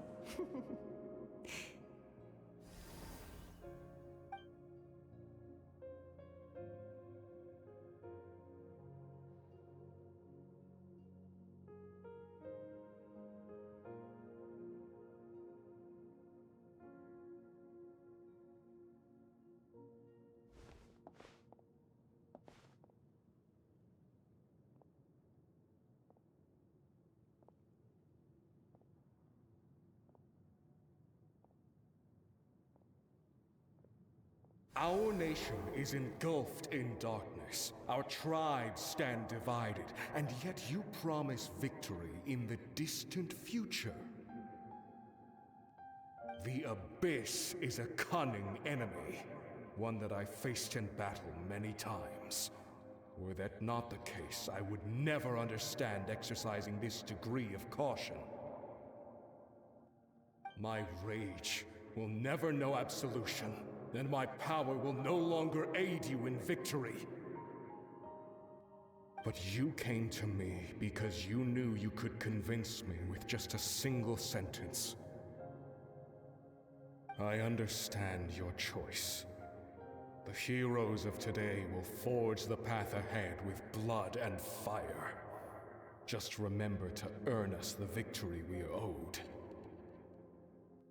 Otherwise, rest assured, I'll find a way to collect the debt. For Natlan.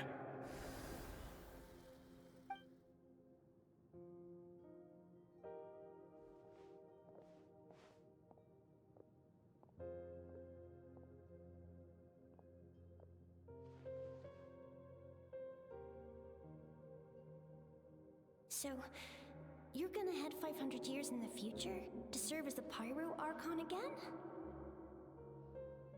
But what about the you from right now? You're just gonna die. You can't ask her those questions and expect her to answer, my dear. The decision is hers to make, and she deserves our support. We will do everything we can to rebuild the tribes. Don't you worry. Even across time, we will all do our part to fight for Natlan's future. Yeah, Mom's right. We'll always believe in you, sis. Seriously, though? Dad should be here. Where is he? I imagine he didn't know what to say, so he chose not to come at all. Don't take it to heart, my dear. That's just who he is. Just remember, no matter what happens in the future, we will always love you.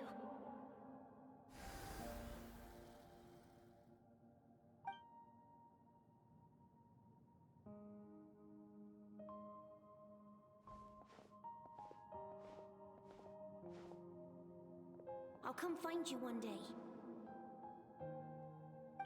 I know I can't live that long, but I'll think of something. There has to be a way for us to meet again one day. If there's an answer out there somewhere, I'm gonna find it. So, don't forget about me.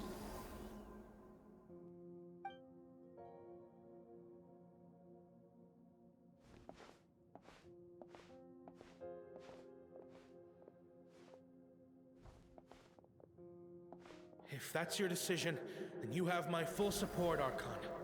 May our children live to see such a lovely son. For Natlan! No one fights alone.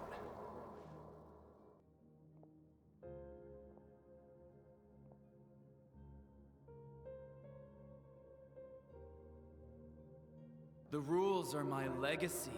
They shall grant us the strength to overcome the next tragedy. War forged the 6 tribes, taught us how to fight, instilled in us what it means to love. Who will be the one to bring this to an end?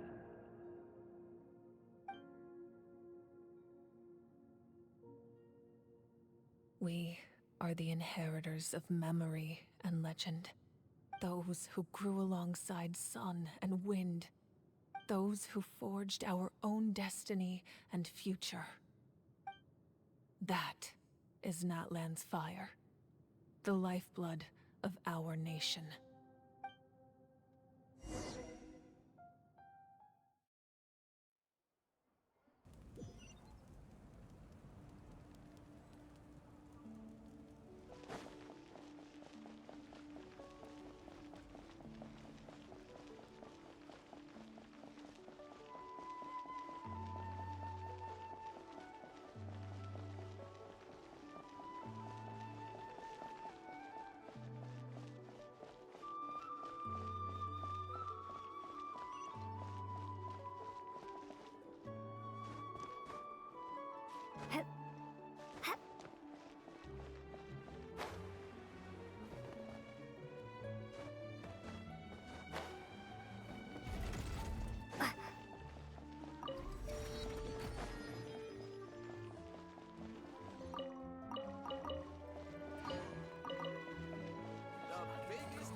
Koichi! You here for the victory feast too?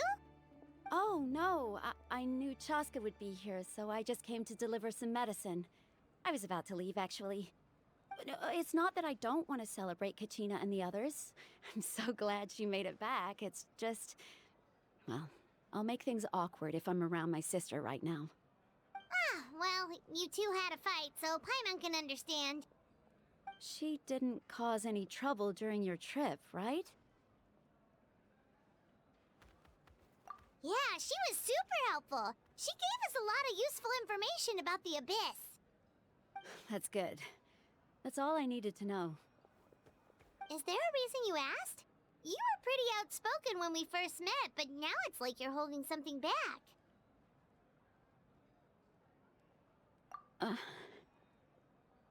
Maybe it seemed unreasonable, picking that fight with her before you left, but I did it for a reason. Her impulse to fight is extremely strong. Her mental strength helps her rein it in, but she still loses control sometimes. I had no idea what you might face in the Night Kingdom, so I didn't want to take any chances. So what you're saying is... Okay, so maybe it sounds a little stupid, but it works pretty well. It helps her keep her cool for a little while, at least. Anyway, I'm just glad you were able to make it back safe and sound. That's all I wanted. But do you really have to go that far? Can't you just talk it out? No way. Chaska never opens up about her own pain, especially to her family. She can't learn about this, or it'll be even harder to help her. I appreciate the understanding, and don't worry. I'll find a way to help her ease this burden. Anyway, I need to get going. Enjoy the celebration. Oh, and if you ever need a doctor, you know who to find. Huh. Who would have thought there was a deeper reason behind their arguing? In the end, it's all the Abyss's fault. Paimon's had enough of them.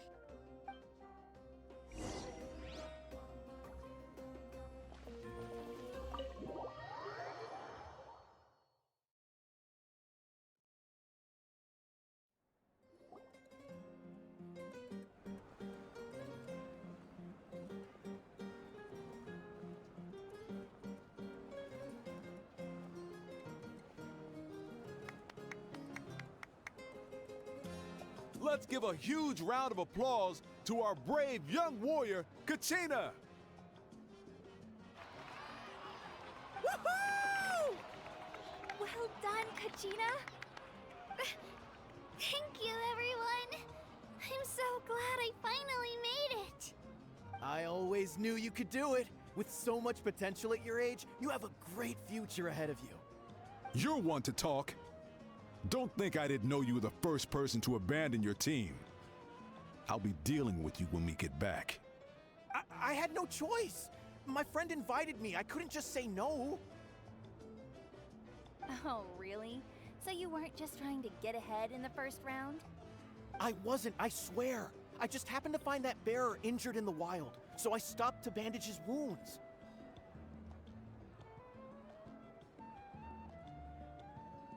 When he insisted on repaying the favor, what was I supposed to do?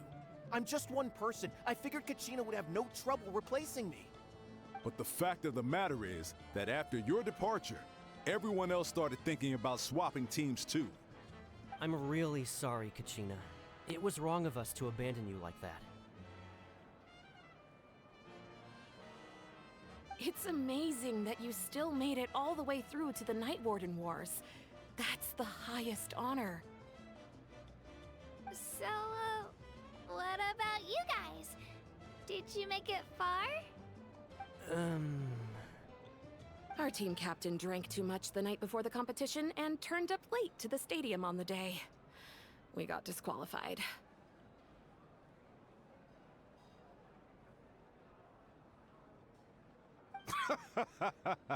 Serves you all right. No sympathy from me. All right. There's no need to be like that, Uncle Pakal. Dear friends, I'd like to say a few words. Firstly, I'm grateful to my friends and our great Archon for helping to bring me back. This traveler and her companion Paimon are some of the strongest people I've ever met. If they were allowed to participate in the pilgrimage, I have no doubt that they'd win the whole thing. They've agreed to let me learn from them. With their help, I believe I can become even stronger still. And let's not forget my good friends, Moalani, Chaska, Kanich, and Dion-san. They all helped the Traveler and Paimon figure out a way to bring me back from the Night Kingdom. They too deserve to be called our heroes, so please give another round of applause for them. Thank you so much! Well said! I'll drink to that. How does it feel being a hero, Kachina? To be honest, it's a bit overwhelming. It all just feels so surreal. Well, you better get used to it! Next up, undefeated champion!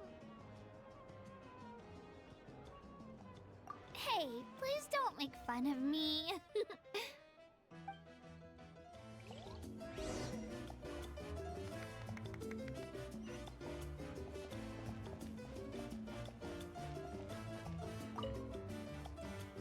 Ah, you're here. Have some fruit juice. I got it specially for you two. How did you know? That's Paimon's favorite! You look like you've still got questions. Ask away. Because they had their own lives to live.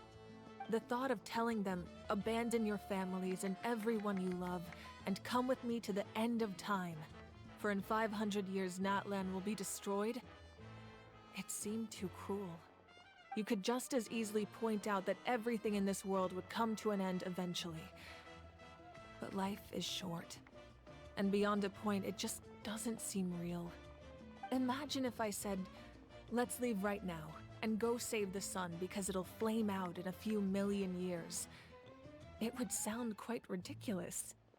I couldn't make them shoulder that burden with me. Besides, every generation will have its heroes, this one included. The plan could still work without them. Or, of course, without me. But since I was the one who came up with the plan, I felt duty-bound to see it through to the end. Paimon's suddenly remembering that portrait in your room. Was that your family from back then? Yes, it was. So when you asked me who my sister grew up to be, the truth is that very little information survives. From what I've been able to piece together, I can conclude with a reasonable degree of confidence that she ended up as an architect and artist. She played an instrumental role in rebuilding the scions of the Canopy tribe, designing and building many houses. But of course, none of her buildings are around anymore. Still, it was an impressive achievement, and I'm very proud of her. You feel loss keenly. It seems to stir up feelings of regret in you. But this is something I have long since come to terms with. This is a war, and there can be no war without loss. I am already far more fortunate than those who lost their lives to the Abyss. The people of Natlan look to me as their Archon, and the weight of their expectations is mine to bear. I must see our fate through to the very end, no matter what I may find there. Yeah, doesn't that mean the way everything ends has already been written, including your plan? I suppose, but so what? Don't forget, time takes many forms. The past, present, and future coexist, and all are equally important. Even if the future ends in destruction, there's still no reason to give up on the here and now. And it's precisely because we humans cannot know our fate that we will never give up on our struggle. This is a pivotal moment. We are still 2 heroes short. Well, 3 to be precise. There's one further hero who I'm hoping to get on my side. Whatever it takes. Your resistance to the corrupting power of the Abyss is truly remarkable. It would easily make you an all-important figure in the upcoming battle. If you agree to join us, you will not only gain my full support in your journey, but I will also forge a brand new ancient name for you. Ancient names can be forged? They can. Several strict conditions must be met, but if they couldn't be forged at all, then the number of them in circulation would have long dwindled to 0. Possessing an ancient name would mean that your adventures in Natlan are recorded in full. Your stories would be remembered by our people for all the years to come. The Ode of Resurrection may have temporarily lost its power, but still, take this as my personal guarantee that I shall never let you fall. Just like in the Night Kingdom, I will be there for you. That is a promise I will fulfill at all costs. This nation always honors its heroes.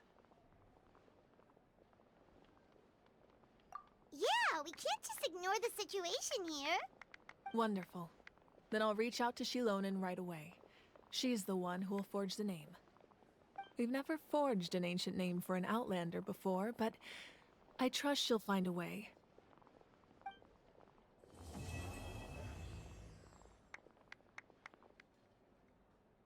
My lord, we've received word that the Pyro Archon has lost much of her power.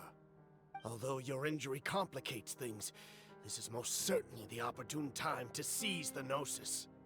Victory and defeat are rules, not outcomes. I have never taken advantage of an opponent in a time of weakness, and I don't intend to start now. As for you, I must confess, I did not expect that little trick of yours to save the day. No matter how dense the fog, as long as the sun remains, we cannot turn day into night. She could have dispelled it.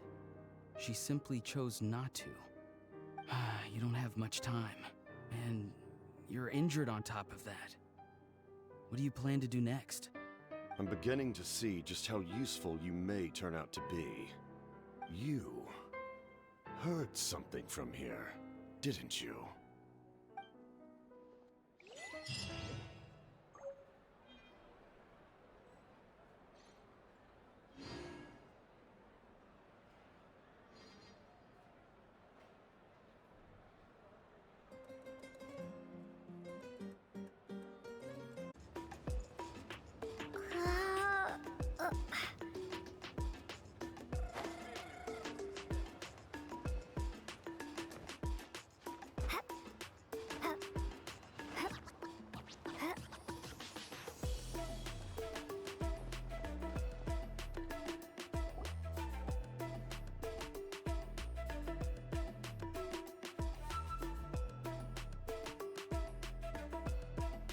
Shilonin, I brought the person who needs an ancient name. She's super amazing, and I've already learned tons of stuff from her. I can vouch that she's really worthy of a hero's name. Ah, yes, so I've heard. So young, and yet you've already got quite the reputation. Wait, are you Outlanders? Yep, we're travelers who just arrived in Natlan not too long ago. No, I mean, I was aware that you're travelers. It's just no one told me that you're Outlanders. Huh? You're saying the Pyro Archon didn't tell you? No, the only thing she said is that a new hero had pledged herself to the plan, but we need to forge an ancient name to ensure she'd be able to return safe and sound. And she did mention that it would be quite difficult to forge an ancient name for them, but at the time, I thought she was just commenting on my skills. But I seem to understand where the true difficulty lies now. Are you upset? No, I wouldn't go that far. I'm used to it, really. I just need a moment to process things. The Pyro Archon's requests are always difficult to fulfill, and we used to argue a lot. Honestly, it's probably for the better that she didn't bring this up at the time. Anyway, I can't argue with her if she isn't here, and it'd be pointless to take my anger out on someone else. But, just because I understand her rationale doesn't make me any less upset, after all. She must have known that forging an ancient name for an Outlander is an impossible task. It's impossible? As you probably know, an ancient name is a symbol of a hero's spirit and glory, which grows even richer and heavier as generations of successors inherit it. We forge ancient names by engraving the heroic deeds of an individual who will become the first hero of that particular name.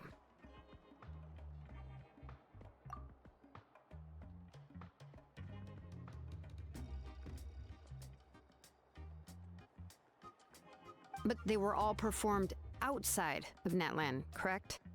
Yeah, that's right. Then those deeds haven't been recorded by the Night Kingdom. To take it one step further, even if you had performed heroic deeds in Natlan, as an Outlander, your actions still wouldn't have been recorded by our lands. Only memories and experiences that have been acknowledged by the Wyab can be used as a basis for an ancient name. Even the greatest of craftsmen cannot create something out of thin air, you know. That's just how it is. Seems the Wyab don't want just anyone to get a name, huh? Mawika, of all people, should know better than anyone, yet she's still entrusted the task of forging the ancient name to me. Oh, Paimon gets it. Nobody's happy being asked to do the impossible. Why do I feel like this has happened before? I think last time, Shilonen just ended up running dozens of laps around the hills nearby. Ugh, don't remind me. Let's just focus on how we can pull this off. How to achieve the impossible.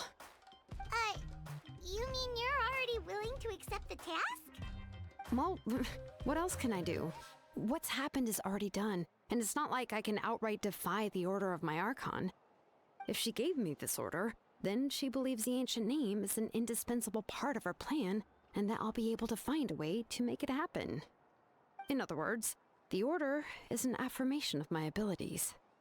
Whoa, not only has she accepted the task, but now she's looking for silver linings? Yeah! Let's see if we can find some special way to pull this off. If we really can't make it work, I'm sure we can still go back and talk to the Pyro Archon, right? The key is getting the Wyab to somehow acknowledge the traveler's existence and record her heroic deeds. We heard the voice of a Wyab when we were in the Night Kingdom before. We even had a whole conversation with her. If we can talk to her again, maybe we can figure something out together. Well, every tribe has their own Wyab. How do we know if the one you met is indeed the best one for us to talk to? Plus, considering the unprecedented nature of this situation, I have a feeling that the acknowledgement of one Wyab alone would probably not be enough. I don't know. That requires a level of knowledge that I do not possess. We need to find a consultant who's an expert on all things Night Kingdom and Wyab. The first person who comes to mind is Lali at the Masters of the Nightwind, the one we call Granny Eatstali. Oh, we've heard that name before. We used her Spirit Speaker Stone to find Kachina's ancient name. A person who can make something like that must be pretty impressive. I'm unsure she'd be able to help. Still, she's older now and quite eccentric. It's hard to even book a meeting with her, given that she's constantly holed up in a room and doesn't like to be disturbed. I've heard that to get her help, you have to be extremely patient with her and know how to keep her spirit up. I hate to break it to you, but... Huh. Why is that? I mean, didn't she already help you before? And you even managed to save Kachina. Well, yeah, at the cost of her Spirit Speaker Stone being split into two. Huh? Great going, Mawika. We're already off to a rocky start here. In that case, I guess your only option is to try to emphasize that this is an important order from the Pyro Archon. Hopefully, Lali would still want to show respect to the Archon. I'll also write you a letter on your behalf. If you can find someone to deliver it and mention some good things about you, then that should help too. Oh! Let's ask Kanich to deliver the letter. He understands the whole situation, and is already a familiar face to her. Paimon sure hopes a Hal won't interrupt when he's talking, though. Alright, Kanich is a seasoned negotiator. I trust that he'll know the best things to say. Great! Then I'll go contact him right now. Please just give me a moment to write the letter, and we can meet up near the Statue of the Seven later. Sounds good! We'll take a stroll in the meantime.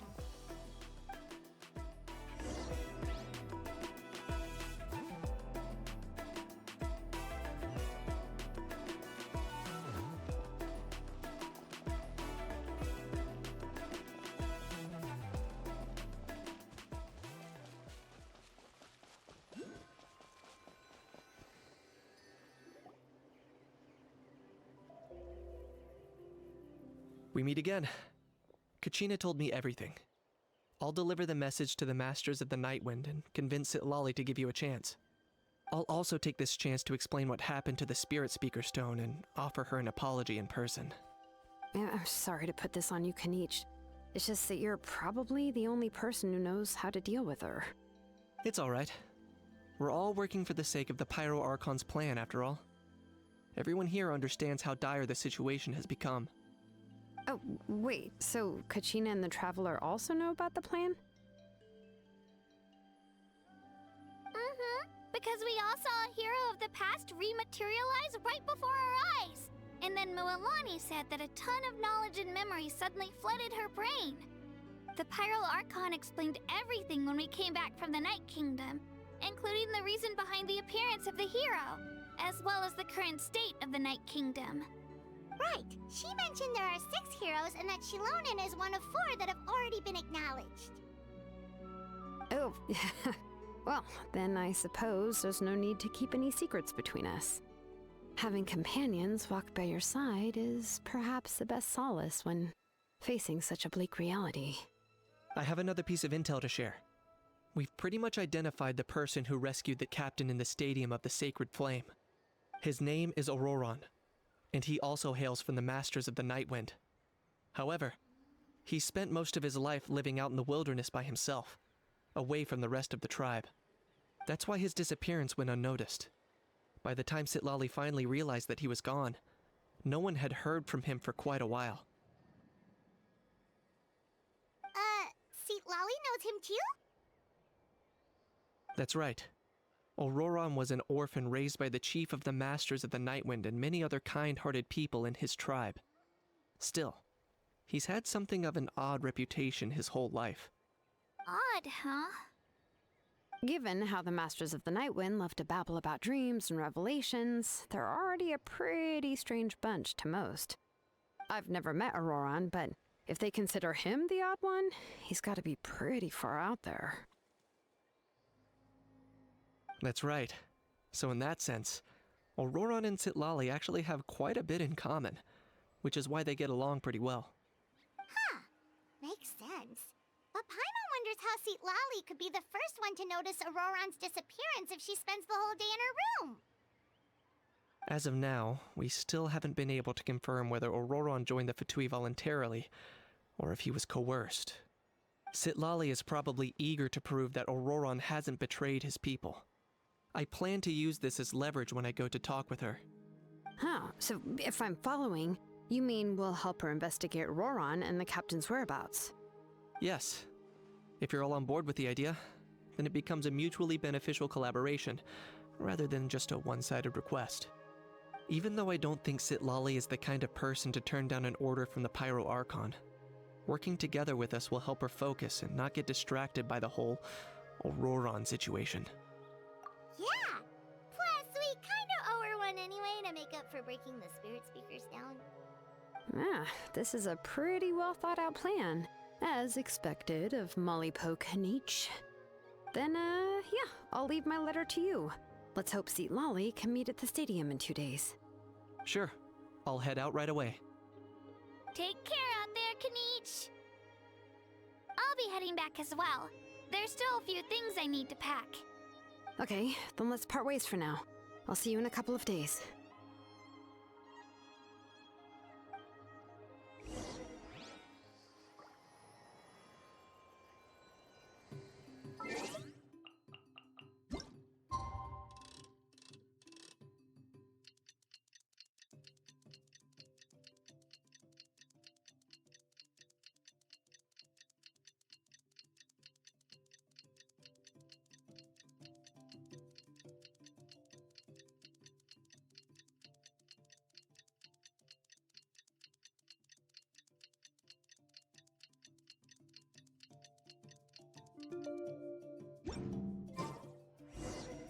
It's time to meet up with Shilonen. Let's ask her how things have been going.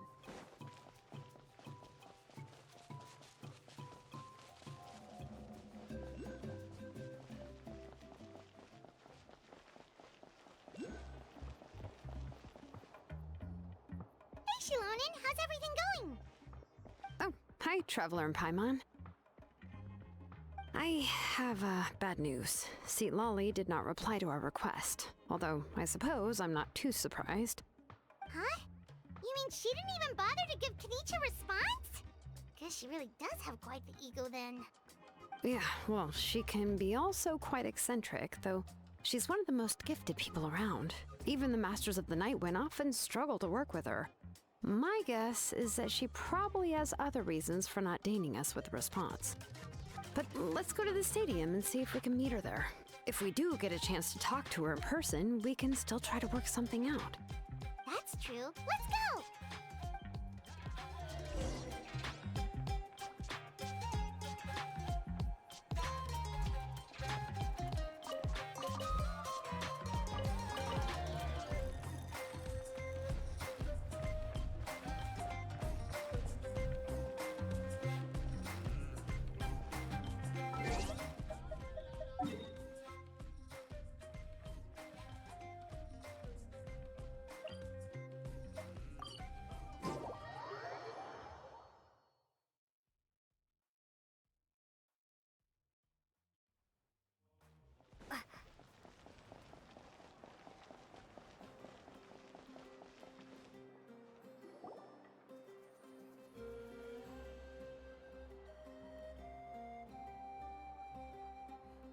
Paimon doesn't see anybody.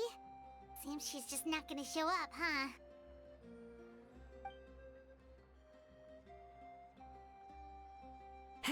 Well, we tried to be as considerate as we could, but she's under no obligation to help.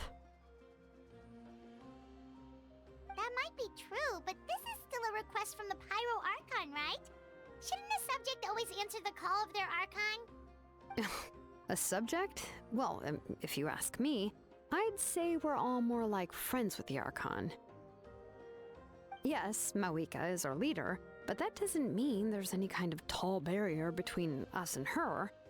The only thing is that she often has very high expectations of us. Huh. So even though she's super powerful, it sounds like she's actually pretty down to earth and easy to get along with. Unlike that old hag Granny Eatstily, right? Does she think she can ignore us just because she's famous? You all talk about her like she's some kind of huge deal, but she didn't even bother to reply to our letter! Seriously, if she didn't want to come, she could at least let us know! If that's what aging does to you, Paimon never wants to get old. Oh, really? So, that's how you see me? Huh? Who's there? Who's talking next to Paimon? Oh, don't mind me. I'm just a disgruntled old hag, right? Come on, relax. I'm sure my bark's worse than my bite. Huh? Lolly. Wait, you're Lolly? You're Granny Eatstily? Yes, Granny Eatstly. But emphasis on Eatstly, not Granny. You must know this trope from light novels, surely. They use it all the time. The young man who's actually the oldest person in the room. The girl next door who turns out to be a seasoned veteran. The wise sage who looks like a little kid. Oh, wipe that look off your face! You've seriously never seen an older lady that doesn't look her age? Okay, well, don't go thinking it's a trick either. See? I'm barely wearing any makeup. Did I forget to mention, she's called Granny, but she's actually pretty young.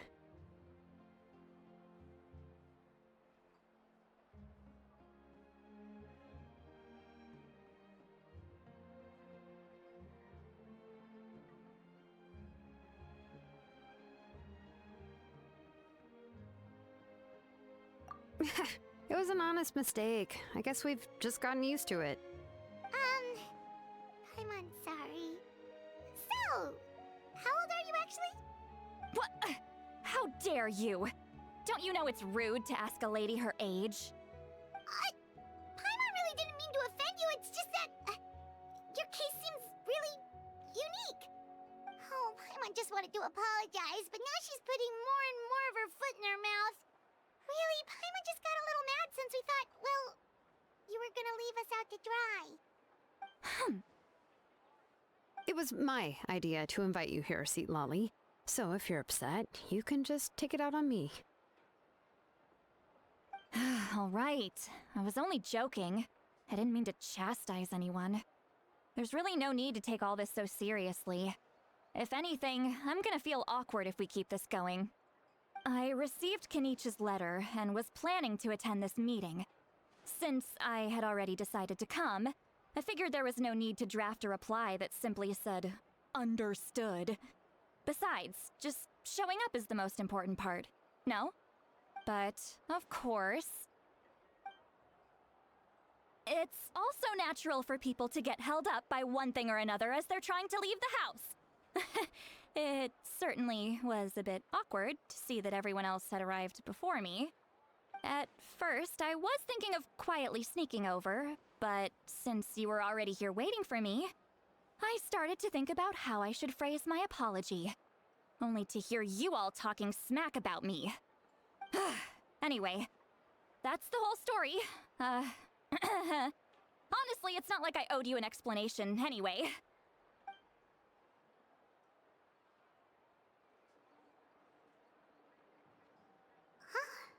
What's with that expression? Was she feeling embarrassed just now?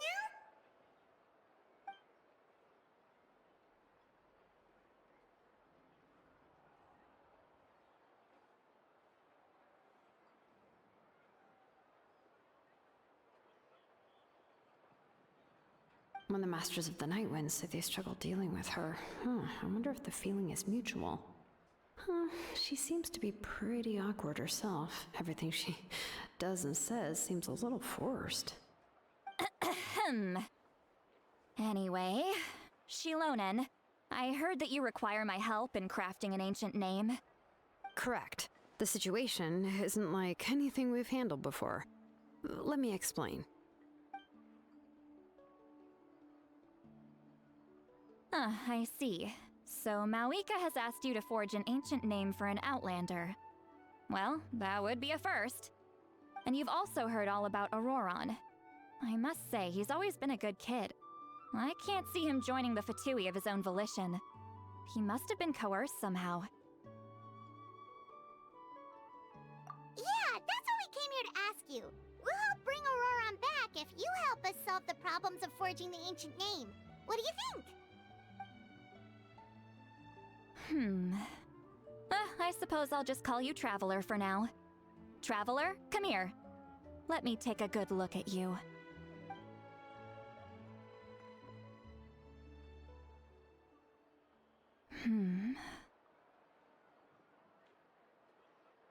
Wealth leads to unending conflicts between people.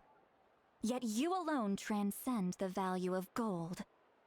Baleful thunder and wrathful waves bring terror to mortal hearts. Yet, again and again, you've braved them to find new worlds. O weary yet free soul, even the most verdant leaf in the forest will pray for your happiness and safe passage. Those are all the things that I could see in you. You've experienced far more than even most mortals could dream of.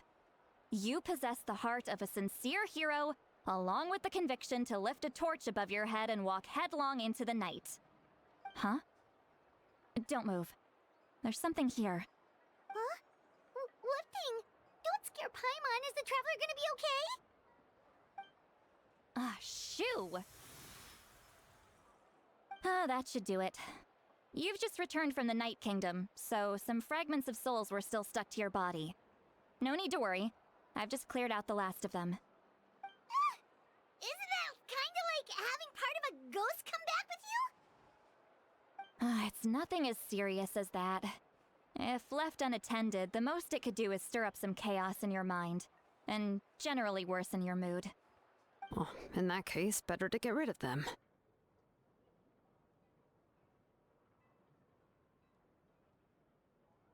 It was nothing.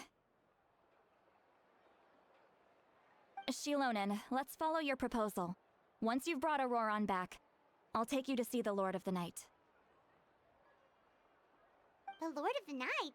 But don't we need to talk to the Wyab of the tribes? Something this important is beyond their jurisdiction. Only the Lord of the Night can decide whether we can grant an ancient name to one who does not hail from our lands. The Lord of the Night is an ancient entity that rules over the entire Night Kingdom, constantly borrowing the power of the sacred flame to combat corrosion from the abyss. Oh, so you're basically saying it's even more powerful than the Wyab of the tribes. Well, that sort of makes sense, being the lord of the entire Night Kingdom and all. Not exactly. It's not so much that one's more powerful than the other. But never mind. That's not important. It would take too much time to explain. Just listen carefully to what I'm about to tell you. The Lord of the Night is currently in a deep slumber, and we can only communicate with its consciousness while in a trance. In other words, in a dream. But I will need to prepare a few more things if we are to hold a ceremony to achieve the state of the trance. I'll make a list. Can any of you get everything for me? I can go. It'll probably be a long list, so better leave it to someone who knows all the local vendors. Sounds good. Then we'll go with St. Lolly to track down Auroron. Phew, the Fatui are nothing to scoff at, so please, be careful during your investigation. If you need any help, just come find me. Yep, we'll be sure to play it safe.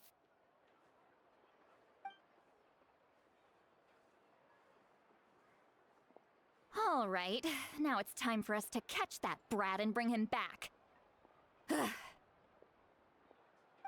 I'm sorry I made you wait earlier. It was actually because I decided to swing by Auroron's place to look for clues. He has always lived alone, and I found a broken jar in his house. There was also something off about his phlogiston aphids, which I assume is because their keeper has been gone for quite some time. And interestingly enough, I saw some slash marks in the house that did not match any of our local weapons. My guess is they were left by Snezhnayan arms. Oh, sounds like the Fatui broke into his house and took him hostage. But why would they kidnap a kid who just spends his days living in the country and raising aphids? He's only in his 20s. What would they want with him? That's not to say that I believe he's totally innocent, of course. Since he's the only one who was kidnapped out of everyone in Natlan, he must have done something to attract their attention. In any case, we'll get to the bottom of this once we manage to get him back here. I'm truly sorry to put you two through all this trouble with me. But please help me get him back. You can count on us! All right, then let's start by heading to where Auroron was seen last.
This is the spot.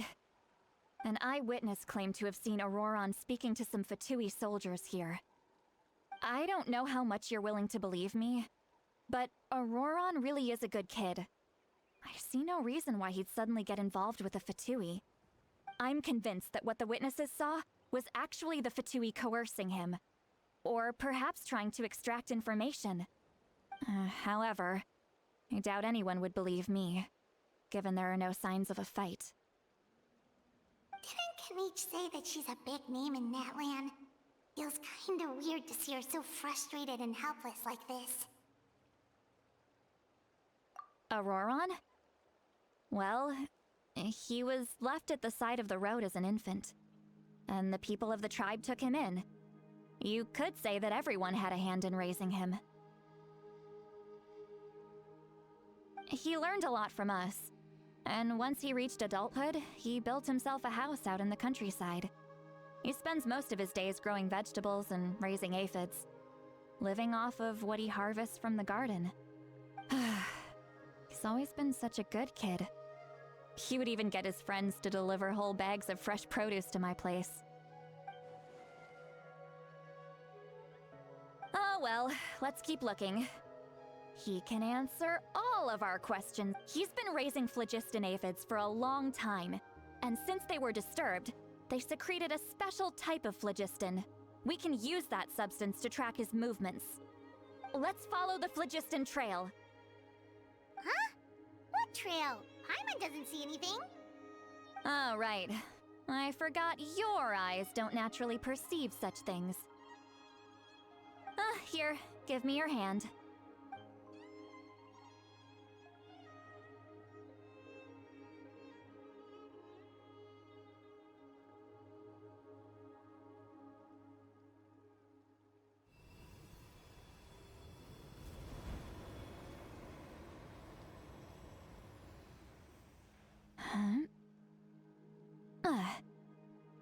How about now?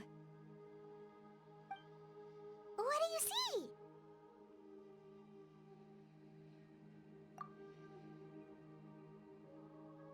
Whoa, Paimon can see it now too! That's right. I used a spell to temporarily transfer a portion of my senses to you. For a short while, you'll be able to see the phlogiston too. Wow, you can even share your senses with us? First time Paimon's heard anything like that. It requires a very rare spell that most people aren't adept at. But don't worry, it's a cinch for me. Between the two of you, it seems the Traveler's senses are a bit stronger than Paimon's. When I held your hand just now, I could sense that you've got a great affinity for phlogiston. You're extraordinarily gifted. Anyway, we'll need to use our vision now to track down Auroron. Good luck, you two. Over here, this way! Sweet Lolly might say a lot of deep and confusing stuff, but this spell of hers is really something. What was that? What does she mean by deep and confusing? As far as elderly shamans go, I'd say that I'm already pretty easy to talk to. Is there any other old hag who's as fluent in the language of the youth as me? But is my way of speaking still not trendy enough? I've already tried my best to match their speech patterns. But given the looks on their faces just now, or perhaps I'm still not fashionable enough? But that can't be, right? Don't tell me they're still getting the impression that I'm super old-fashioned. Huh?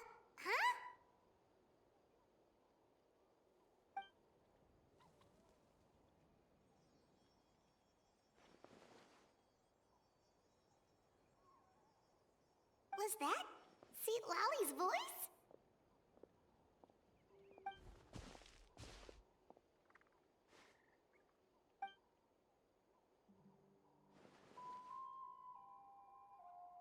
Now that I think about it, it's a good thing I found some helpers this time. Some things are best done with the help of friends.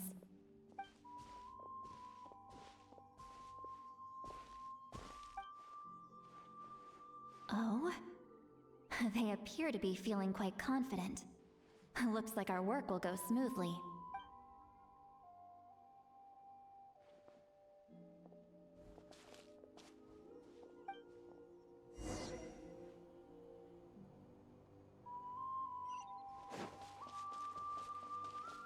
Hey, looks like there's a new camp over there. Let's go take a look. That little... Yep.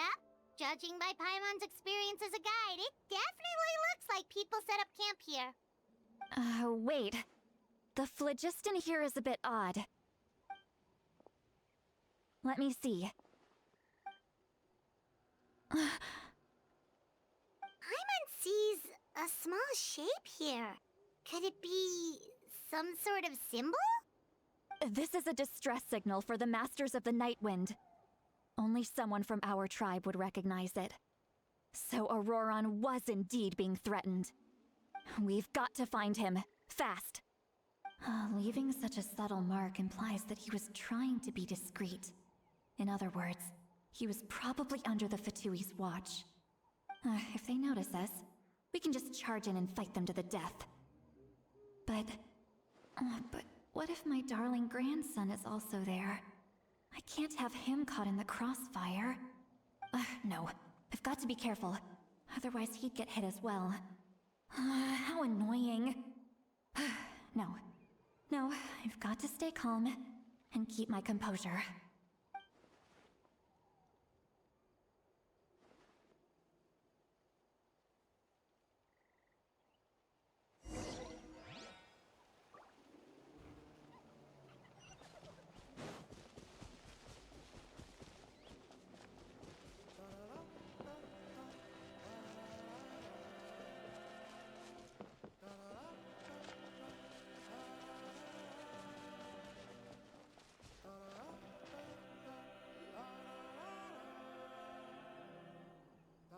There are traces of people staying here too.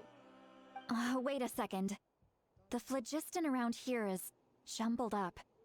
I can also smell a mix of elements in the air. Pyro, electro, and some other elements as well. Kanich told us that you were super amazing. No wonder you can sense so many more things than us.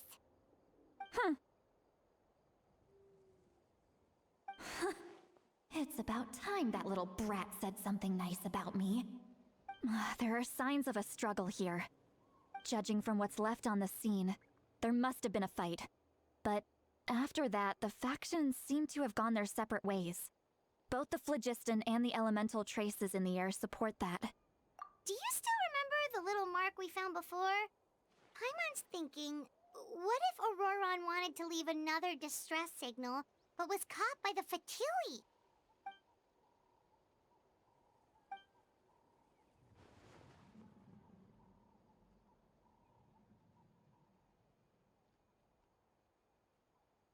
Given there are two signals leading from here, we should split up as well.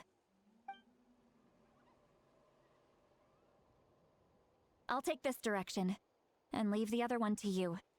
Let's meet up again later.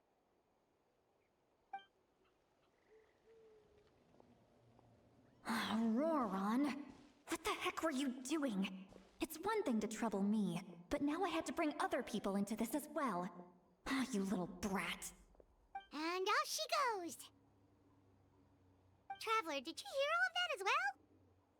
Once Seatlolly left, that voice went away as well. Paimon even tried calling her name inside Paimon's head, but there was no response. So you were thinking the same thing! Paimon also thought that if we could hear what she was thinking, then she could probably also hear what we were thinking in our heads. She did say that she was quite adept at this spell, and it doesn't sound like she's had any trouble with it in the past. Maybe we're a special case and can hear her thoughts as a side effect. If you think about it, she's really got a lively inner world. It paints quite a different picture from Paimon's first impression of her.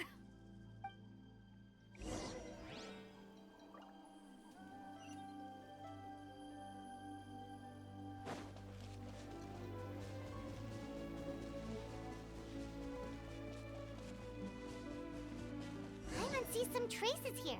Let's follow them and see if we can find anything up ahead.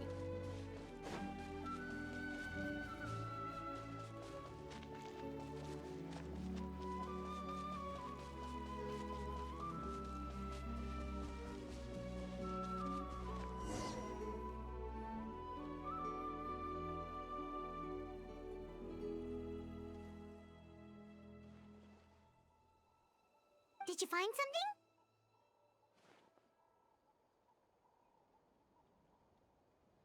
Huh. So we can't tell where Auroron might have gone from here. That's weird. The phlogiston trail suddenly stops. We can't make anything of these footprints either. But he can't have just evaporated into thin air, right? We know he wasn't alone. He had all those Fatui with him. So, you can hear the sounds of the wind from beneath the earth.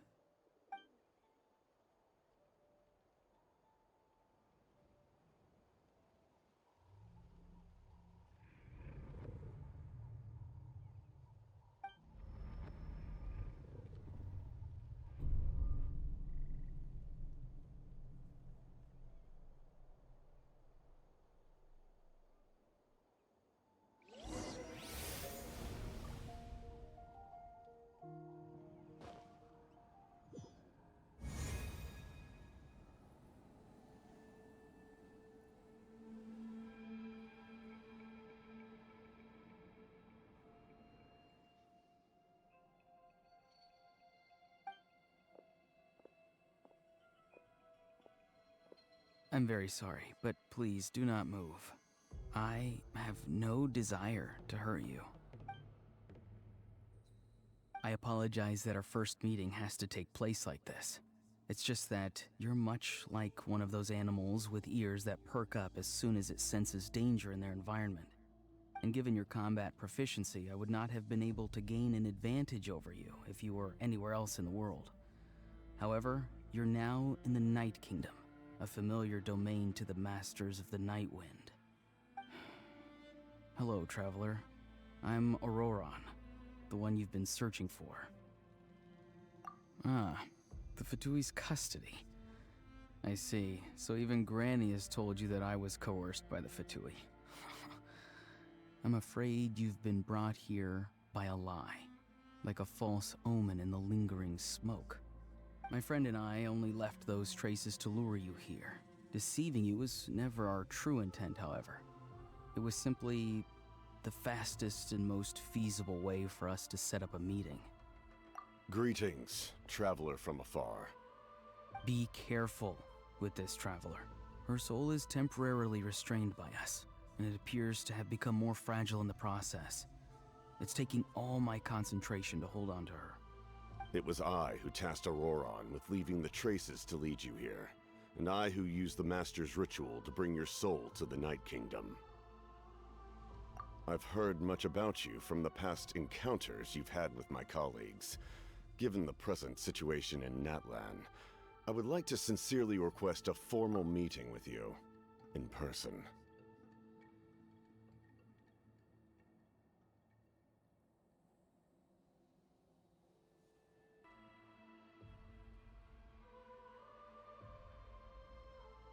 I will use the opportunity to explain my goals and motivations to you, as well as why I mistrust Malwika, the Pyro Archon. I believe there is little reason for you to blindly follow her plan. If you would like to hear our intel, then find us to the east of the stadium. But remember, not a word of this to anyone. I would like to avoid any further conflict. You will see me again once you return to reality. No matter what I say, please, help me keep this a secret. This is all to avoid dragging Granny into this conflict.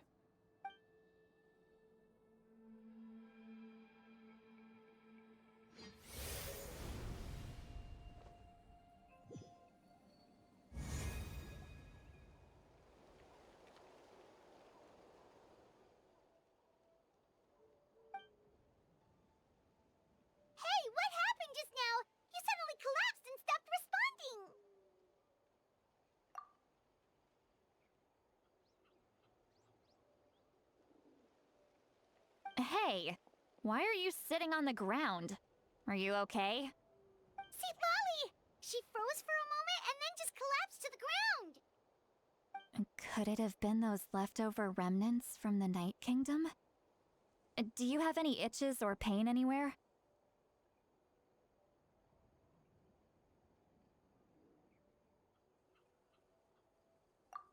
Don't worry. We can take a short break.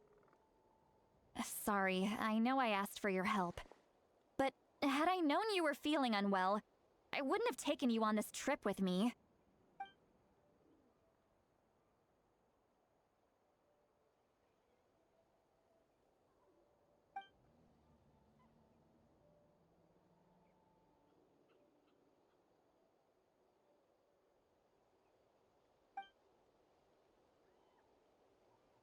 If you're feeling sick, you should just say so. St. Lolly should be able to, exorcise any ghosts or weird stuff that you picked up in the Night Kingdom. A seasoned traveler must know the importance of not pushing yourself beyond your limit. If you need anything from me, just say the word. In any case, let's take a bit more time to rest now.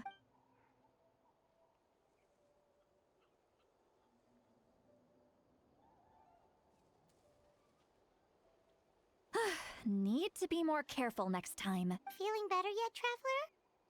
All right, let's get ready. I followed my phlogiston trail earlier to a stronghold guarded by soldiers. I have a feeling that Auroron is probably being held inside. Oh, so it's close by. Then let's head over right away. Well, I recruited you to be my helper, which means we're in this together. Like the wind and the clouds. We either move as one or not at all. But if you want to make it up to me, then just be sure to fight extra hard when the time comes.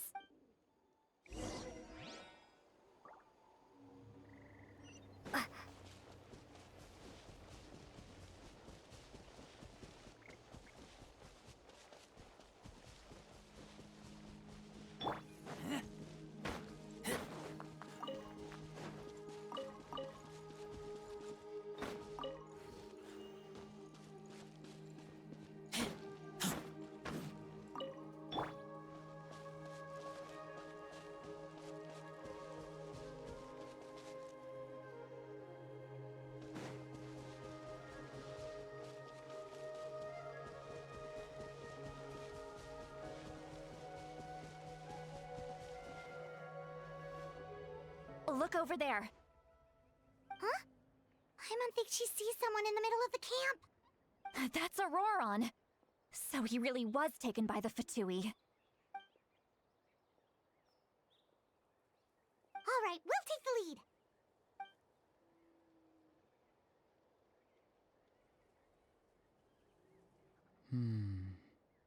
Hey, quit daydreaming. Don't you have work to do?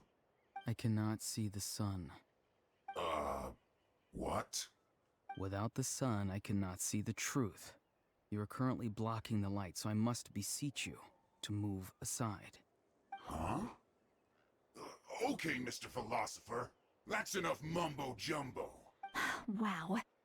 I'm going to rip that guy's head right... See, Lolly's struggling to control her temper now. Are you ready? Let's go kick their butts. On my count. 3, 2, 1! Still trying to resist? You've got no idea who you're up against. Back into it. Freeze! I'll protect us. Let's end this quickly. Cool it! This moment will be frozen.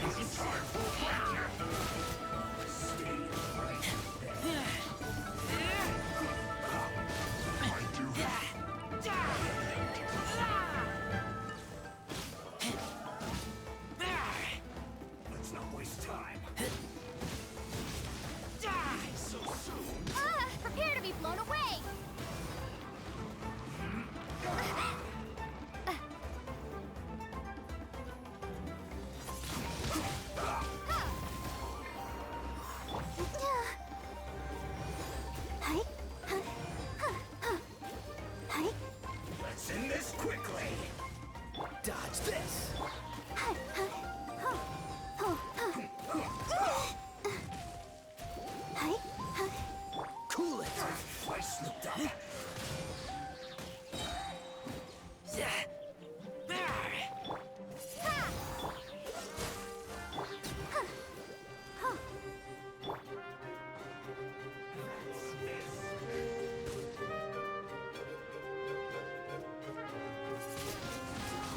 assembly! Killjoy!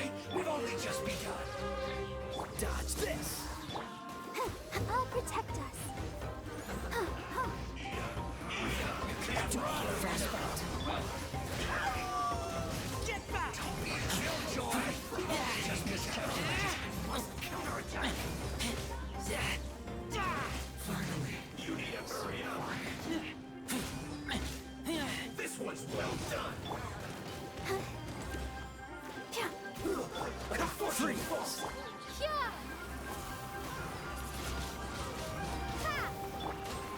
Cool it! Auroron! Granny. Paimon knows she's called Granny Eatsley, but it's still kind of weird hearing someone actually call her Granny. And greetings to you too, other Granny. What did you just call her? Granny. Is that not right? You are Granny's friend, are you not? You seem to be approximately the same age as her, so I figured you're also a Granny. How many times have I told you? It doesn't work like that. There are a lot of people who look about the same age as me. You can't go around calling everyone Gramps or Granny. Oh, wait. He's not a child, is he? Don't tell Paimon he's one of those people who look like an adult but are actually only 8 or 9 years old. Oh, your words have pierced my heart like a thorned vine. Given how hard those thorns are to remove, I may just need to find a pair of tweezers. Why are you so upset? You can just say yes or no. Of course I'm not a child. It's just Granny always taught me to show gratitude where it's due. And since the Masters of the Night Wind raised me collectively, I basically see everyone above a certain age as an elder I should look up to. Exactly. But if you keep that up, then everyone's going to be your senior. And do you think saying all of this is gonna save you from a scolding, Auroron? Haven't I told you 100 times since you were a kid? Heed the 3 warnings.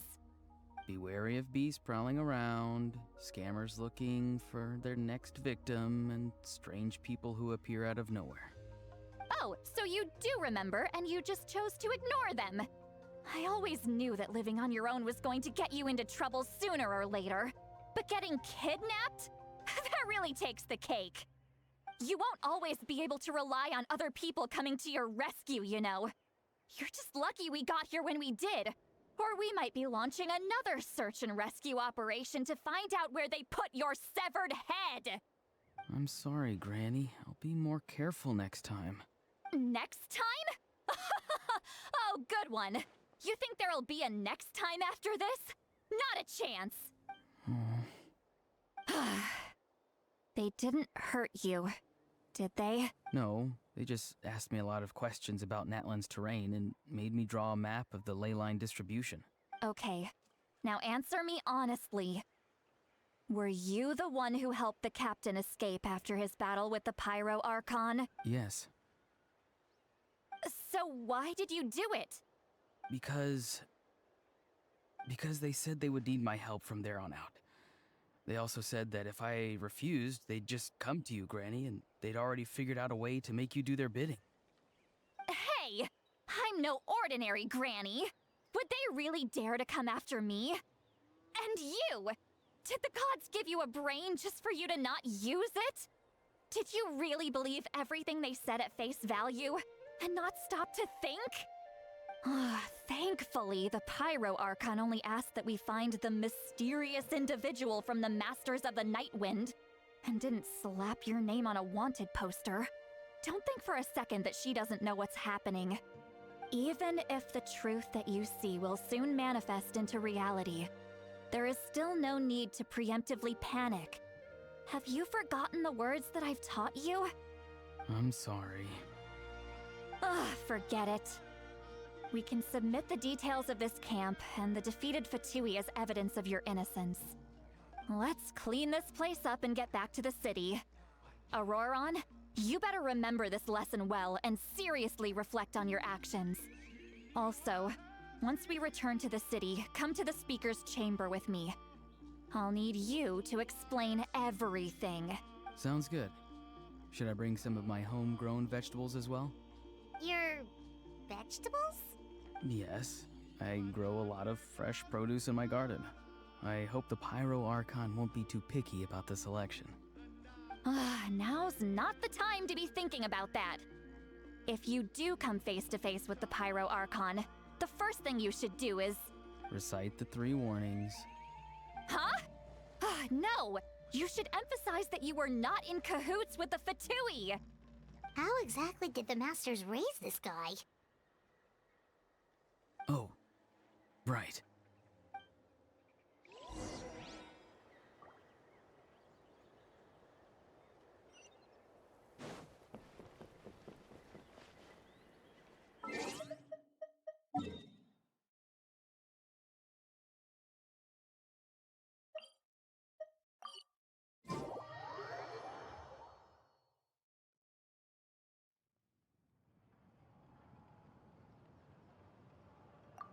I see. So Auroron came to the captain's rescue because he promised to help him in exchange for Lali's safety. That's right. I'm sorry. Now that you know Auroron was only trying to protect another member of his tribe, could I ask you to petition the Pyro Archon for her forgiveness? We'll give her a full report. We'll let you know once she's reached a decision. Will I need to stay here? Technically, yes. But if Miss Lali is willing to serve as your guarantor, then we can release you from custody. Sure. I'd be happy to do that. I don't have any more time to waste here. I still have other things to do. Understood. Thank you very much. Mr. Auroron, please report back to the Speaker's chamber as soon as you've received notice of the Archon's decision. I understand. Thank you. And thank you too, Granny. Well, at least you won't need to hide your face anymore. Traveler, Paimon, thank you very much for your help. And don't worry, I haven't forgotten about my side of the deal. Once Auroron is settled, I'll go talk to Shilonen and get started on forging an ancient name for you. Oh, thank you! You scratch my back, I scratch yours. It's as good as done. You can just go twiddle your thumbs or something while you wait for the good news. Bye for now. Come with me, Auroron. We've got to find you a place to stay for the night. Goodbye, Mother Granny.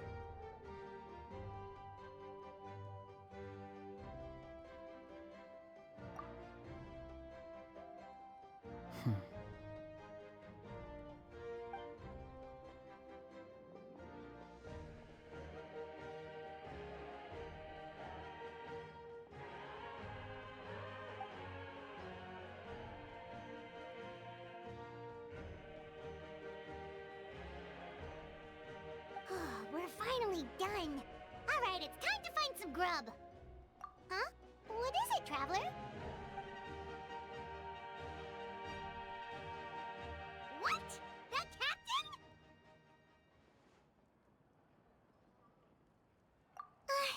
Sorry. Paimon just didn't see that coming.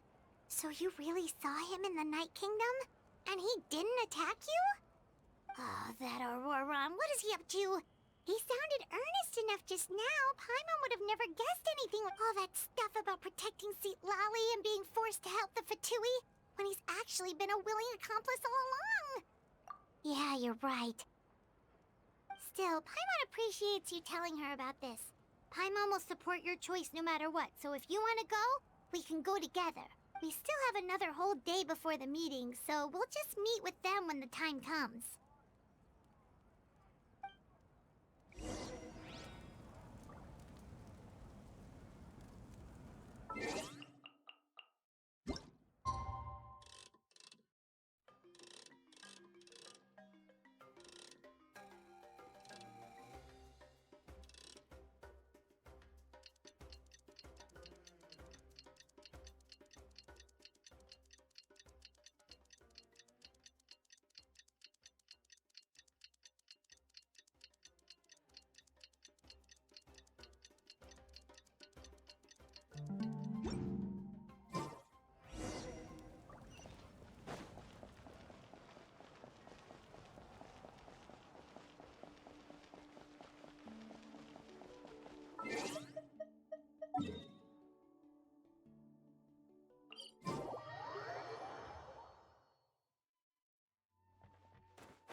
weird. Paimon doesn't see anyone.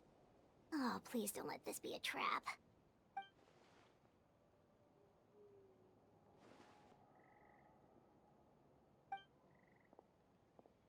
What was that?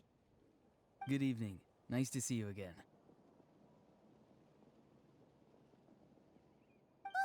It's you. You shouldn't pop up from behind people like that. What are you, a ghost? I'm terribly sorry. It's just a force of habit. Ugh, and what's with you apologizing all the time? You sound so polite and honest, but you're actually doing shady stuff behind people's backs. You're right. Granny tells me that too. Huh. Come to think of it, you remind me of her. Sometimes you two sound really similar, you know. Oh, so you're gonna call Paimon Granny too now? Well, I could.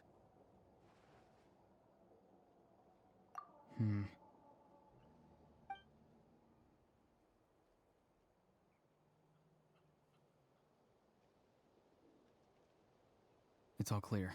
Over to you. Excellent. The fact that you showed up proves that I was right about your character.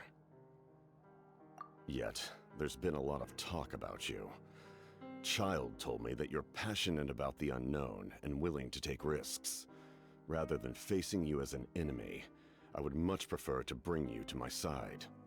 If we allow the current state of things to continue, we will inevitably clash, and that's a scenario that I'd very much like to avoid. I've long heard of your exploits across the nations. Though you have crossed swords with my colleagues many times, I know that you are by no means an unreasonable person. And once you've learned the truth that the Pyro Archon Malwika would never willingly share with you, you may just find it in your heart to consider my proposal. I assume you've already been informed of the Pyro Archon's plan. In order to defeat the Abyss and save Natlan, she still needs 2 more heroes to appear. Wait, how did you know that? Never mind. Guess that's not important now. I've long kept a close eye on her plan. To be frank, it's an exceedingly risky plan. Will the heroes really appear? And even if they come to her, will their power be enough to drive the Abyss back? If any part of the plan goes awry, all of Natlan, even all of Teyvat, will pay for her mistakes. Now, you may have been led to believe that this is the only plan available to her. But what if I told you she's had another emergency plan all along, the details of which she has chosen to keep hidden from you? An emergency plan? Yes. A way to keep Natlan intact, even if her original plan fails. But given the painful cost of its execution, she has chosen to keep it as a mere backup plan. Whether this stems from hesitation, fear, or even naivete, I cannot say. But Natlan cannot afford to wait until she comes to her senses. My fear is that given the enormity of the decision, she will be reluctant to confront the dire reality we face until it is too late. There will be no time left to execute the backup plan, and all of Natlan will be lost to the Abyss. We have to make the decision for her, here and now. Yeah, do you have any evidence for all this? Just telling us a bunch of scary stuff isn't enough, you know. Besides, wasn't it you who tried to seize the Gnosis for the Tsaritsa's plan?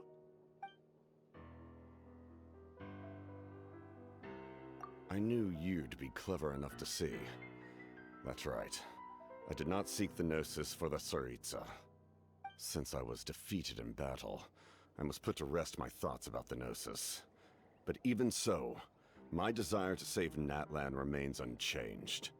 And now, I have found a new way to solve the crisis. We can implement it immediately if we reach an agreement. Someone's here. Huh? The captain disappeared! Something is rapidly approaching. Oh no. Something? Bad news, chump! It's your granny! See, Lolly? When did you get here? I knew something was amiss after we were separated. Hidden ceremonial tools, an unconscious traveler. I must say, I'm very curious about what you're up to. How dare you go behind our backs like this, Auroron? Colluding with the Fatui? Really? Oh, here we go again. Cat got your tongue, huh? You really think you can avoid a scolding just by staying quiet? I'm not trying to avoid anything. Oh, and now you're talking back. Well, go on then. Explain yourself. What the heck are you up to? I'm sorry, Granny. I feel so guilty. You! That's it! Where are my tools? I swear if I don't teach you a lesson right here and now, I'll... Wait, Lolly! Please, calm down. We, still learned a lot of info, didn't we? Like the fact that the captain isn't trying to seize the Gnosis anymore. So, maybe just save the scolding for later, okay? Listen well, Auroron. You're only getting out of this now because of the Traveler's plea. This isn't over. You hear me? You're right, Traveler. Let's go. We can discuss this more back in the city. You two keep an eye on Auroron for me, okay?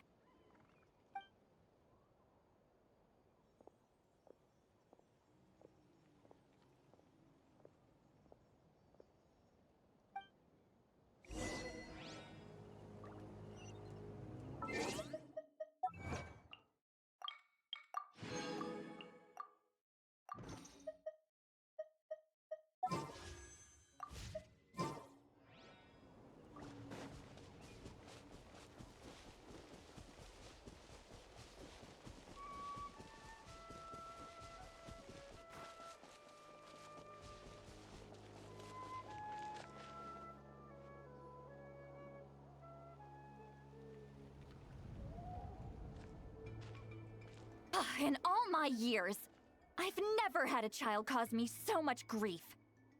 Do you seriously not see what's at stake here?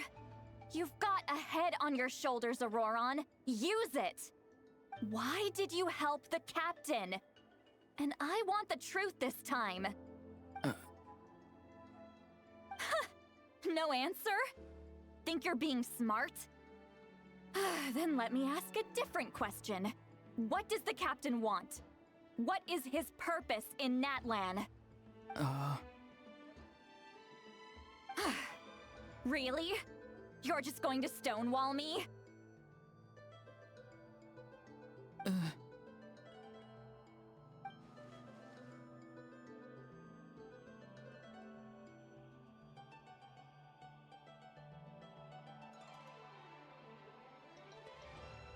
Just use your brain for a second. What do you possibly stand to gain by helping the captain? Only endless trouble awaits you and everyone in the tribe. You've always been a good kid. Why would you throw that all away now? If you're worried about something, just talk to me. Granny would much rather we had a conversation instead of constantly clashing like this. Why is he staring at us all of a sudden? I'm sorry that you have to hear all this.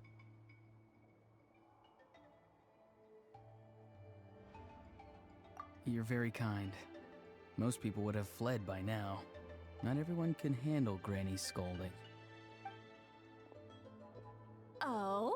You dare gossip between yourselves instead of listening to me? You... Sorry, Granny. Sorry, Granny. Sorry, Granny. You know what? Fine. I'm perfectly aware that everything I say goes in one ear and out the other. You're all grown up now, so why would you listen to an old hag like me? You say all the right things, but then you go and completely ignore me. Well, if that's how you're going to treat me, you can stop sending Aoife over to my place to deliver your stupid vegetables! I don't need anything from you! Who's Aoife? A delivery person? That's irrelevant. The point is, he hangs out with this kid, so he must be no good. You kids get to a certain age and suddenly act like you know it all.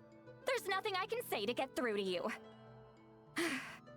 Auroron, If you're still thinking about that so-called duty, then please, just forget about it.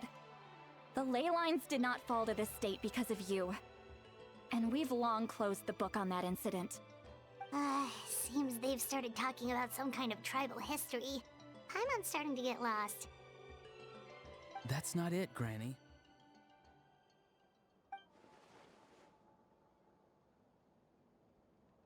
I know you tend to get down on yourself when you're upset, but I can tell I really hurt you this time. All I can say is I'm sorry. His voice. Auroron! Where have you gone?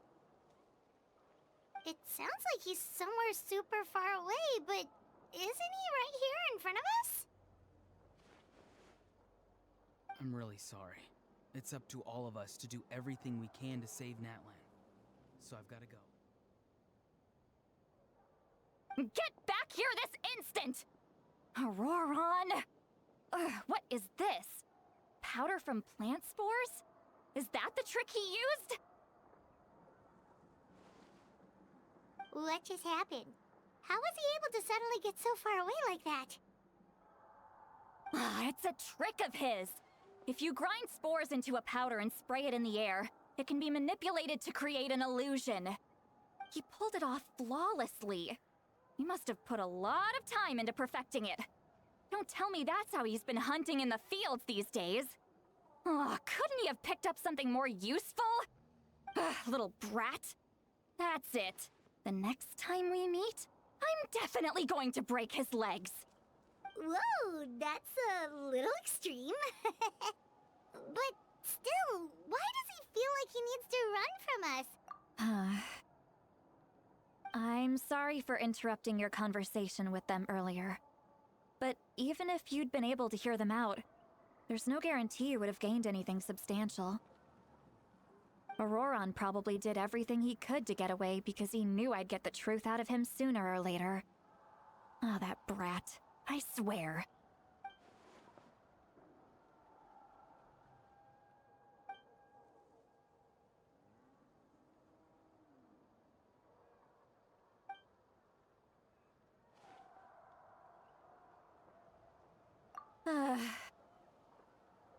We've got quite a long walk back to the city.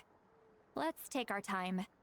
It'll give me a moment to figure out how to explain all this.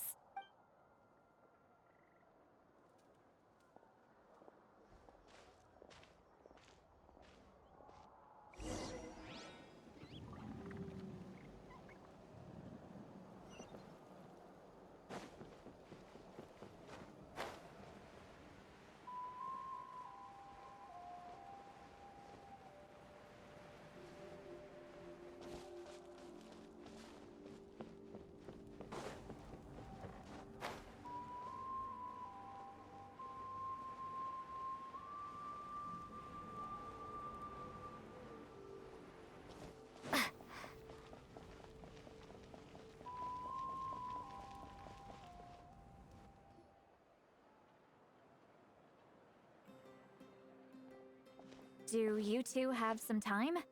Feeling hungry? How about we get something to eat? Oh, right. It's been a while since we last ate. Now that we can relax, Paimon just realized how hungry she is. Then let's go. We can find somewhere to sit down and talk. Food and drinks are on me. Really? You're not gonna take her offer? That's right. See, Lolly has gotten a lot quieter since Auroron ran away. She seems to be having a hard time. She's right. We're seasoned adventurers, so we're more than capable of paying our own bill. Hey, come on now. You won't even let me take you out for some food and drinks? I just wanted to treat you to a meal. Are you sure? We can save you some Mora. Mora is the least of my concerns. Besides, we're definitely due a meal after all the time we've spent together. Let me get this one. I might be an old hag, but I like to think I'm not completely useless. Sure, that's fine with us, but Paimon doesn't want you to be sad, sweet Lolly. Don't worry. I'm sure a juicy grilled steak will work wonders.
What are you looking at? Do you see two people standing by the door?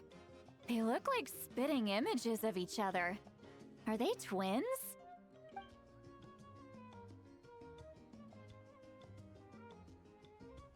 But Paimon only sees one person there. Huh? How could that be? I guess my mind isn't as sharp as it used to be. Give me another bottle, boss! Do you think she's drunk?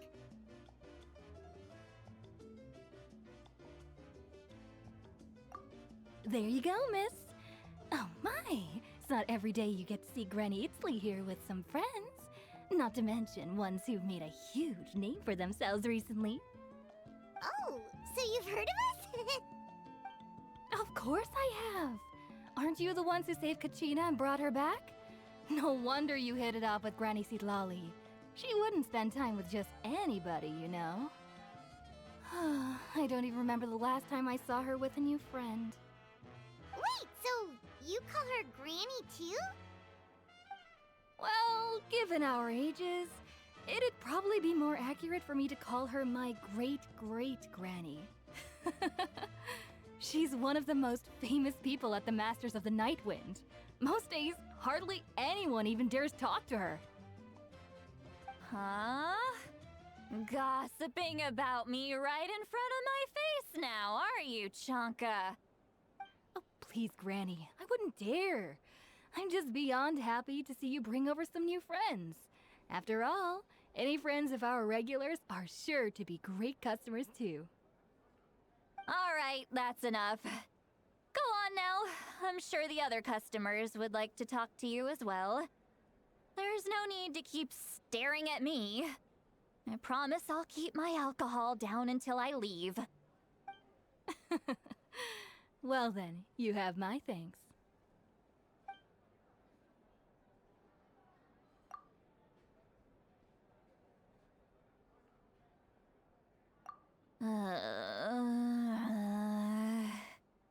Sitlali? Sitlali? Who's that? You got some gall calling me by my first name. Let me guess. You want to test your skills against Granny Eatsley, don't ya?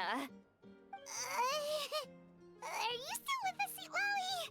You're kinda talking to no one. You chumps come around here, picking fights with me? Well, you know what happens next. You lose, and then run off home to tell everyone about how I'm this big scary bully. It's always the same story. You brats start it, I finish it, and then I end up with the reputation of being some kind of terrible monster among the shamans. I mean, come on. Monster? Me? Really? What did I do to deserve that? Granny Sitlali, you're not a monster at all. Exactly. And while we're at it, I'm not some lazy slacker either. Between meditation, advising the chief, and speaking with the Wyab, I actually have a pretty packed schedule, you know. Oh yeah. And I have to mentor all the new kids. Hey, new kid.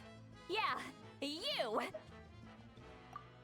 Don't play dumb. Didn't I teach you how to find phlogiston? You see? I know my stuff. I'm a good teacher. You tell him. That's more like it. About dang time someone showed me a little respect. Yeah, Granny's a hard worker, all right. You can always rely on old Granny.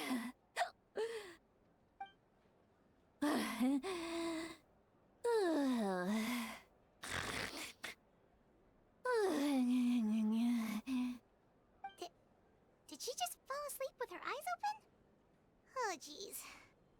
Behind this pitch-black curtain, a chapter of hatred reveals itself. Behind the smoke. The lingering smoke. Ah, she's meditating again. She does this whenever she's had a few too many drinks. Her mind's actually racing at this point. It's quite the opposite of sleep. Is this another specialty of the Masters of the Nightwind? No, I'd say it's an ability that's unique to Citlali herself.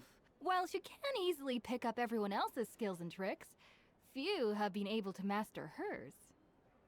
Warning, warning. Red, red, the color of danger, has now arisen within that pair of eyes. Huh?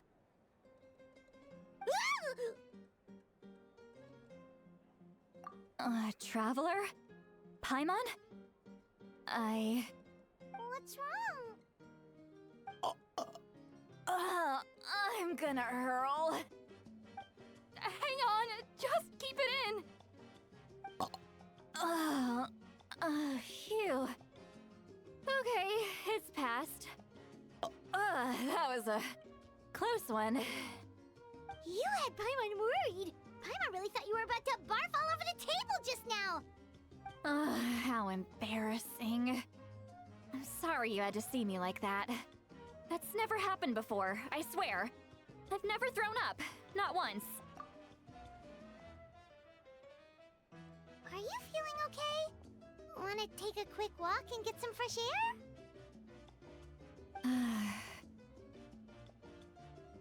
There's so much that I want to say, but I can't. Why not? Of course you can. Just say whatever's on your mind. Please, Paimon. It's not as simple as you think.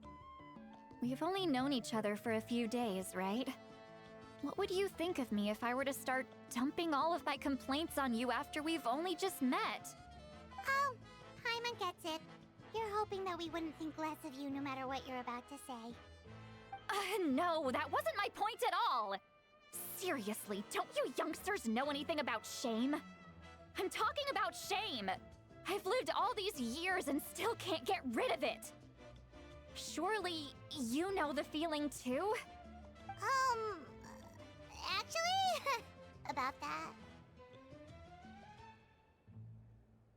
Huh? Tell me what? Yeah, this is as good a time as any.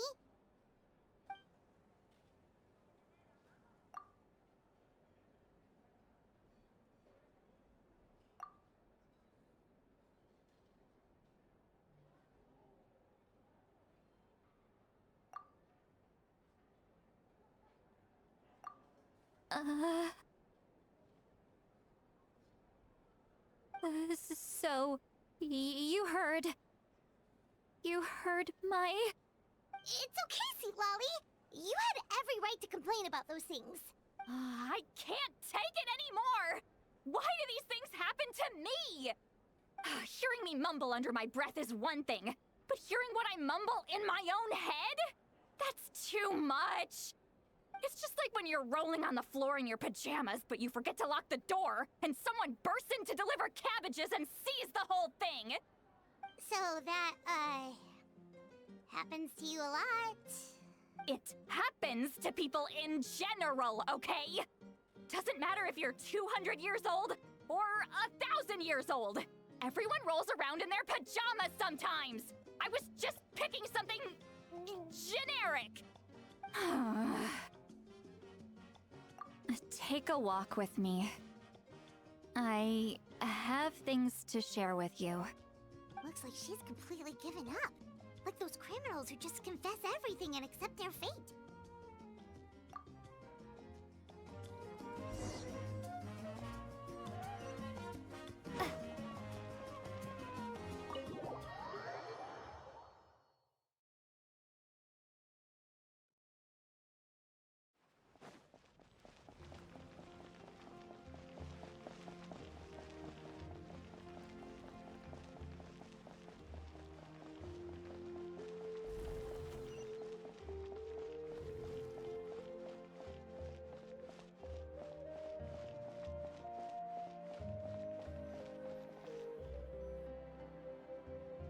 Well, great view, right? I love coming here by myself. Wow, it's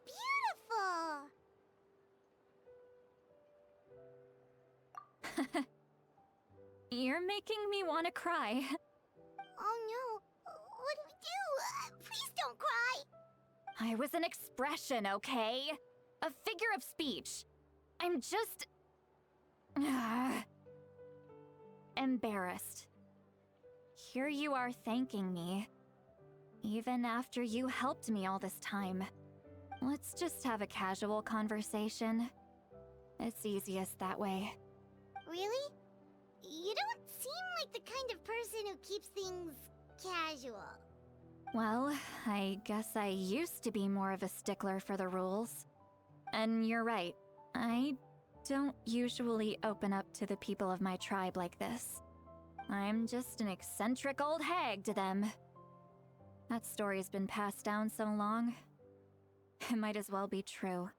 But you're just a regular person. The kids of my tribe would have a heart attack if they heard you say that. Granny Eatsley is a powerful figure. Be careful around her. That's what they'd say. Well, you are powerful. Are they afraid of you? Some are. Others are mad I always come out on top. A few decades like that, and people stop knowing how to deal with you. What about you? Are you scared of me?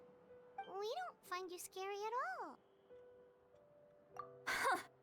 That's because you're not from my tribe. You don't know how many delusions of grandeur I've destroyed just by existing.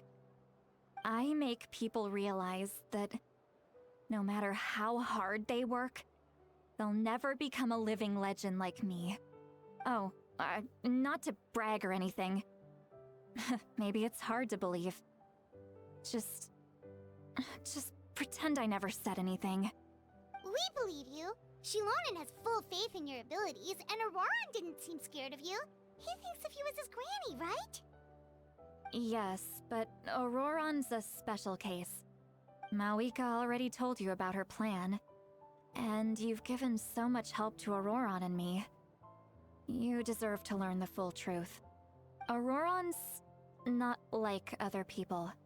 As I mentioned, he was abandoned as a child. The reason being, his soul is incomplete. The Masters of the Nightwind view this as a bad omen, capable of bringing about illness and misfortune. No one knows who his parents were. He was just left on a rock in the wilderness. It's a miracle he wasn't devoured by some wild beast. The Masters of the Nightwind believe they can see human souls. And in Auroran's incomplete soul, they saw a possibility for Natlan. A possibility to turn Auroran into a vessel for lost souls. The ceremony would allow lost souls to gather within him. Auroran would then be sent to the Night Kingdom to return the souls to their rightful place, strengthening the ley lines and completing the ceremony. Wait, that doesn't sound right.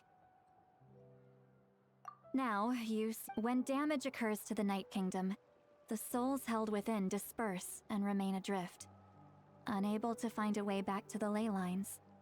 This loss of souls damages the Night Kingdom even further. The ceremony can send back countless souls at once, which would benefit the Night Kingdom and the souls themselves. Of course, the vessel, Auroron, would be sacrificed in the process. I wasn't surprised the chief at the time came up with the plan. The ley lines were already in a terrible state. A suitable candidate for the ceremony appears, and now you have the chance to make things better. Of course you're going to take it. When the chief asked for my opinion, I didn't give my approval, but I didn't object either. So they went ahead with the ceremony. It failed, and Auroron escaped with his life. Pathetic, isn't it? By not objecting, I basically gave them the go-ahead. Maybe they didn't have my explicit approval, but it's not like I did the right thing. If the ceremony was successful, Auroron would probably be dead. Of course, in my tribe, death is rarely something to fear. But what kind of message would we be sending by sentencing a newborn to death? By using a human life as a tool? It's not right. So, when I learned the ceremony had failed, I was ashamed by my inaction, and absolutely relieved by the result. The plan was never a secret. Or, I guess I should say, there was no point to keeping it a secret. A simple investigation from Auroron would reveal everything. Everyone thought he would be happy he survived. And he never really said anything to the contrary. But just as I was about to put all of it behind me, he asks this question. Would Natlan have been saved if the ceremony succeeded? Wait, but it's not his fault. He knows that, but he still feels guilty. Auroron has a strong ability to perceive souls, more than any of us. He understands just how dire the situation with ley lines has become. Maybe he chose to work with the Fatui because he still thinks he owes a debt to Natlan. I can only imagine what they told him. Traveler, didn't the captain say he found a way to solve the crisis? Maybe that's what brought Auroron into this. Anyway, we can't just let things go on like this. We have to convince him to come back. You don't look so good, Seatlolly. Maybe you should head back and get some sleep. Probably drank too much. It's okay.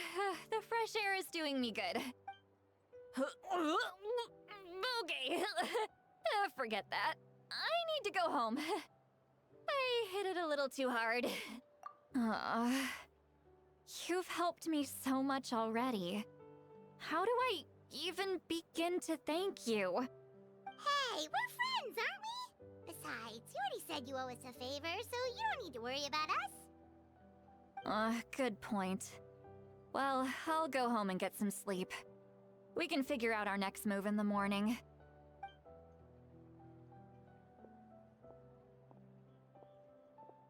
Friends. I like the sound of that. Auroron's probably back with the captain, don't you think? You mean about the backup plan? Do you really believe what the captain told us? Yeah, you're right. We should just go to her directly. But she's probably asleep.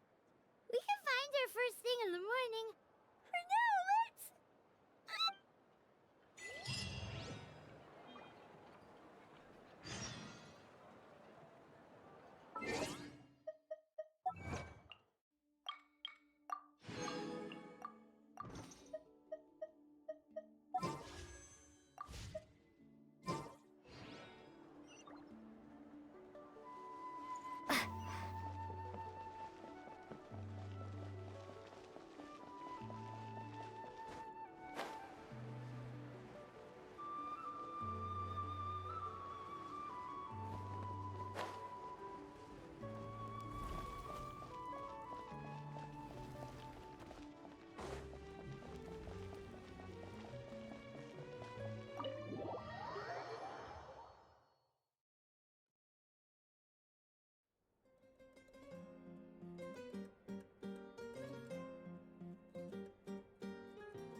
outside.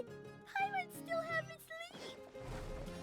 Well, guess we should see what's going on.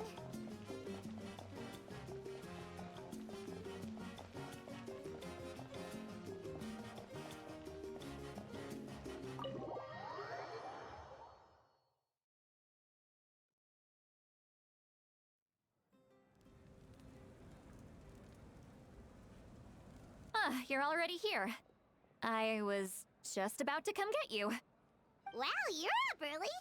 That's impressive, especially after all the drinking last night. Let's not bring up last night. I'm embarrassed about the whole thing. Anyway, I was also woken up by the commotion.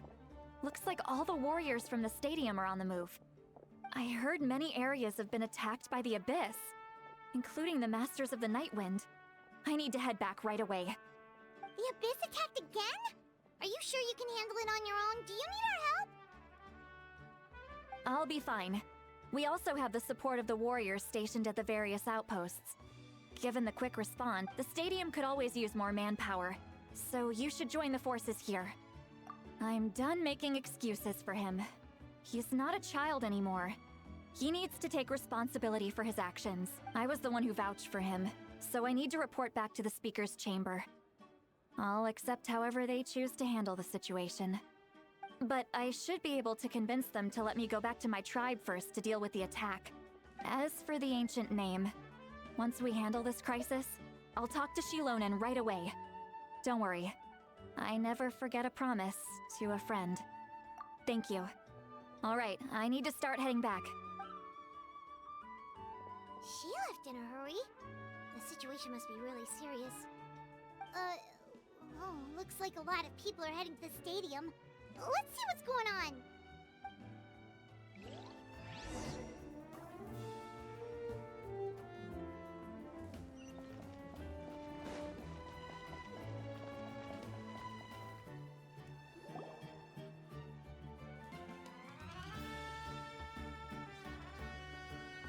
Traveler, over here!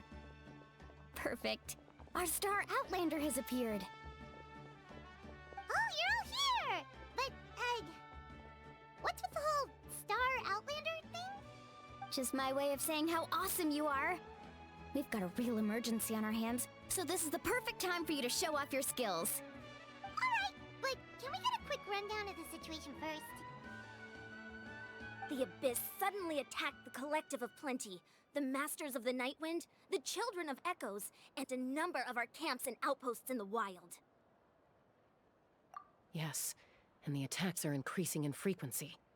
The tribes have plenty of defenses, so they're safe for now, but I can't say the same for the adventurers and merchants stuck in the wild. Chaska and I have been searching for survivors and treating the wounded. We just got back, but we need to head out again soon. I plan on heading back to the Collective of Plenty, just in case my tribe needs me. What about you, Mualani? Where are you gonna go? I'll go help the Children of Echoes. They're the closest, so I can start fighting right away. What about you guys? We could go together. Yeah, that does sound important. No worries. Just leave the Children of Echoes to us. Who knows? Maybe yours truly will have the Abyss on the run by the time you're finished. That would be pretty great, actually. I hope my tribe gets through okay. It'll be fine. Your tribe doesn't do all that bodybuilding for nothing. Let's part ways here for now. And most importantly, be careful, everyone. Oh, and some of us need to avoid getting contaminated by dangerous-looking substances. That will make my job a lot easier. Koichi, do we really have to do this now? It's alright. She's just looking out for everyone. Alright, let's hurry up and talk to the Pyro Archon so we can help the others.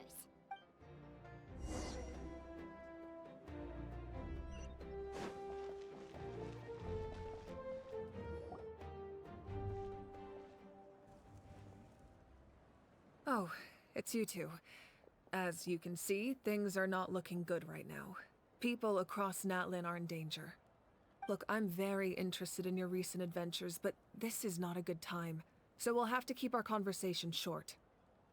That's alright, we're also in a hurry. We're gonna go help the Children of Echoes after this. What?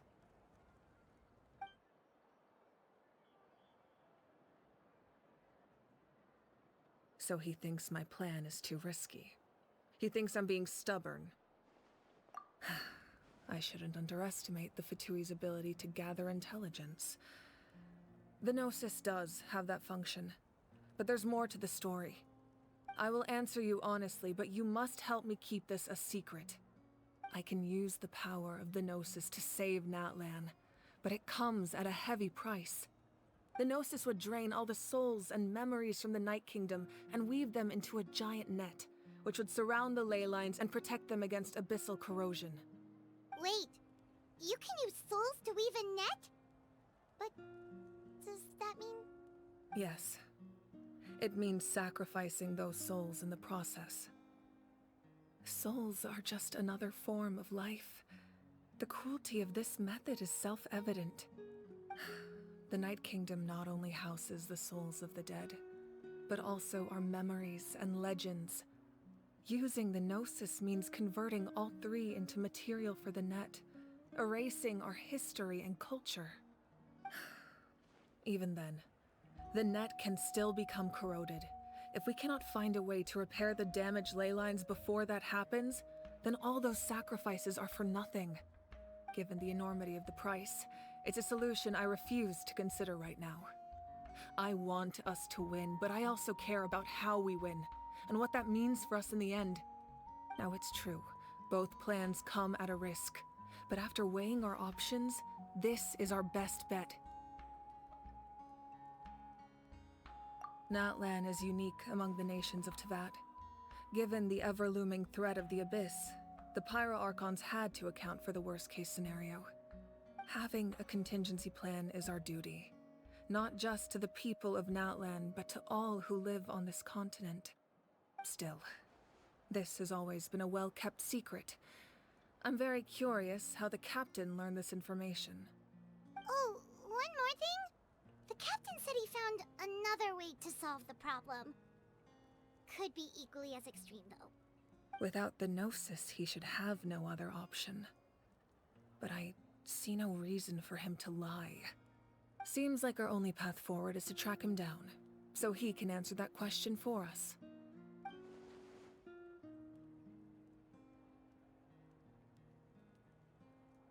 Judging by your expression, you must have doubted me, even if just for a second. Not even a little! We would never... Wait, what are you talking about, Traveler?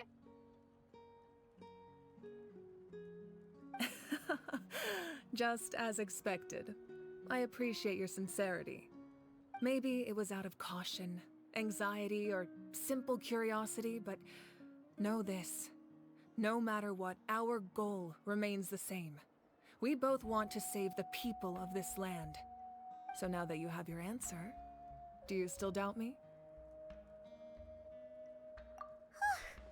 You scared, Paimon. You've really got a lot of guts, Traveler. That's a good thing. Oh, and feel free to call me Mawika. It's what all my friends call me, and I like it that way. As for the captain, the intelligence officers we assigned to the Fatui should be back soon. We'll get our answer then. That's great! Sounds like we just have to wait a little longer. Not just yet. Even though the Abyss is attacking several locations at once, I'm confident the warriors stationed in those areas can handle it. Don't worry. I just need to finish coordinating our available manpower, then I'll take a small team to handle the difficult locations. Wait, you're going to fight in person? Didn't you give up your power? That's true. I'm far less powerful than a god in my current state. But don't forget, I was an experienced and powerful warrior before I ever became the Pyro Archon. No matter how you look at it, my duty is on the front lines. Oh, now you doubt my strength. That hurts, Traveler. If we had time to spar, you might think otherwise. Anyway, even if we respond to these threats in time, it's not a permanent solution in the long run. I've considered moving my people to other nations, but given their close connection to the Night Kingdom, a forced evacuation would have devastating consequences. I've told the chiefs of each tribe to strengthen their defenses and advise people against leaving their settlements.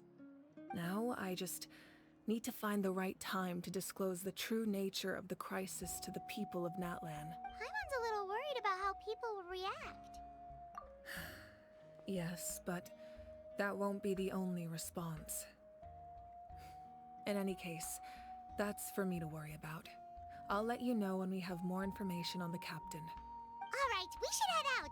Maybe we can join up with Milani. She can't be too... No need to worry about me.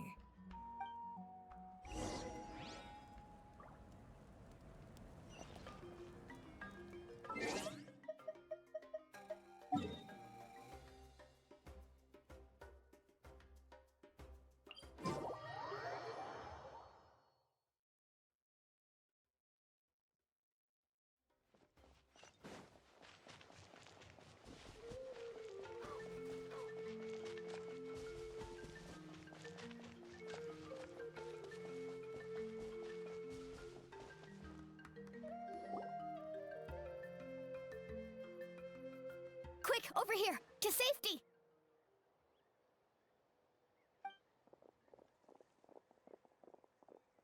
Kachina, how many people do you have left? They've all made it out. It's the Traveler and Paimon! They're here!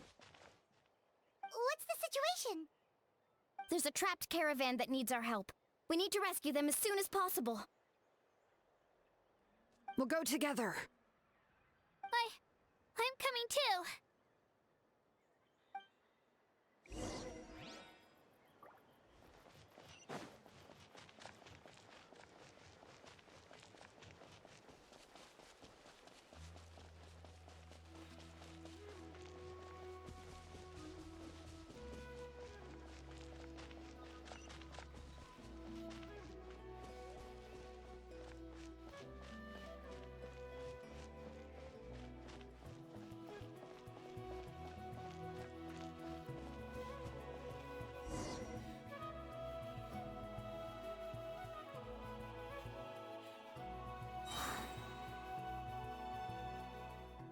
Stay safe. We've got this.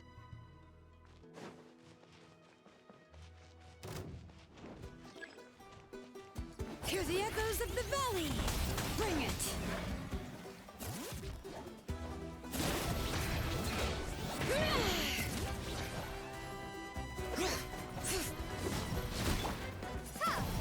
Be gone! Catch an epic whack! I really thought I was done for. I can't thank you enough. Don't worry about it. We're just glad you're okay. Let's see. Your goods look fine too. Guess the Abyss isn't after Mora. That should be the last abyssal pylon near the Children of Echoes.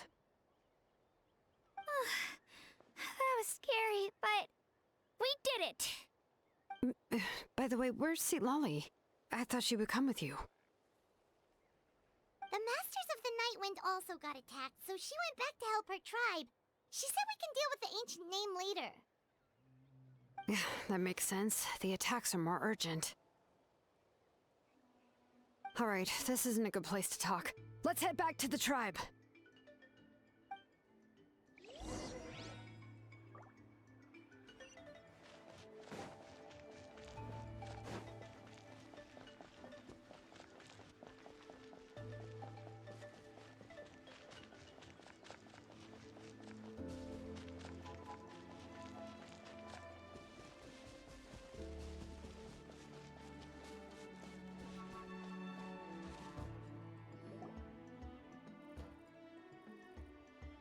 Looks like a few people were hurt after all. Oh, I should have got here sooner. The Abyss threw a lot at us at once. I rushed out as soon as I heard the alarm, and there were already so many monsters. Before long, Kachina brought over a whole group of warriors, and just like that, we destroyed several pylons as a team. I wasn't in charge or anything. We just happened to be together. Still, I think this proves that camping in the wild was a great idea. That's how we were able to respond so fast. Sleeping on the wet grass was pretty uncomfortable, but it was worth it. You mean the situation in the Night Kingdom, right? Yeah, I feel the same way. We've managed to keep it a secret all this time, but more and more people are realizing something's wrong. It's impossible not to feel anxious when things are getting worse by the second, and all we can do is wait. And we still don't know when the final 2 heroes are going to appear. That just means we need to buy the Pyro Archon more time. Keep pushing, everyone. Every battle is worth something. You really are an eternal optimist, Mualani. You always find a way to cheer people up. Why, thank you. I guess it's one of my better qualities.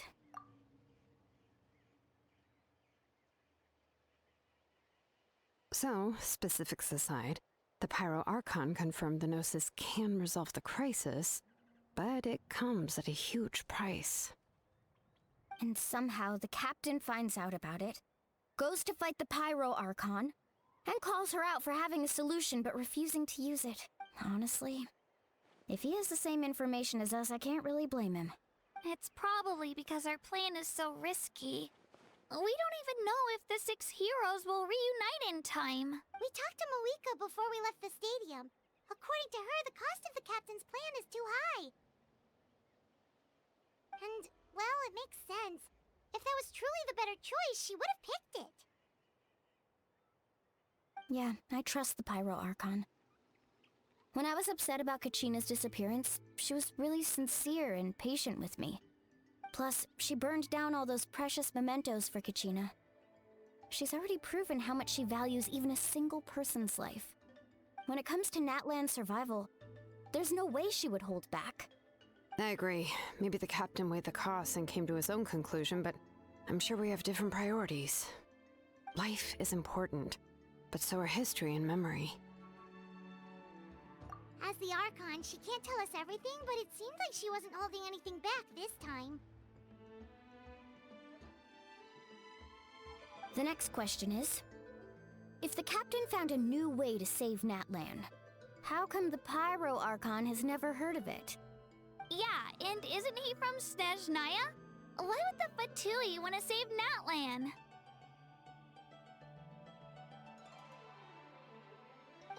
This is all super confusing. We still don't have enough information. Once we figure out what the Fatui are doing, we'll have our answer. Let's head back then. Malika said her intelligence officers should return soon. With how many Fatui there are, someone's bound to give something away. Sounds good. I have a few theories of my own. With a bit more information, we just might get to the bottom of the whole thing. Want to join our garrison, Mualani? I was just about to ask. Count me in. If I was just a bit faster, we could have prevented a few people from getting hurt. People who could help us in the next battle. Then you should go register right away. It shouldn't take long. Everyone's looking for people. Register? Nah. I'll just follow you around. You know, go where you go, do what you do. Okay, but then you have to follow my orders. You got it. I just don't want to make the trip back. It's so far. All right. See you all later. Let's get together and celebrate once this is over. Oh, you betcha!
I'm fine.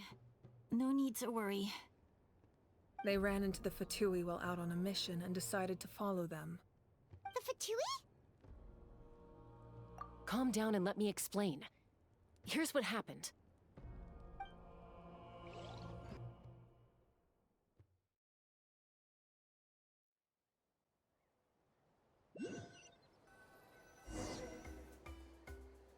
Watch out. It's the Fatui. Were they attacked by the Abyss? No, wait. It looks like they're protecting a group of travelers. Over there. Do you see? You're right. That's a traveling group from Natlan. Could they be trading for something? Let's keep observing for now. We're glad you're okay. Given the appearance of abyss monsters all over Natlan, you should cancel your journey and seek shelter at the stadium or one of the tribes. Thank you so much. I wish there was something we could give you. We don't expect anything in return. We were out on a mission and saw you being attacked. It was our decision to help. If you truly wish to repay the favor, you can keep this a secret. If anyone asks, just say you were saved by warriors from Natlan. Oh, okay. We can do that. But... We're not asking you to cover up our activities. We haven't done anything illegal. Our captain simply wishes to remain undisturbed. Nonetheless, the decision remains yours. If we wanted to keep you quiet, we would have employed a harsher method. Got it. We'll get going now. Did you hear that? They mentioned a captain. Isn't that who the Pyro Archon is looking for? Exactly. We could be onto something big. Still, there was no trade. They were just helping people in need. I didn't sense an ulterior motive. I didn't believe the captain when he said he wanted to save Natlan. But based on what we just saw, it's possible he was telling the truth. Maybe we've been wrong about the Fatui this whole time. It's too early to say. Let's follow them and see what's really going on.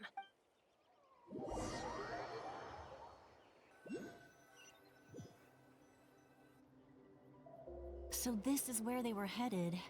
Looks tricky. It's heavily guarded on all sides.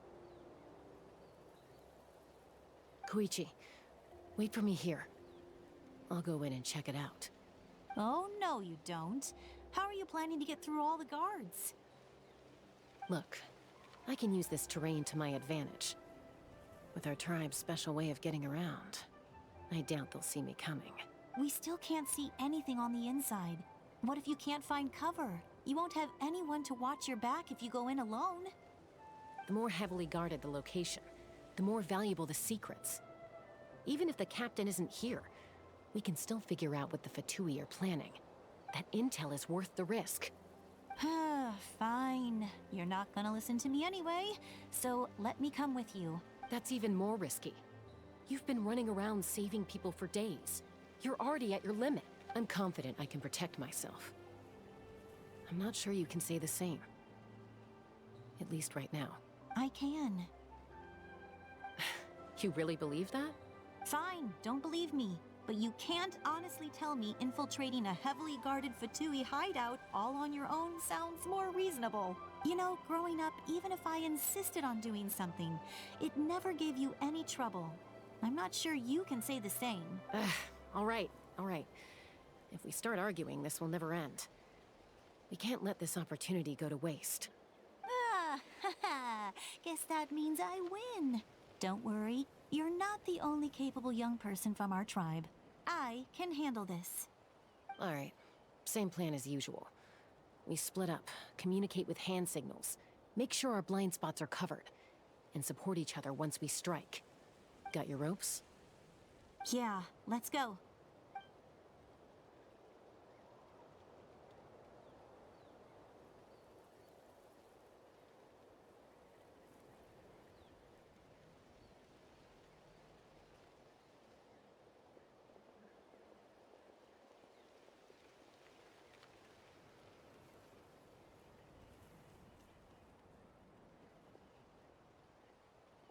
The Fatui have eyes all over this place.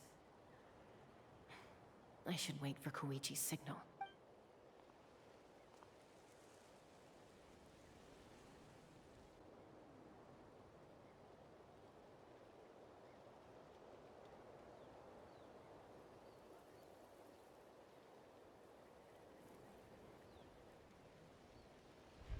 Now.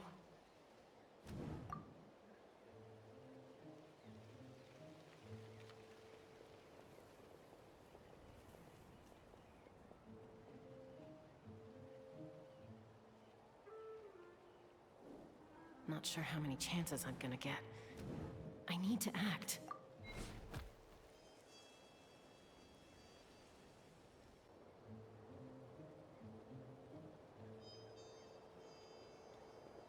Good. I made it without getting caught. I should get to that platform over there. But it's guarded by the Fatui. Koichi should have line of sight. I'll wait for her signal.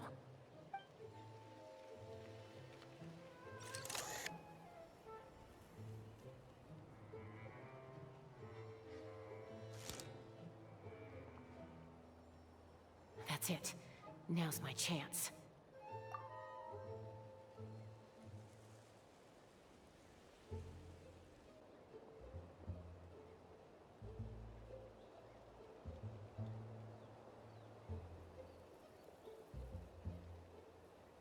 It's no use staying in one place. I should keep moving. Looks like Chaska is helping me by keeping an eye on the Fatui movements. I'll wait for her signal.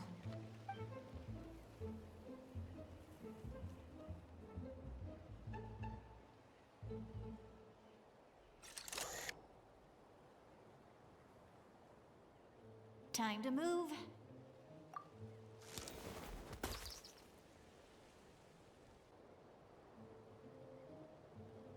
Whew. That was close.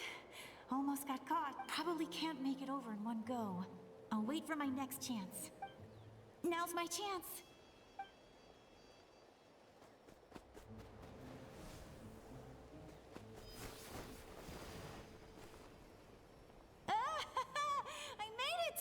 That'll show my sister. Let's see. The Fatui's occupying all the best locations. If we could just get past them somehow.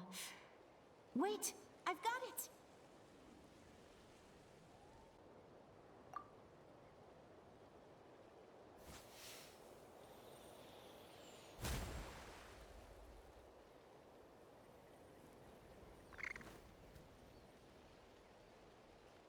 Huh? What's that noise?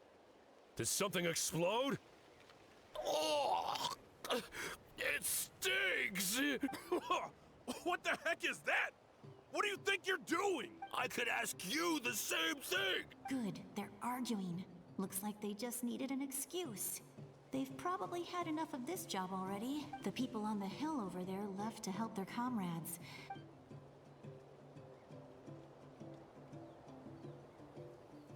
Come get me, Chaska. I hope she gets this hand signal. That's Koichi's signal. Smart idea. Alright, time to move. Give me your hand, quick. Coming! I checked, and this way is completely clear. It should lead us to the deepest part of this place.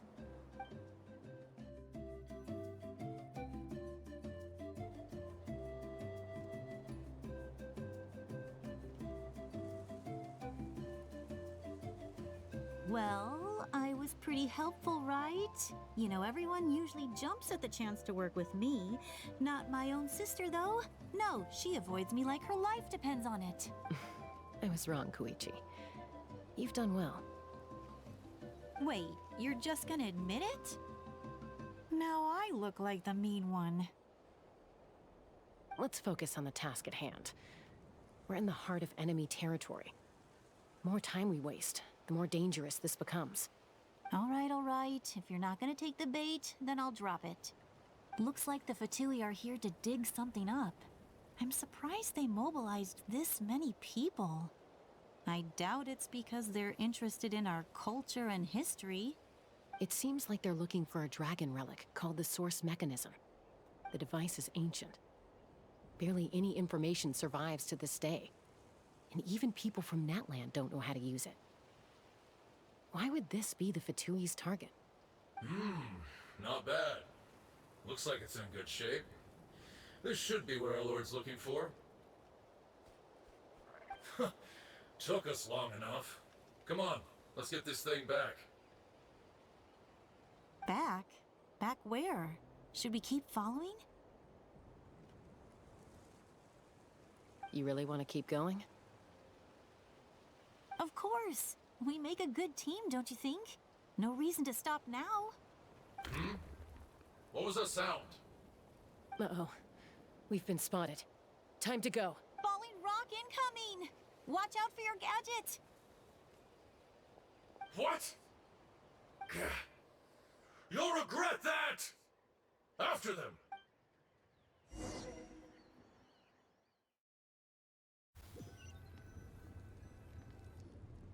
Once we got them off our tail, we went back to observe some more. They'd collected several identical pieces of something. It looked like they were waiting, though. So we decided to come back. So, Koichi got injured trying to get them off your tail? She pushed herself too hard and collapsed on the way back to the stadium. Well, I didn't cause you any trouble while we were fighting, right? So my perfect record remains. You've done very well. I could make a comment on knowing your limits, but it's not my place. I know. I'm already reflecting on my actions. So, our current intel suggests that Fatui is after the source mechanism. The device is a complete mystery, even to us. What does the captain want with it? I have no idea. But it's safe to assume the device could serve a similar purpose to the Gnosis. Shilonen, I need you to gather every scholar in Natlan familiar with the secret sword. I'll get right on it. Thank you both for your hard work. Koichi, it's time for you to get some rest. Oh, and there are gifts from your patients waiting at the speaker's chamber. I've prepared a small gift of my own as a token of gratitude. I'll send it to your home along with the others. My patience. That's so nice of them. Guess that means I'm doing something right. You don't need to give us anything, Archon. We were just doing our duty for Natlan. I should take Koichi home now. Well, if Koichi doesn't want her favorite Saurus crackers, then... I accept. Thank you, Archon. What am I gonna do with you? There's some for the rest of you as well. They're one of my favorites too, so don't be shy. I'll start investigating the source mechanism right away. If I learn anything, you'll be the first to know. Yummy snacks!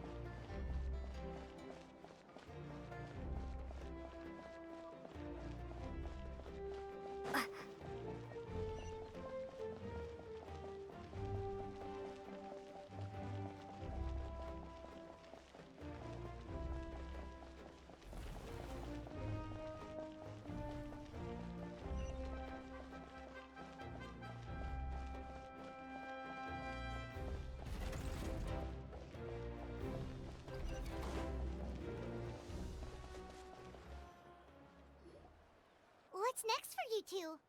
I'm taking Koichi home. With our parents there to keep an eye on her, I can make sure she actually rests. Hey, it's not like I'm some kind of prisoner. I'll be fine in a day or two. There's no need to go all the way home. That's what you always say. Everything's no big deal until you collapse. What if the Abyss attacks again? You're saying if I let you rest in a hotel, you're not gonna rush out the minute you hear the alarm? I won't. Triple promise I won't. Mm-hmm. Fine. On the off chance something like that were to happen, but I'm a doctor. I have a duty to help people in need, no matter how hard or tiring the work gets. I guess you're right.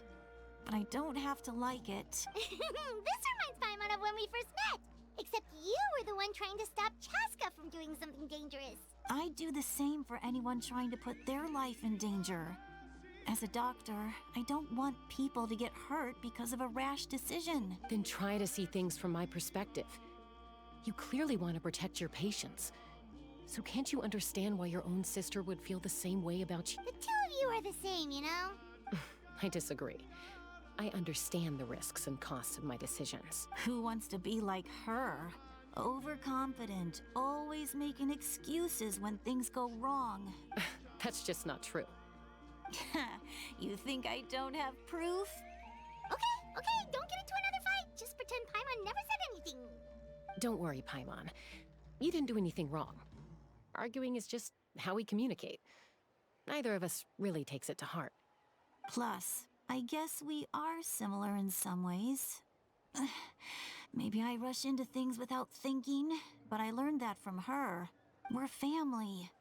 I can't help it if my older sister is a bad influence. Okay, you don't have to put it that way. So, you're all good now? Neither of us are really the type to back down, so we'll always have our differences. But still, we get along in our own way. Plus, I know you'll wake up one day and realize I was right all along. I just need to wait. Be my guest. Come on, let's get you home. See you later, Traveler and Paimon. I'll be back once everything's settled at home. There's no rush. At least grab a nice meal with your family. Bye, you two. Take care of yourselves out there. Those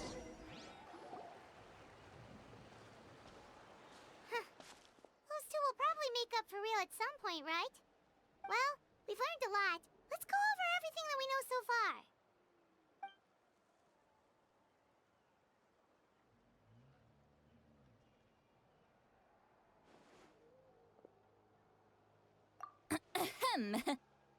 Sorry for popping up out of nowhere.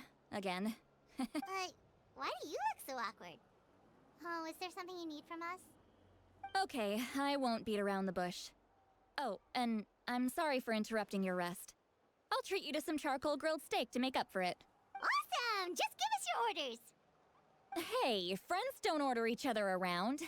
I'm just here to share some news. Remember what we talked about before parting ways? Oh yeah, you mentioned how Auroron has always wanted to save Natlan, and something about his soul being fragmented. Paimon and the Traveler discussed it after you left, and we think Auroron is probably back with the captain. What do you think? I agree with your hypothesis. And just now, I confirmed it myself. Auroron came back. He helped the Masters of the Nightwind defend our camp. What? He came back? I told him to give up whatever he's doing, but he refused. He said they're just one step away from success, so there's no way he can back out now. Apparently, he came back to fulfill his duty to our tribe. When he left, he said it was because he still has a duty to Natlan as a whole. I'm surprised you let him go at all. I had to prioritize my tribe. Besides, the situation was intense. I couldn't focus on outside and inside threats at the same time. Plus, he was on guard. He knew I would try to go after him, so he made sure to keep his distance. I kept an eye out for a good opportunity, but it never came. All these years of calling me Granny, and I couldn't do a single thing for him in the end. Don't say that! Your tribe all raised him together, right? That couldn't have been easy. You're right. Seeing him come back reminded me of when he was little. Running around the tribe, dropping by random houses right and left. He's not only a child of the Masters of the Nightwind, but a child of Natlan. It's only natural for a child to want to do something for their family. Besides, Auroron is my apprentice. He might have a few tricks up his sleeve, but I guarantee I know every single one. Wait, what are you saying? Look. Remember how I said Auroron's soul is fragmented? This is the talisman I created to keep it stable, and this gem is what makes the talisman work. It just so happens that Auroron is due for a gem replacement. Since I can't get close to him, I put the new gem in a supply bag and asked Aoife to bring it to him. You guys know Aoife, right? No? Well, he's a pretty famous vet around these parts. He's always bringing me all sorts of things, and he happens to be very good friends with Auroron. Aoife doesn't know what's going on, so he agreed, no questions asked. Auroron would find the gem as soon as he opened the bag. He knows how important it is, so I knew he would make the switch. He probably suspected that I tampered with it. But here's the catch. The trick is on the bag. The moment he touched it, a portion of his memories were copied onto the old gem, which he no longer needed. That's amazing. You can do something like that? Most people can't, but I can. That trick he used to bring you to the Night Kingdom isn't anything special, by the way. My technique is much more subtle. He won't notice anything. So in other words, we have a whole backup of Auroron's memories in this gem! The kid thinks he can take me on? Like I wasn't the one who taught him everything he knows? That's amazing, Seat Lolly! Let's take a look right away! Once we get to the bottom of this, we can finally track him down. I know he thinks of me as his grandma, but do you think he'll get mad at me for this? You can be honest. Huh, that's a tough question. Paimon doesn't have a grandma, so she's not the best person to... To be honest, I've always doubted my ability to look after him. I didn't stop the ceremony all those years ago, and now I'm useless again. But if I stop here, it will haunt me until I'm 500 years old. Every night I'll wake up in a fit of anger. Yeah, you're right. First anger, then tears. Oh, wait! Who are you calling a crybaby? You're just making it worse, Traveler! I need to look at his memory. Even if he resents me, refuses to see me, or runs away for good, I don't care. And I won't blame him. A family does whatever it takes to protect their own. You sure you'll be okay? We can come with you if you want. Did you just say you'll come with me? Is that okay? We have a pretty good reason to see it too, don't we? Because, right! You really mean it? Oh, fine. You can come. Just promise me you'll see this through. No backing out. Got it? Don't worry, we're professional adventurers! Then I place my trust in your professionalism. All right, time to sneak into someone else's memory and engage in some... unwanted spying. You heard it here first. I wouldn't be doing this if I had any other choice. Are you ready?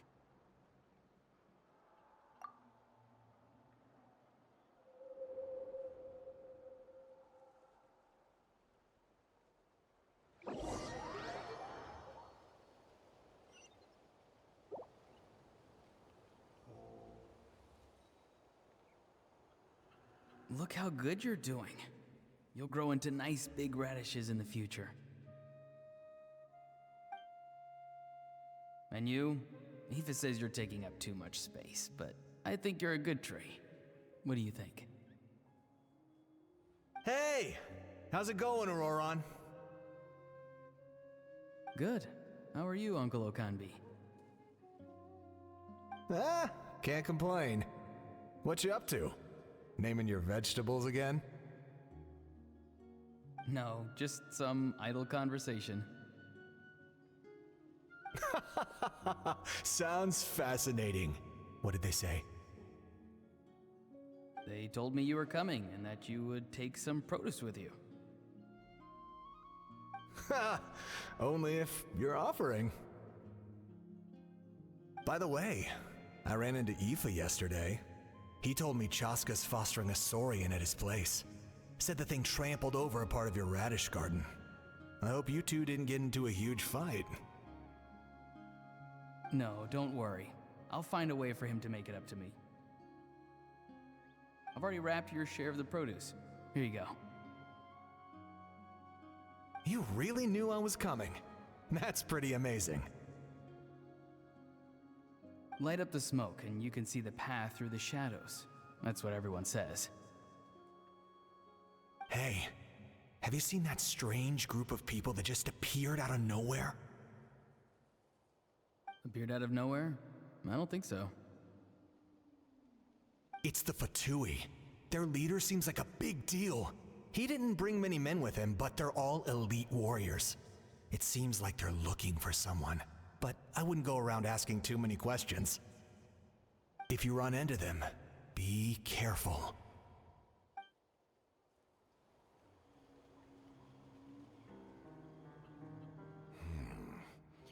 You're from the Masters of the Nightwind, are you not?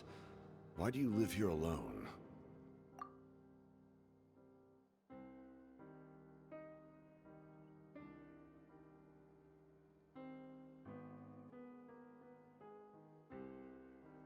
I enjoy living by myself out in the wild.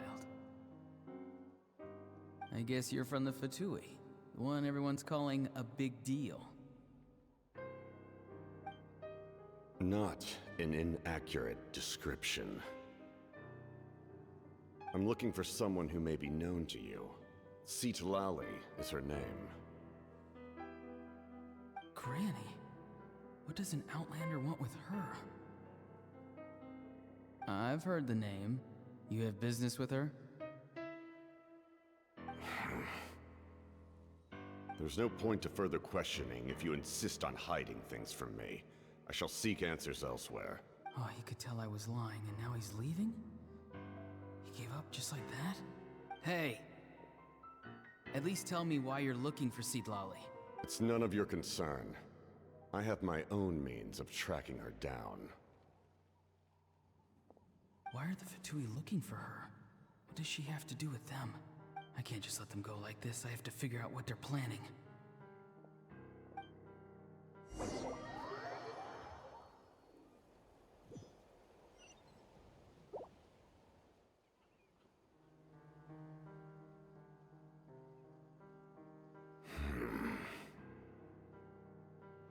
They've just been studying the ley lines and asking for leads on Granny. I can definitely rule out some sort of invasion. The situation has seen no true improvement. The Pyro Archon did not fulfill her promise. My lord! Ignore him. He is no threat. He knows I'm following him, but he doesn't seem to care. He's strong, I can tell. But there's something unusual about him and also familiar in some way. I can't describe it.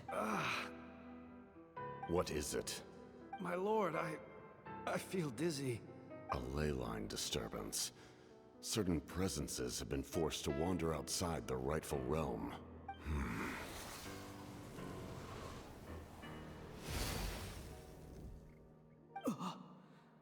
That was a spell from the Masters of the Nightwind. How did he know that? Is he sending those escaped souls back into the ley lines? How did he do that so easily? Soulfaring is supposed to be extremely difficult. This could be related to why he's searching for Granny. I feel much better. Thank you, my lord. Think nothing of it.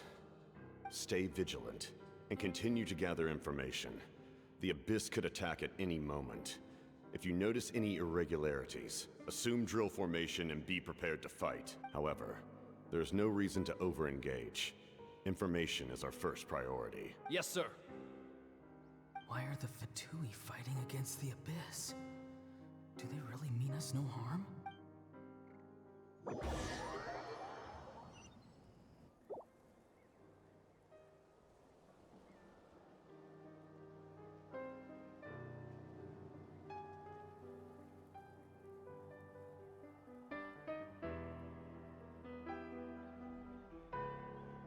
I've been following him this whole time and still they ignore me? Do they really not care? It seems like his subordinates refer to him as the captain. Never heard of him before. And now he's headed to the stadium. That's unusual. You two, with me. Everyone else, wait here as instructed. Send word to the other teams to retreat immediately if this failed. Yes, sir! He's going inside? But the Pyro Archon is in there. What does he want with her? Forgive me, my lord. Allow me to check one more time. Do you truly wish to do this? The time for idle observation is over. It now falls on me to act. This nation is out of time. Yes, sir. He just walked straight into the stadium. What is he gonna do?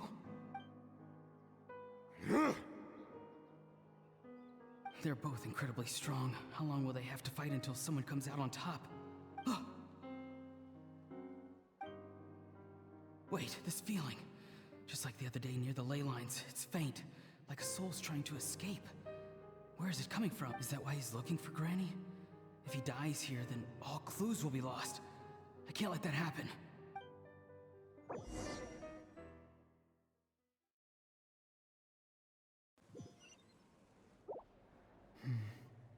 As for you, I must confess, I did not expect that little trick of yours to save the day. No matter how dense the fog, as long as the sun remains, we cannot turn day into night.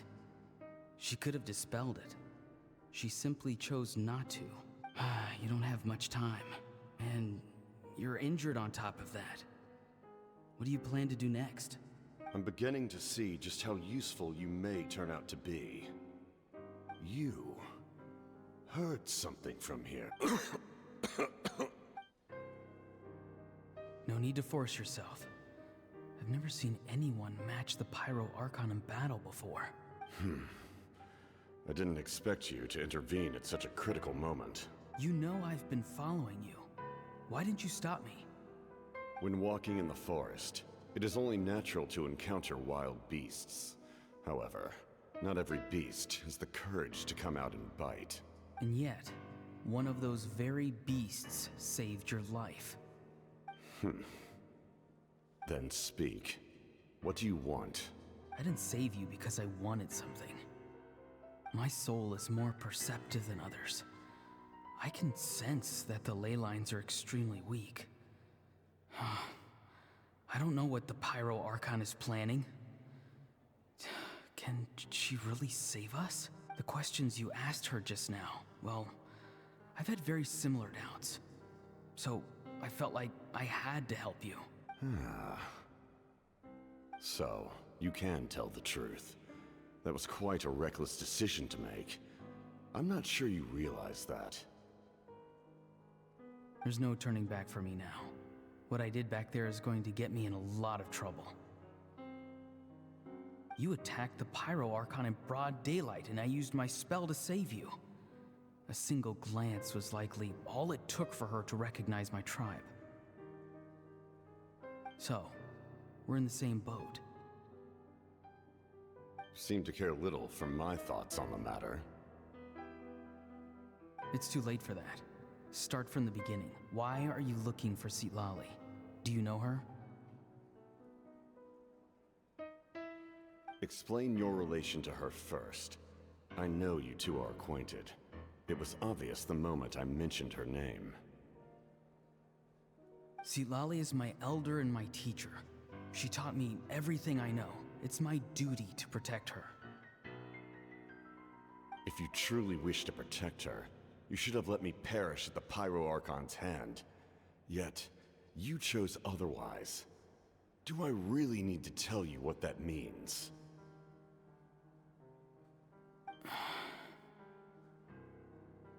I want to do something to change Natlan for the better. Something I can accomplish with my own two hands.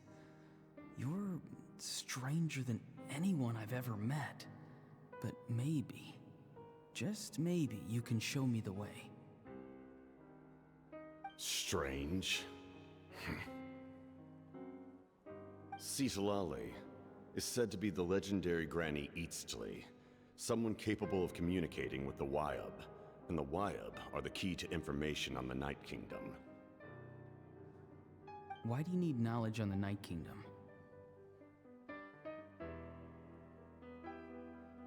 That is not something you need to know. Don't forget, I saved your life.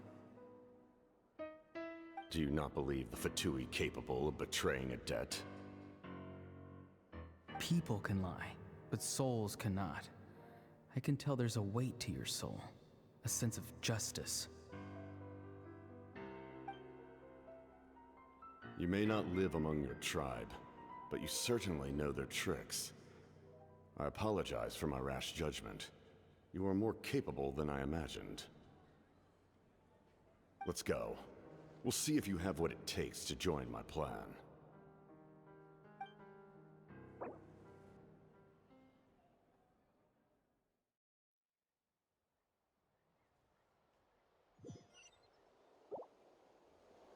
I see. Interesting approach. Worth trying, I think. Rather than weaving a net to protect the ley lines, this method would address the root problem by reconstructing the ley lines themselves.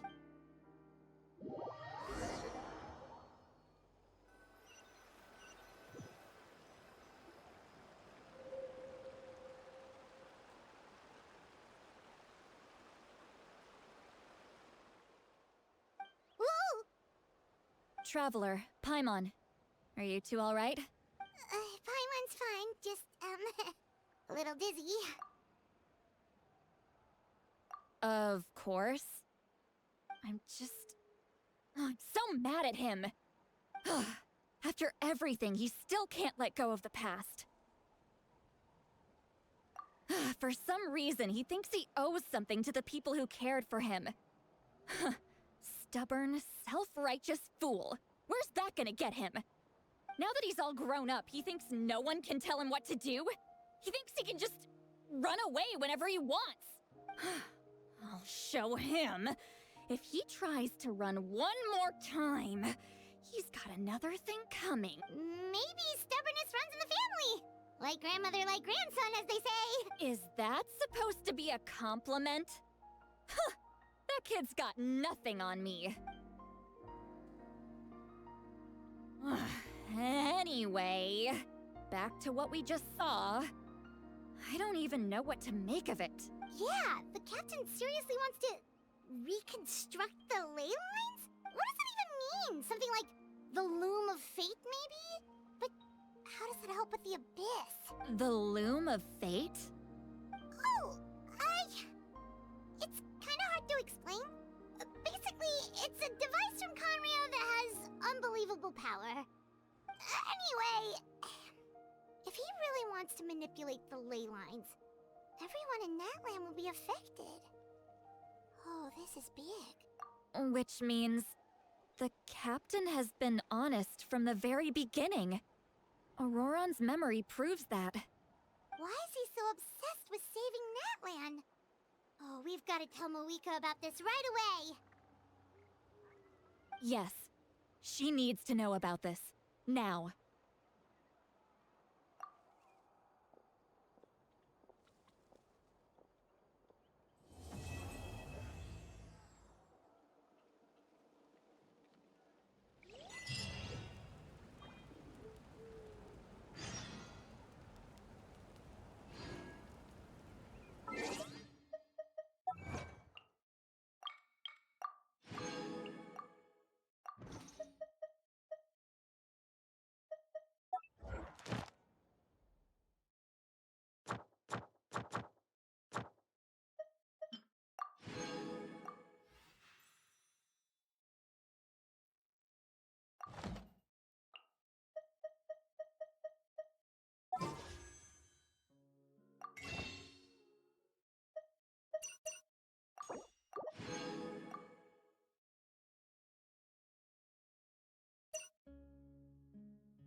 Dahlia, Deacon of the Church of Favonius and Herald of Barbados.